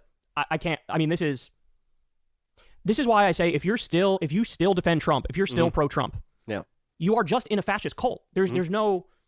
I want to try to be kind to you. I want to try to create so-called detention centers, resort settlements. Some sort of no one cares for your narrative. Yeah. Well, I mean, look at the way they tried to fucking say, look, Kilmar Abrego Garcia, the MS-13. He had MS-13 on his knuckles while he was sipping pina coladas. I can exonerate you to some extent, but I can't do it. I can't. It's not possible. It's not possible based on the evidence. So here we go. Listen to this lie. He wasn't a member of a gang. And then they looked, and on his knuckles, he had MS-13. There's a dispute. But wait a minute. He had MS-13 on his knuckles tattoo. Okay, Grandpa. Tattoos that are interpreted that way. But yeah, Grandpa, you saw a picture. Okay, Grandpa. Wait a minute. Hey, Terry. Wait a minute. Like, this is a Biden moment. Like, honestly, this is way more. This is just as, actually, I'll say just as. This is just as embarrassing as Biden's fumbles. Terry. Terry. Listen, Terry. I heard it. Somebody showed me a picture of it. I saw it. He had the MS and the 1-3. MS-13. It says MS-13. That was Photoshop. That was Photoshop. And the thing is, it wasn't even good Photoshop. It was actually just sitting there as, like, that was them insinuating that this means this, this means this, this means this, this means this. And he's just like, no, he had it. He had the MS-13. Why else would he have it? That was Photoshop. Terry, you can't do that. What up, Goyce? Hey, they're giving you the big break of a lifetime. You know, you're doing the interview. I picked you because, frankly... See, and when he starts losing, he turns into a little whiny bitch like baby. I never heard of you, but that's okay. Little whiny bitch baby Trump. I picked you. You know what? He asked me a tough question. You know what? I'm not looking good. Fuck you. Why am I even here? I chose you. Terry, but you're not being... You're not George Slopadopoulos. Very nice. He had MS-13 tattooed. We'll agree to disagree. I want to move on to something else. Terry, do you want me to show you the picture? I saw This was worse than Biden because at least Biden tried to correct himself. Yeah. Picture. Yeah, it's almost like Biden actually wasn't a bad person. He was an old doddering fool who had some beliefs that he just held like to his core, but realistically, he wasn't the actual epitome of evil. This dude is legitimately, he's so evil that, like, oh my God, it's not even funny. Like, dude, if I was a Christian, I would have said that this dude was the Antichrist the first time around, but this time. Well, here we go. Don't Photoshop it. Go look at his hand. He had MS-13. He did have tattoos that can be interpreted that way. I'm not an expert on them. I want to turn to Ukraine, sir. I want to get to Ukraine. No. He had MS as clear as you can be, not interpreted. This is why people no longer believe the news, because it's fake news. That's because he doesn't have it on his fucking knuckles. In El Salvador, they aren't there. But let's just go. They aren't there when he's in El Salvador. They weren't there, but they're there now, right? No, but they're in your picture. How come nobody ever just does that to him? Terry, Ukraine, sir. He's got MS-13 on his knuckles. All right. Okay. You're acting emotional. You're emotional. You're just so emotional. Hey, we'll take a look. It's you just such a disservice. We'll take a look at that, Why don't you sir. just say, yes, he does? Because we're not just going to fucking believe your bullshit wholesale, you stupid used car salesman. Remember, don't go to the finance department. To something else. It's contested. Wow. Now, I know a lot of people watch that and they think, oh my God, Trump was actually convinced that it says MS-13 and it was the worst Photoshop of all time. No, guys, no. Even experts on MS-13 have said it's not an MS-13 tattoo. Dude, he would literally look at Jake and Elwood and he'd be like, look, they're from Trinidad and Agua, the Blues Brothers. They had knuckle tattoos. We got to send them away. He's lying and he knows he's lying. But he's powering through and doubling down and tripling down and quadrupling down to create the impression among his supporters that... But here's the thing. We need to start recognizing as a country his supporters do not have the power that we think they do. We give them the power by insinuating that they are a larger contingent than they actually are. I'm sick of this. When they lose this much independent support, when they lose their own veteran supporters, then we still sit here going like, oh, they've got all of those people that they won over in November because we're so traumatized by losing. We don't know how to look at anything objectively anymore. Trump is right, or at the very least, it's debatable. It's debatable. Guys, I'm going to show you the picture. This is the picture Trump held up in the White House. See, he's got MS, white 3. You see it clear as day. Look at that picture. He had the type font. They literally wrote MS-13. I don't even know if they were trying to make it look like. He also had marijuana in little letters and smiley. They put smiley. I don't know how they tattoo those letters, but they did a really good job. It was tattoos that he had. I think it was here for illustration purposes. We're going to pretend like those symbols mean MS-13 if you interpret it, right? But Trump is just bulldozing through and lying and saying, no, it says MS-13. Now, by the way, even to the claim... Then Schumer's going to lose. That, it's symbolism, but it does mean MS-13, right? Even to the old guard is about to learn a real harsh lesson. To that claim. That's also not true. You want to know what MS-13 tattoos look like? They say MS-13. They say MS-13. Not big on symbolism, these types. It says MS-13. That's what an MS-13 tattoo looks like. Again, Trump is claiming this obvious Photoshop job. He is lying relentlessly and saying, it is that. I don't know why you're saying that, Terry. Look, I've been very nice to you. You're not being very nice to me. Why can't you just say I'm right? Again, he is immensely sociopathic. Mm-hmm. He's a narcissistic, sociopathic baby, but he's a baby. He's a child. He literally, did you not see his demeanor? He is a child. I have met children. My fucking 7-year-old nephew actually knows how to carry himself a little bit better than Trump. Psychopath who lies and knows he's lying, but he's just trying to build a fortress of lies around him that he pretends it's the truth.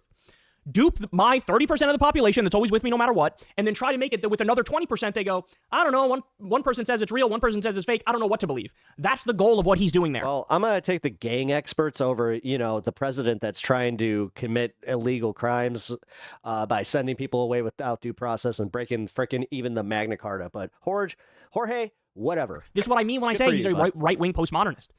You caught me on a day where, honestly, I'm done with the bullshit from people like you. Lying on purpose. He's lying for a reason. He's saying, this is my truth.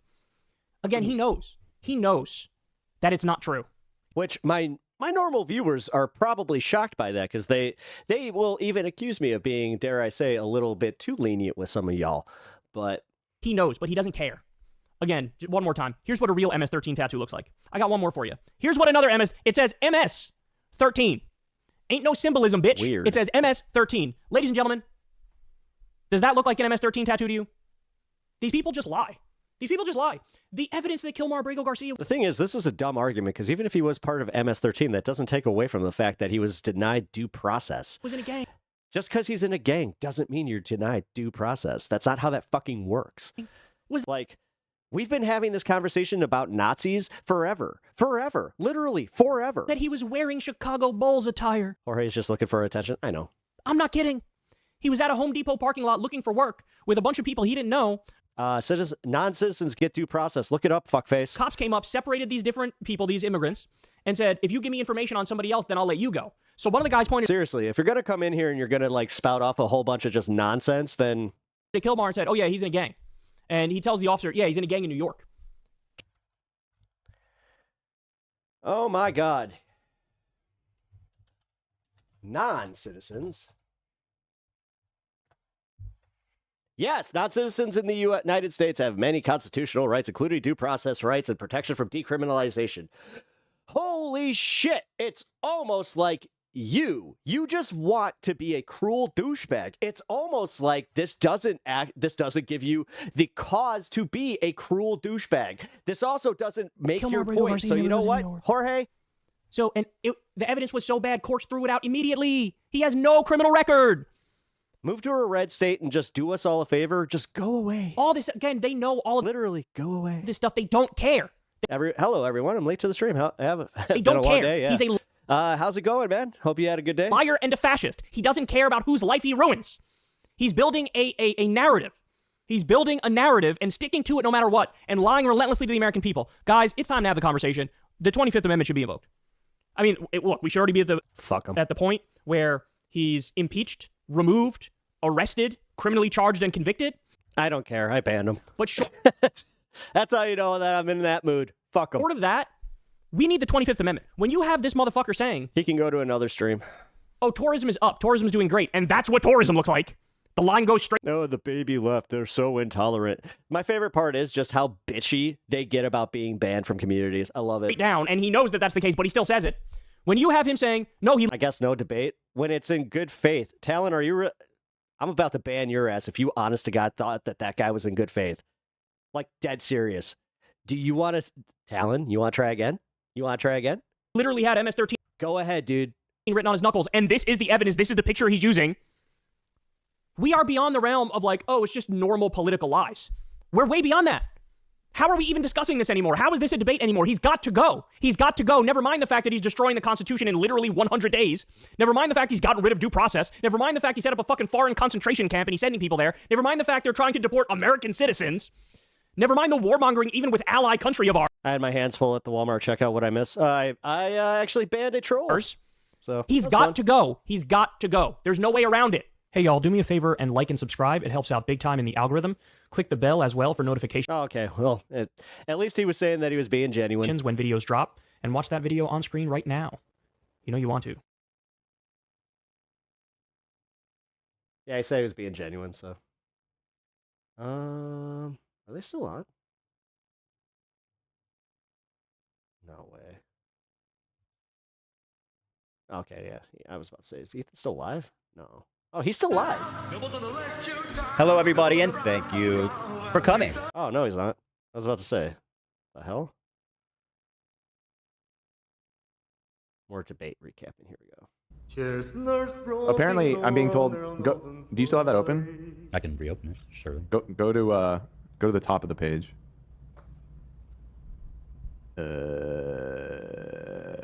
Jorge was low key or was low level troll. We lost nothing by banning him. No. Yeah, this profile, occupation full-time snowboarder, gender unknown, eye color none.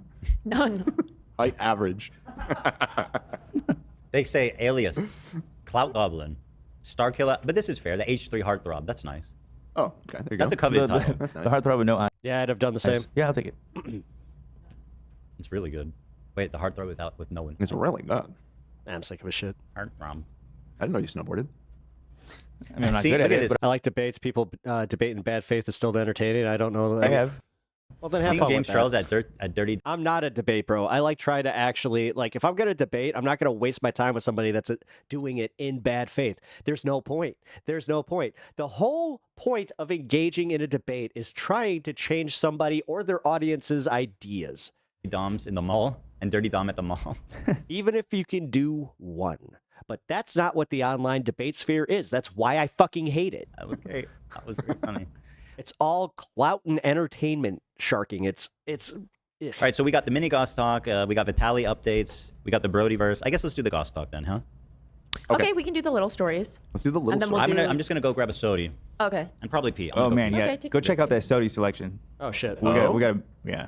I hit the wrong one. My bad. Again, I don't think he. I think he would just do the same kind of bit. Yeah, no. Yeah, I watched the hostage release earlier, which was crazy. The hostage release, Hamas It's not only amazing has the drug that makes you dab up Hamas, they also now have a drug that makes you kiss Hamas. Yes, I saw that. They did it. They found even a newer drug. Previously, they had only unveiled their drug that makes you dab up Hamas. Now they got one that makes you kiss them. It's crazy. He's talking about I like that. propaganda. I like that video. both you and Hassan call it dabbing up. Because he knows. He spent enough time with me. He knows. The weird part is the smaller like I'm still, 1,000 subs, but whatever. But the more people that I have on my stream, the more I'm starting to realize it's like, nah, why even entertain this? Dabbing is.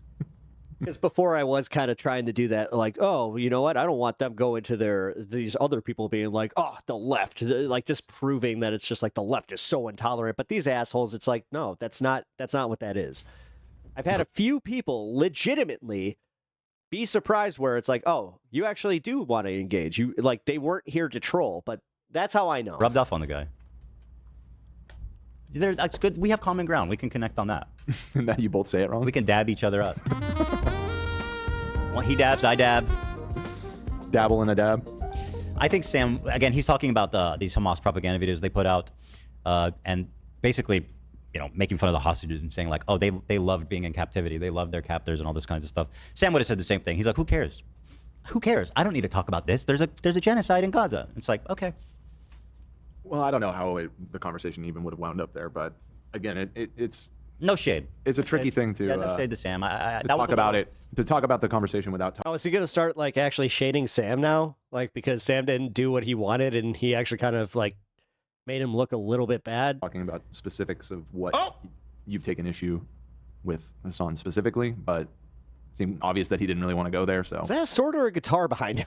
Yeah, it's no shade. I was a little catty with the way I said that. I didn't mean that. No shade. No cat. I'm just seeing what else I missed here.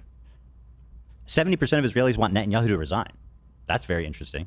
For a multitude of reasons, of course, but crime minister, and like, I don't think you can just hand wave again 500,000 people demonstrating, which is like a sizable percentage of the populace. That's bro with OCD dealing with ADHD. It's a significant thing, dude. I think the point he was trying to make with are you talking about me? Is that they were not that there's anything wrong with it, but that he has Tourette's. They were doing it because of the hostages and less about they wanted the war to end. How do you get the hostages? No, I know, It's a but ceasefire. I think he was saying it like if the hostages were involved, it would have been a different thing. It would have been the show out would have been well, different. if the hostages weren't taken, then the situation would be completely different. And so. None. He has Tourette's. He literally has Tourette's. Like, my God. The ableism in this fucking community sometimes. Yeah. I don't know what that would look like, right? Obviously, there'd be even less justification. Like, bro.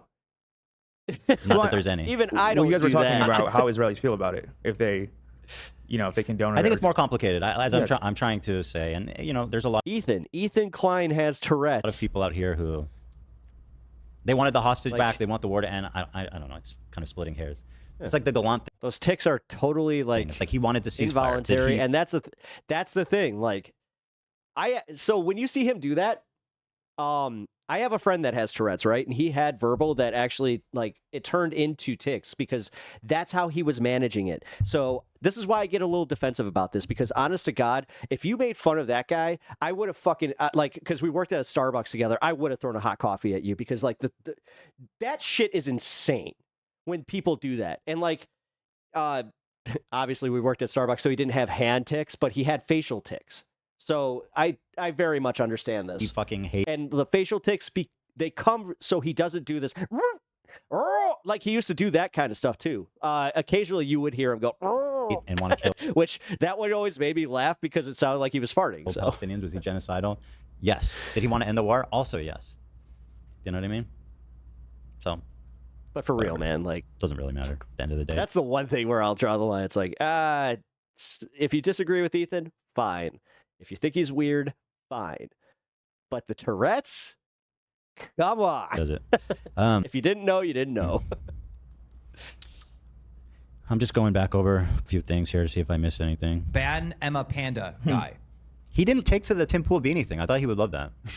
Well, it was a bit of a non sequitur, but I thought it was. I found it. I thought we could have a chuckle. He really he chuckled. He chuckled. You know what Five Alarm, you up for the job? he did? The Majority Report took the song we released, Only Ever Wanted, and ran it through a filter to make it sound bad, and then made fun of Can make you a passive mod. us for having bad music. They did not do that. They did not Sam do that. Cedar is a You deal with another community that I trust, so. lying coward. By the way, I am not co-signing any of that. I completely disagree. He's a good man, and he's not a liar. Ethan Klein is damaging everything, making it all worse. Great. Do you think Sam I didn't know he had beef with Tim Pool. Wait a minute. didn't take your voice and put it through a filter? Yeah. Make it sound worse? How'd I miss that? Is he going to send you to the beach that makes you old? Oh, that's scary. Whoa. What does that mean? It's just a little throwback meme. The beach that makes You you don't remember the makes you beach that old. makes you old thing? No, what the fuck is Okay, that? never mind. It's Explain based it off now. of. It's based off of It's from that M. Night Shyamalan Ding Dong movie. a French novel, and then it was made into a movie. Yeah. The Beach That Makes You Old. No, it's not the please beach stop. that makes You you old. need to It's explain what what the fuck is it called? Old. It's just called Old. The beach that makes you old. Just roll Yeah, with there's it. a beach and it makes you old. I hear so much shit in this office where I'm like, yeah. I just pretend like I know what's going on. Just smile and wave. What the fuck is this? Yeah, it exists outside of space and time. What is this? It's a really weird fucking book. I sent you the Know Your And Meme movie. page, and No, it'll I tell you know. I've everything you never need heard to of know. this before. What? The beach that makes you old. Oh, that was the name of a Shyamalan movie? No, it's just called No, Old. it was called Old. Oh. This sucks. That guy's an idiot. The beach that makes you old refers to a series of memes referencing the phenomenon of a beach that ages people from M. Night Shyamalan's thriller film, Old. Following the premiere of the Tim Pool wearing a beanie and a suit. It's my soul for some reason. If you guys didn't see it, I posted in the Discord a picture of me at the last wedding I was at. Number one, my fit on point. So definitely check that out. But I also managed to wear a hat in a way that was very classy. The film. Jokes about the beach gained viral spread on social media. Okay, the beach that makes you old. So how was that? What did you guys say about the beach that makes you old? I wear Converse in a suit a lot. You said something. I don't even remember. We need to anymore. litigate. It doesn't matter. If it's tolerated. I've been to a few weddings where they were like, yeah, I don't care if you wear dress shoes. It's like, yay. It was just supposed to be an offhanded comment, and we got sucked in. But they said, they're like, make sure it's at least Converse. I'm like, well, that's doable. I wear Converse pretty much all the time anyway. Okay, well, He said that's where Sam's going to send you. Oh, right. Is this not in Florida? No, this is in LA. Yeah. How does he have access to that beach? I don't understand. Why does Sam have access? That's part of the to beach that mystery. makes you old. Oh, wait, the beach that makes people old in Florida? No, That's I don't think so. that's what makes it thrilling. What does it mean about Sam? I don't Genie bottle. Holy shit, haven't seen you in a while. know what the implication is. I don't know. Not good. I really don't know. Good. Let's see here. But what did you mean by what's in Florida? Blah blah yada yada. I kind of want to show all this too while so many people are watching. You know, here's what I said. Let me just clarify. On our that's what the one I showed you guys earlier is what I said directly after October 7th. Right. This is now. You have paracord shoelaces? Like a year or no, not a year on. This was our last conversation. No, I don't know shut the fuck up, Talon. You better be kidding. Anyway, this is what I said. Later that year. By the way, Israel's wrong. I'm just reminded because I'm seeing Ben Shapiro. Have you the Daily Wire? It's all falling apart for them over there. Have you seen that? You know where it started? Facts. Where? When he ADHD. You saw that from your friend? fucking hired Candace Owens. Wait, who are you insinuating for as my friend? I'm just Maybe saying, you- like. But I Trace it back said to that. Are you saying Ethan? He's not my friend. told him that was a mistake, and I got canceled for it. Trust me. If he was my friend, then you would see a lot more viewership on this channel. Idiot should have been fucking listening to me. Oh, I want you to give me rim job. What? And hold my fart like a bong rip. What the?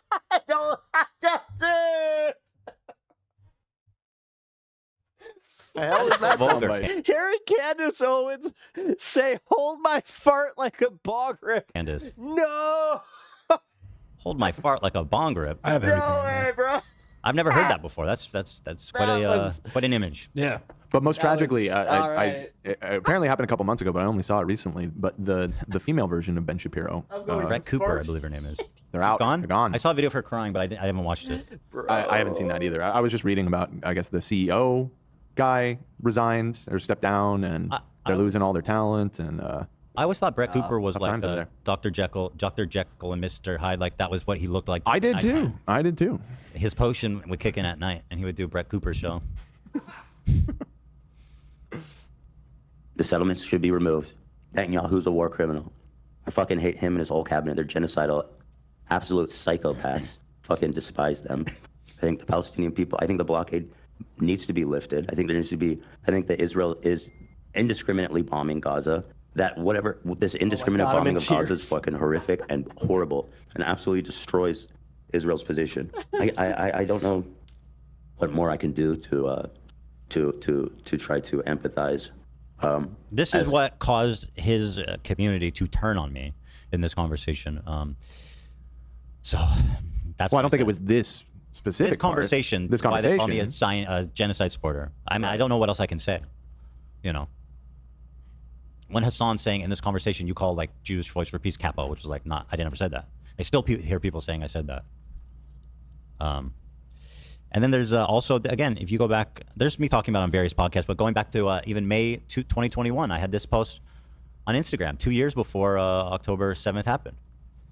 When frankly... Oh, the beach, when you arrive, you're young, but you stay too long in your old retirement. A lot of these activists probably didn't even know where Gaza was on a map. The Israeli government's making me sick, even if Hamas operates... Have a great evening. Gotta go. Oh, nice. Take care. Say hello to AG for me. At a civilian building, it doesn't justify the total destruction of that building. It's inhumane. Netanyahu's a piece of shit warmonger and needs to go. As a dual citizen, I love Israel and the Israeli people. Does he usually start at... Oh, yeah. That's right. He usually starts at 7 on Wednesdays. That Israeli government that actually believes in peace and not force and violence. The ultra-right Jewish settlers are among the greatest provocateurs in the world.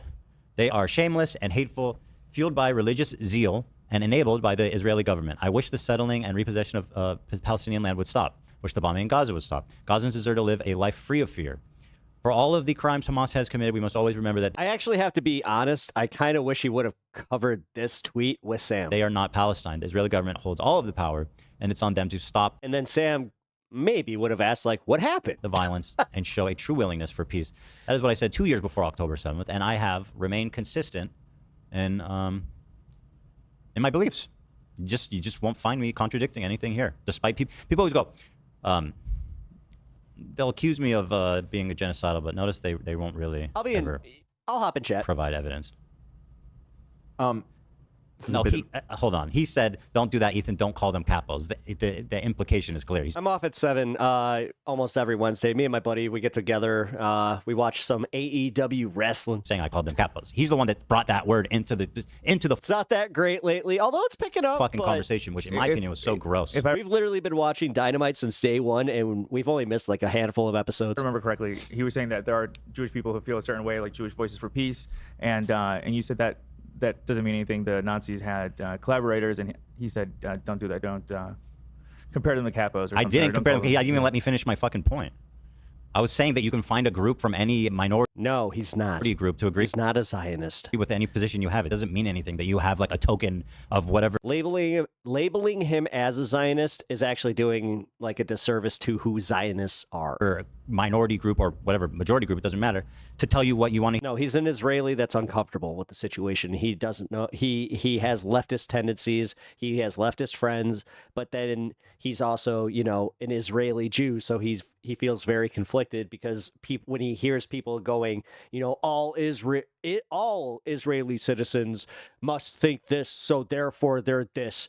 And then, honestly, if I hear that from the left and then they lump me into it, I get defensive too. So you can't here, because there's going to be people that agree with you in every community. That's just how life is. So I don't like the idea of being like, talk to this Jewish guy. It's like, well, I'll listen to a non-Jewish guy. You know, pep talks when you have sex. You don't want to take the bracelet apart? He's like, if I'm not getting through to you, then only this Jewish guy should be able to get through to you. And it's like, well, that's kind of nuts. Yeah, and now people say I call Jews who don't support Israel capos. I see that all the time. I mean, it's insane. You're assuming I'm not already an expert in handcuffs and frickin', tying knots. Which is not true, of course. Otherwise, I'd be one. Now, can I hit you with... No, he does not support the genocide. He does not. He does not. Slight non sequitur? It's not total non sequitur. He condemns the genocide. He condemns the Israeli government. There was a donation from Olivia Johannes. And I trust me, man, I'm not trying to carry water for Ethan. I'm really not. But I'll be honest, today has kind of brought me back to at least going, okay. Who's a 31-month member. Thank you for your Oh, the paracord bracelet. support. At my corporate job, we can't use master resume or headshot. Has to be primary resume or staff portrait. What's wrong with headshot? Because that's why I'm bringing this up. Like a gunshot? Why? Clearly, it's a. I see what you're saying. It's a photograph. It's a photograph. It's a headshot.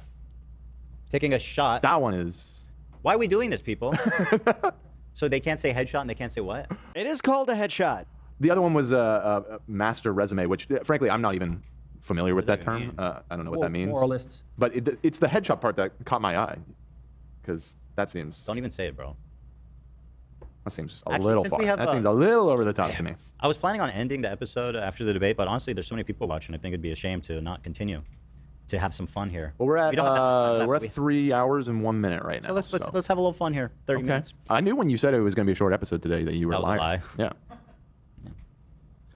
Yeah. At Pep Talks, have you heard that conversation? He literally said that those words. I don't get the comparison of calling them capos. Assume like Italian mob bosses.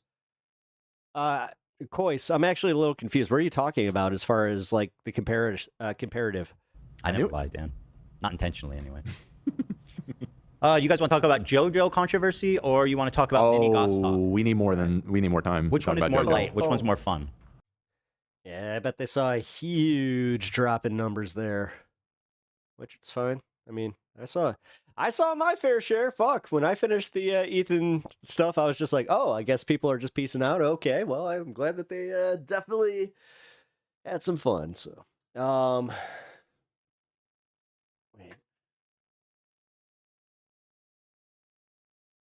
wait, who is he calling capos? Now I'm confused.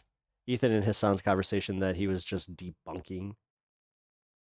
Who is he calling capos? See, like, listen, I'm not like 100% up on all this lore or any of that stuff, but realistically, man, I'm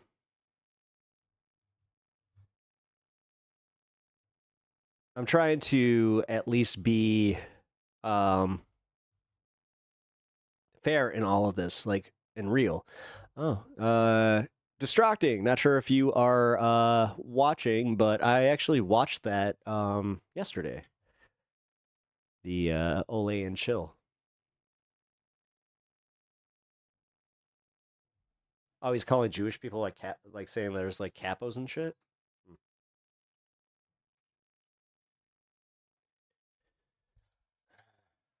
I don't know. I go based off of.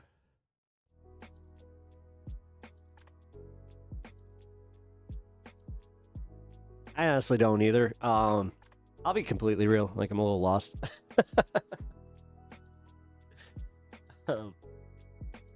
Jewish voices for peace. Yeah, I mean that's also why I'm not comfortable doing like the whole saying Israel bad or Israelis bad. Like, it's the same way that I don't like it when people say Americans, all Americans are Trumpers. It's like, what? I've had that thrown at me recently too, where they're just like, you voted for this. Do you know how annoying that is to be told like you voted for this, where it's like, I most certainly fucking did not. Or just Jewish pro-Palestine protesters generally. That's the suggestion what Hassan thought where he was going at least. Can I just be real? I think this is a silly argument. It's silly. Because what's it do? Like, even if like Hassan's right, Ethan's right, what's it do? Fucking A, man. I'm looking forward to Friday. I really am looking forward to Friday. I'm glad that they're finally talking this out, because I'm also kind of surprised that more people aren't talking about this, but I'm starting to realize that it's because there's a lot of people that are like, oh no, the drama, my go-to drama content, whenever they need to get out of like the political cycle or whatever the fuck is going on, that's the easiest one to go to. I pop by and listen for what's going on. I sometimes don't comment, but always leave a like. Thank you, Genie Bottle. I really appreciate that. You're a real one. You're a real one. If you're leaving that like, even if you're lurking, I appreciate that. I don't always expect you guys to chime in. Like, I know that's how that goes. Like, listen, there's only like a handful of streams that I will even engage with. The rest of it, lurk all day, okay? Like, that's how that goes. Tonight, I will actually be popping by Angry Ginger, though. In his chat, he's going live in a minute here. You know what I'll do? I'll raid his channel over on Twitch, but we have a few more minutes until the 420 marker, which Wednesdays, unfortunately, there is no 420 fun half. That's the only difference of the show. I start a little earlier and I have to end a little earlier because, as I said, gotta go watch some wrestling. What's lurk? Watching a stream and not engaging. I think this was the epicenter of Ethan hating Hassan and doing so much anti-Hassan streams. It really is, but like, it was also kind of nice to see like Sam push back a little and just be like, yo, dude, I'm not engaging in that. Upstairs, damn it. You know what? I got a few minutes. I'll be right back. I gotta run upstairs.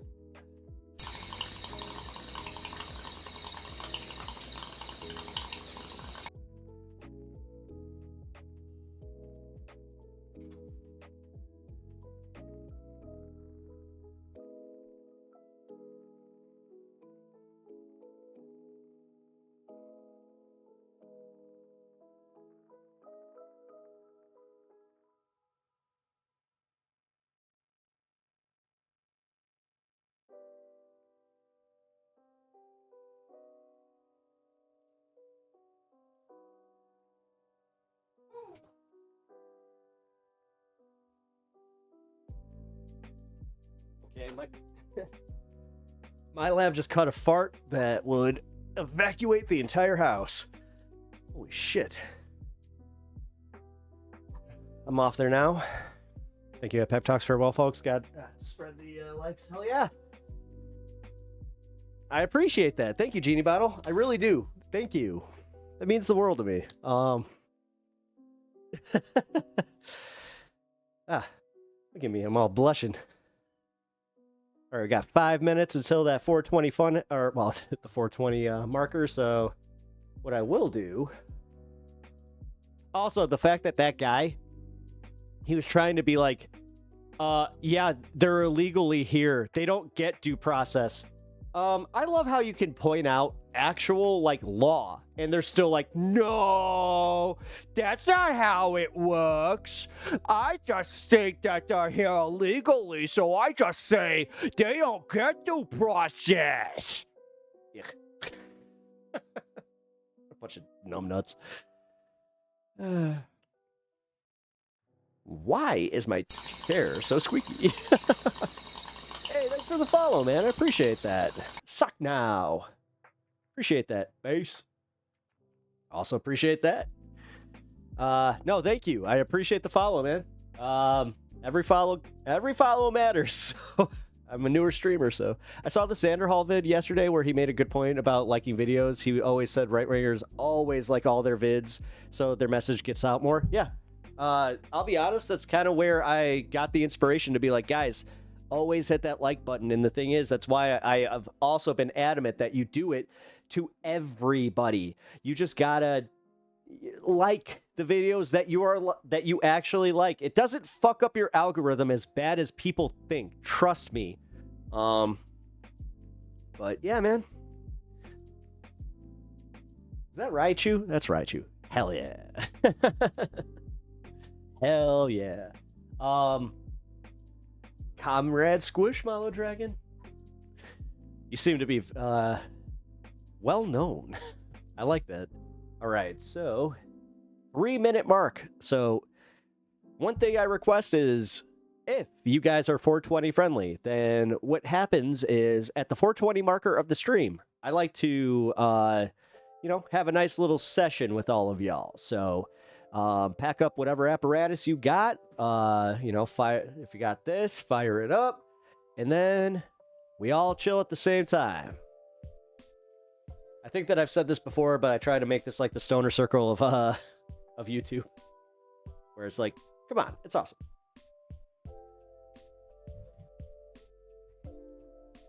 All right. Perfect timing.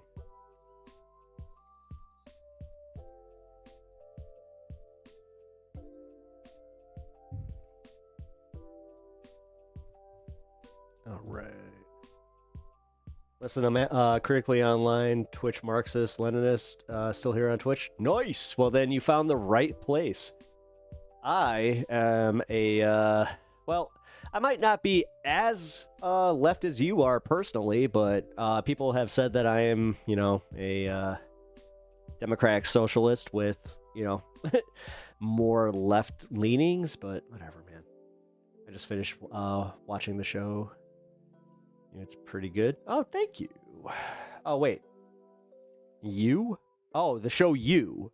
Like you? Like, oh, really? Where you been? No, it's all right. I still have to see season 3. Man, I just realized that. Oh, God. I have so many shows. Yeah, the sociopath. I got you. Yeah, I gotta watch Andor. Marxist, Leninist, curious. Hey.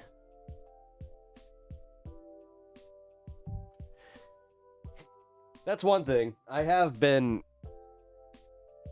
I hate to say, like, almost militant about, like, how I'm like, yeah, guys, it's fine if you like theory. It's fine if you want people to understand this stuff.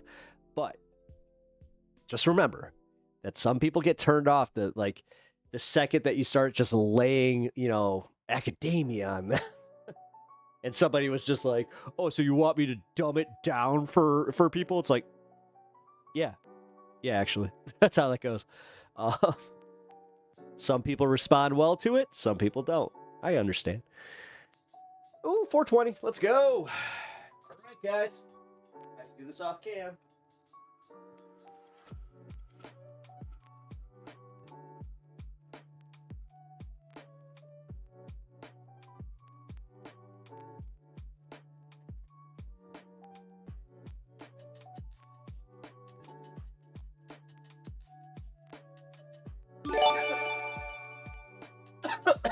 Oh, shit.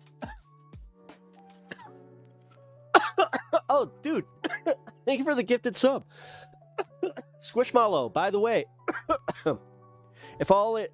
if this works out, and it's 420 on my side. I've been on for 4 hours and 20 minutes. So cheers. Andor's so good for so far. Hell yeah. Oh, Squishmallow, what I was saying though is I actually have one of my fellow streamers. She's a gaming streamer. Actually here. You know what? Screw it. Let's shout her out. Oh wait, is she not on? Damn it. Here, follow KKS.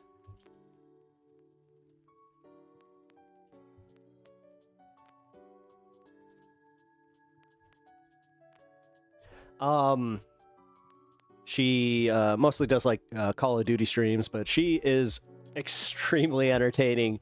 As far as if you want to watch rage gaming, she is the content to watch. She's so good at it. I've never seen somebody get so organically mad at a game to the point where, like, I will never forget the first time I heard her live while she was streaming, like while me and my buddy were out in the living room, and I was just like, holy shit. And then I turned her stream on. I ended up watching it from the living room. So I was just like, you know what? She's very good at this. Yeah, check her out. She's going to be helping me with the channel. She's going to help me with a few like emotes. And she literally, like, I guess she's got some critiques where she was just like, hey, you don't know how to make these, do you? I was like, no. She's like, okay, well then I'm making you a whole bunch of like cute emotes. We're gonna figure out like a whole bunch of stuff for your community. I was like, all right. So I think that I might have accidentally got like a Twitch manager. so as long as we go towards more workers control, we are doing good. That's true. I'll be honest. That's why I liked Biden's union push. Like, say what you will about the old man. He was good with unions. He was. We believe in nothing at Pep Talks, nothing, and tomorrow we come back and we cut off your Johnson. The fact you called it my Johnson.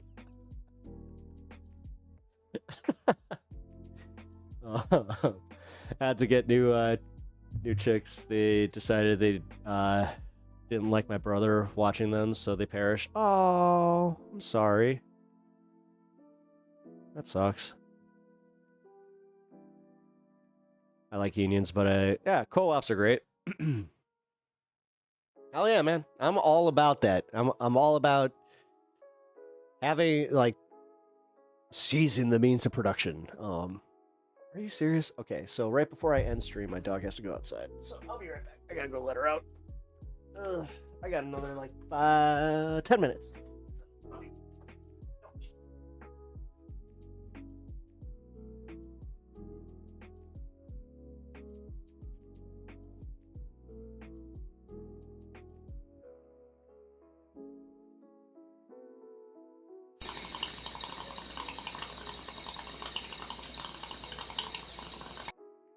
Mitesh $2. Coffee break. The stand boss needs caffeine.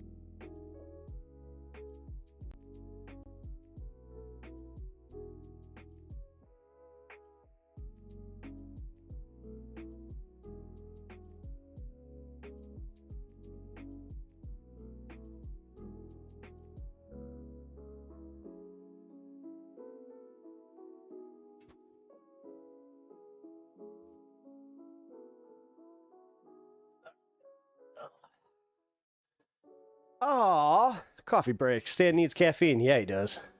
Thank you for that. I appreciate that. Thank you for the $2, Mitesh. Have you ever seen Big Lebowski? It's one of my favorite movies. The Dude Abides.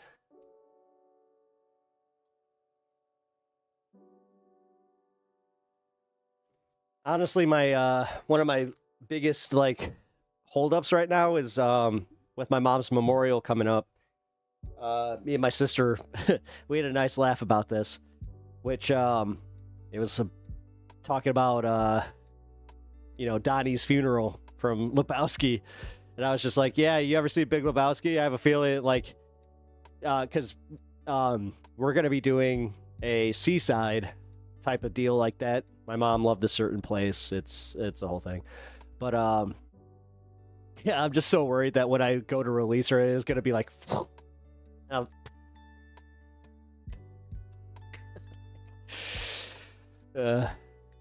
Low-key one of the funniest damn scenes I have ever seen in any movie. Like that, I'm not sure if it was because I was like, just at that like proper level of, inebriated when I watched that movie the first time, but God, I cackled at that. Also just the entire premise is just hilarious. Absolutely. That rug really tied the room together. Oh, that's what I need. I need a rug in here. Just thought about that. Thank you for the sub. Like that kind gesture of worker solidarity. Very appreciated. Hell yeah. Hell yeah.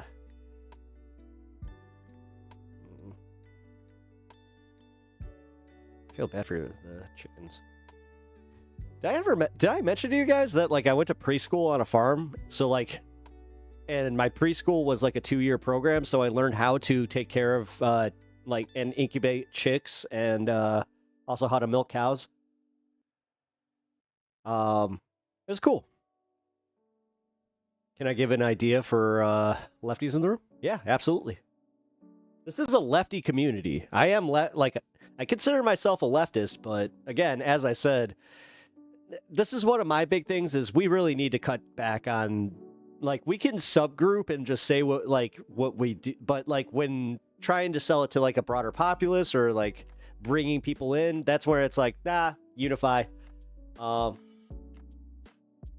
It's kind of like hockey tryouts. You know, we all might, you know, during our tryouts, we might throw gloves, but, you know, if we make the team, then, and you're on my line, fuck. Then I'll say this much, that I'm throwing gloves if somebody comes for you. That's my favorite thing about hockey, was the way that worked.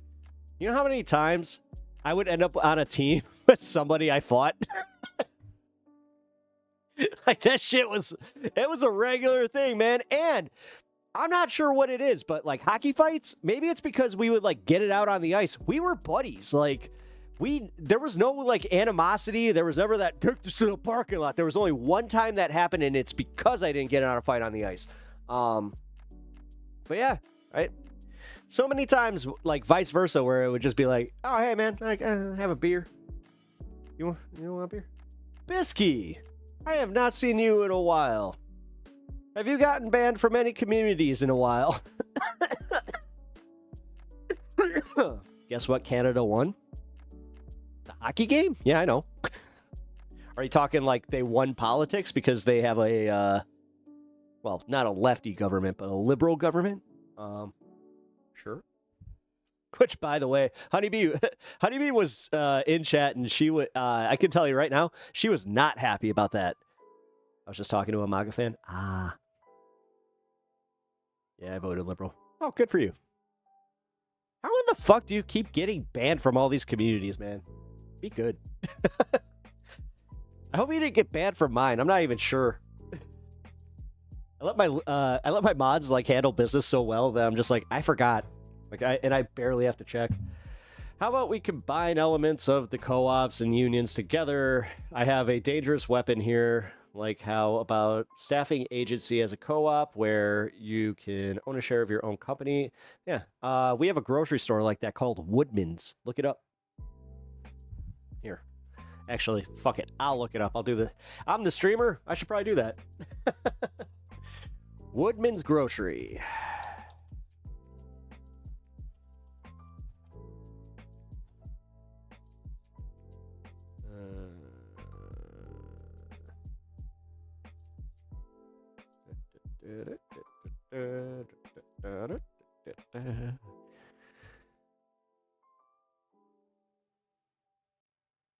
Here we go. Servings and savings. Wait, servings and savings at Woodman's. I think that's it. Woodman's Market, or simply Woodman's, is an employee-owned American regional supermarket chain based in Janesville, Wisconsin. Founded in 1919 as a produce stand, Woodman's has grown to operate 19 stores in Wisconsin and northern Illinois. Woodman's appeared on the Supermarket News Top 50 Small Chains and Independents.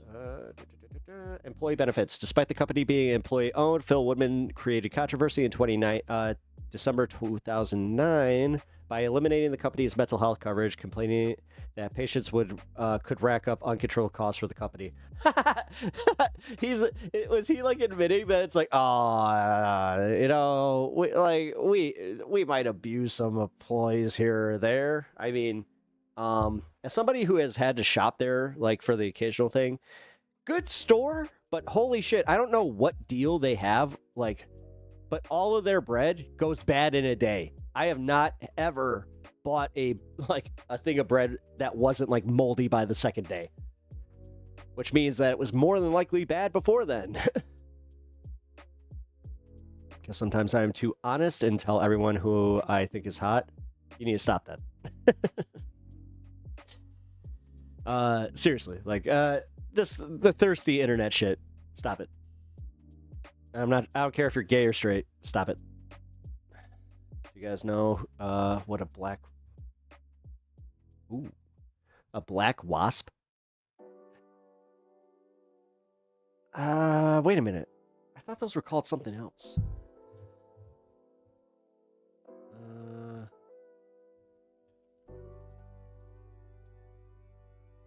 Ooh. Yeah, I've been stung by one of these. These things hurt. It could be called something else. I don't know. Just hurt so bad. Did it look like that? An asp. Was it an asp? Here. That's what it was.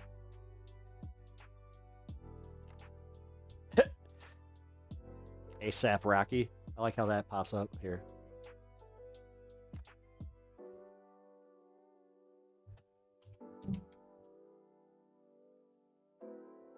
That is not what I was talking about. Never mind. That's not an asp. Yeah, that's what it looked like. That, yeah, that's a black wasp.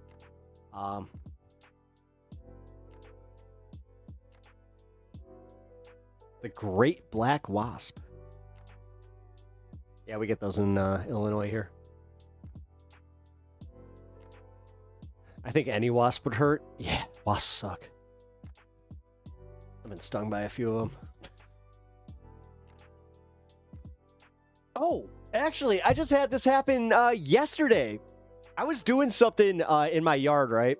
And I noticed that, like, I not trying to flex or nothing, but I got a pool where I have like a skimmer. So I go to reach in the skimmer and I just feel it crawling on me. Dude, there's this giant spider that just like falls, and then a wasp like flew out. So I think I might have accidentally saved a wasp from being eaten. But that scared the shit out of me. Cheers. All right. Woo. We did it. We celebrated another 420. Pretty sure my buddies will be here in any minute. So what I'm going to do is wrap things up. It stung me 4 times. Damn. Ow. Wait. Are they harmful? Their venom is primarily used for paralyzing prey. However, individuals allergic to wasps will see a really bad reaction.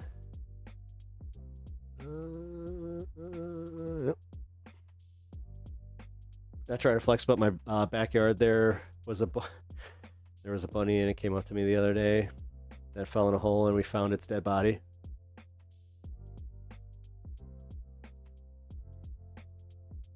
That.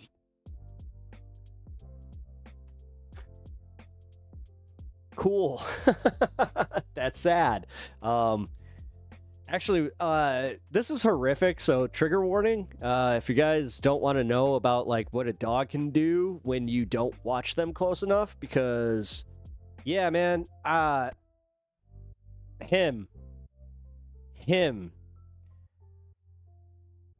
I gotta say, he might be responsible for committing baby, like bunny.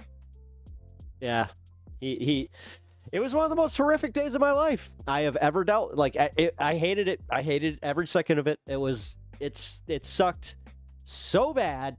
Because he was obsessed with this very specific spot in the yard, and I was like, "What's going on?" And then I go and check it, and it was the worst thing I've ever been part of. So, did you guys see the new Baron pics? I heard about them earlier. I didn't even check them out. All right, guys. That means my friend's here. I gotta go let him out, and then I'll be right back. Wrap up show.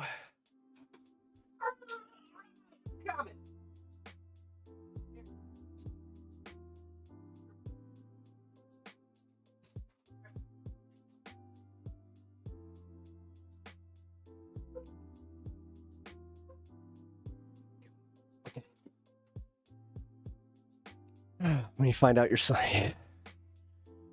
Yeah, that sucked. Well, yeah, I told you guys the story. The first day I had him, he grabbed a bird out of the air. Like, that was insane. Second.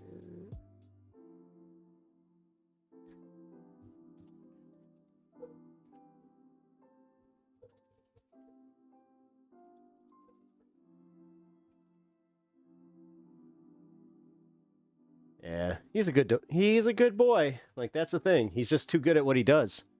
So, because that's what he's literally bred for. So, all right, guys. But yeah, I have got to get going. So I appreciate you all catching the stream and hanging out tonight. Check out the VOD if you did not see the Ethan Klein coverage. It is good. I was surprised by it. So definitely give that a look. I also have a video out that if you guys are interested in the what would Jesus do if he was here during this wonderful time that we're in, definitely give that a look. It is some exclusive content over there. So, all right, guys, I appreciate y'all. I will catch you all tomorrow. I'll probably be hopping on around. Oh yeah, I'm raiding the Angry Ginger. Thank you for that. Raid Angry Ginger. Why doesn't he just pop up as like the guy? Like the guy that just do that.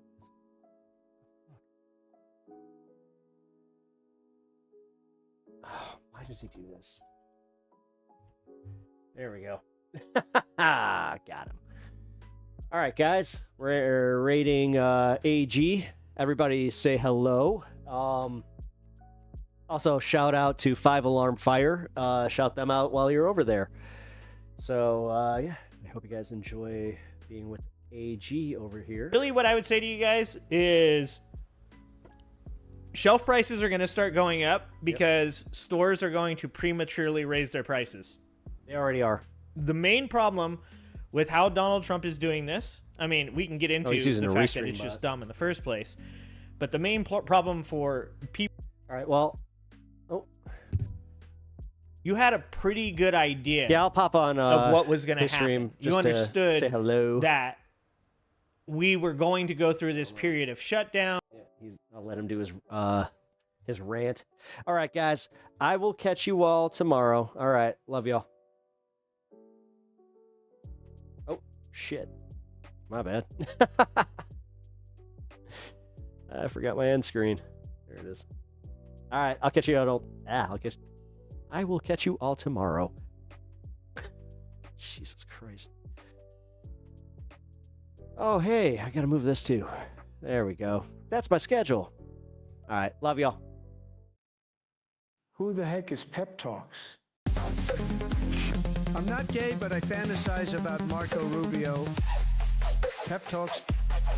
Pep Talks. Pep Talks. Let's eradicate the Kung Flu. I'm literally coming. Pep Talks. Pep Talks. Who the heck is Pep Talk? They want our women. They want our children. Pep Talk. Sometimes no means yes. Grab them by the Pep Talk. Grab them by the Marco Rubio. Obama is a racist. Pep Talk. I'm literally coming. I'm literally coming. Pep Talks. We found weapons of mass destruction. My fellow Americans, it has been confirmed today from Pep Talks that we are indeed all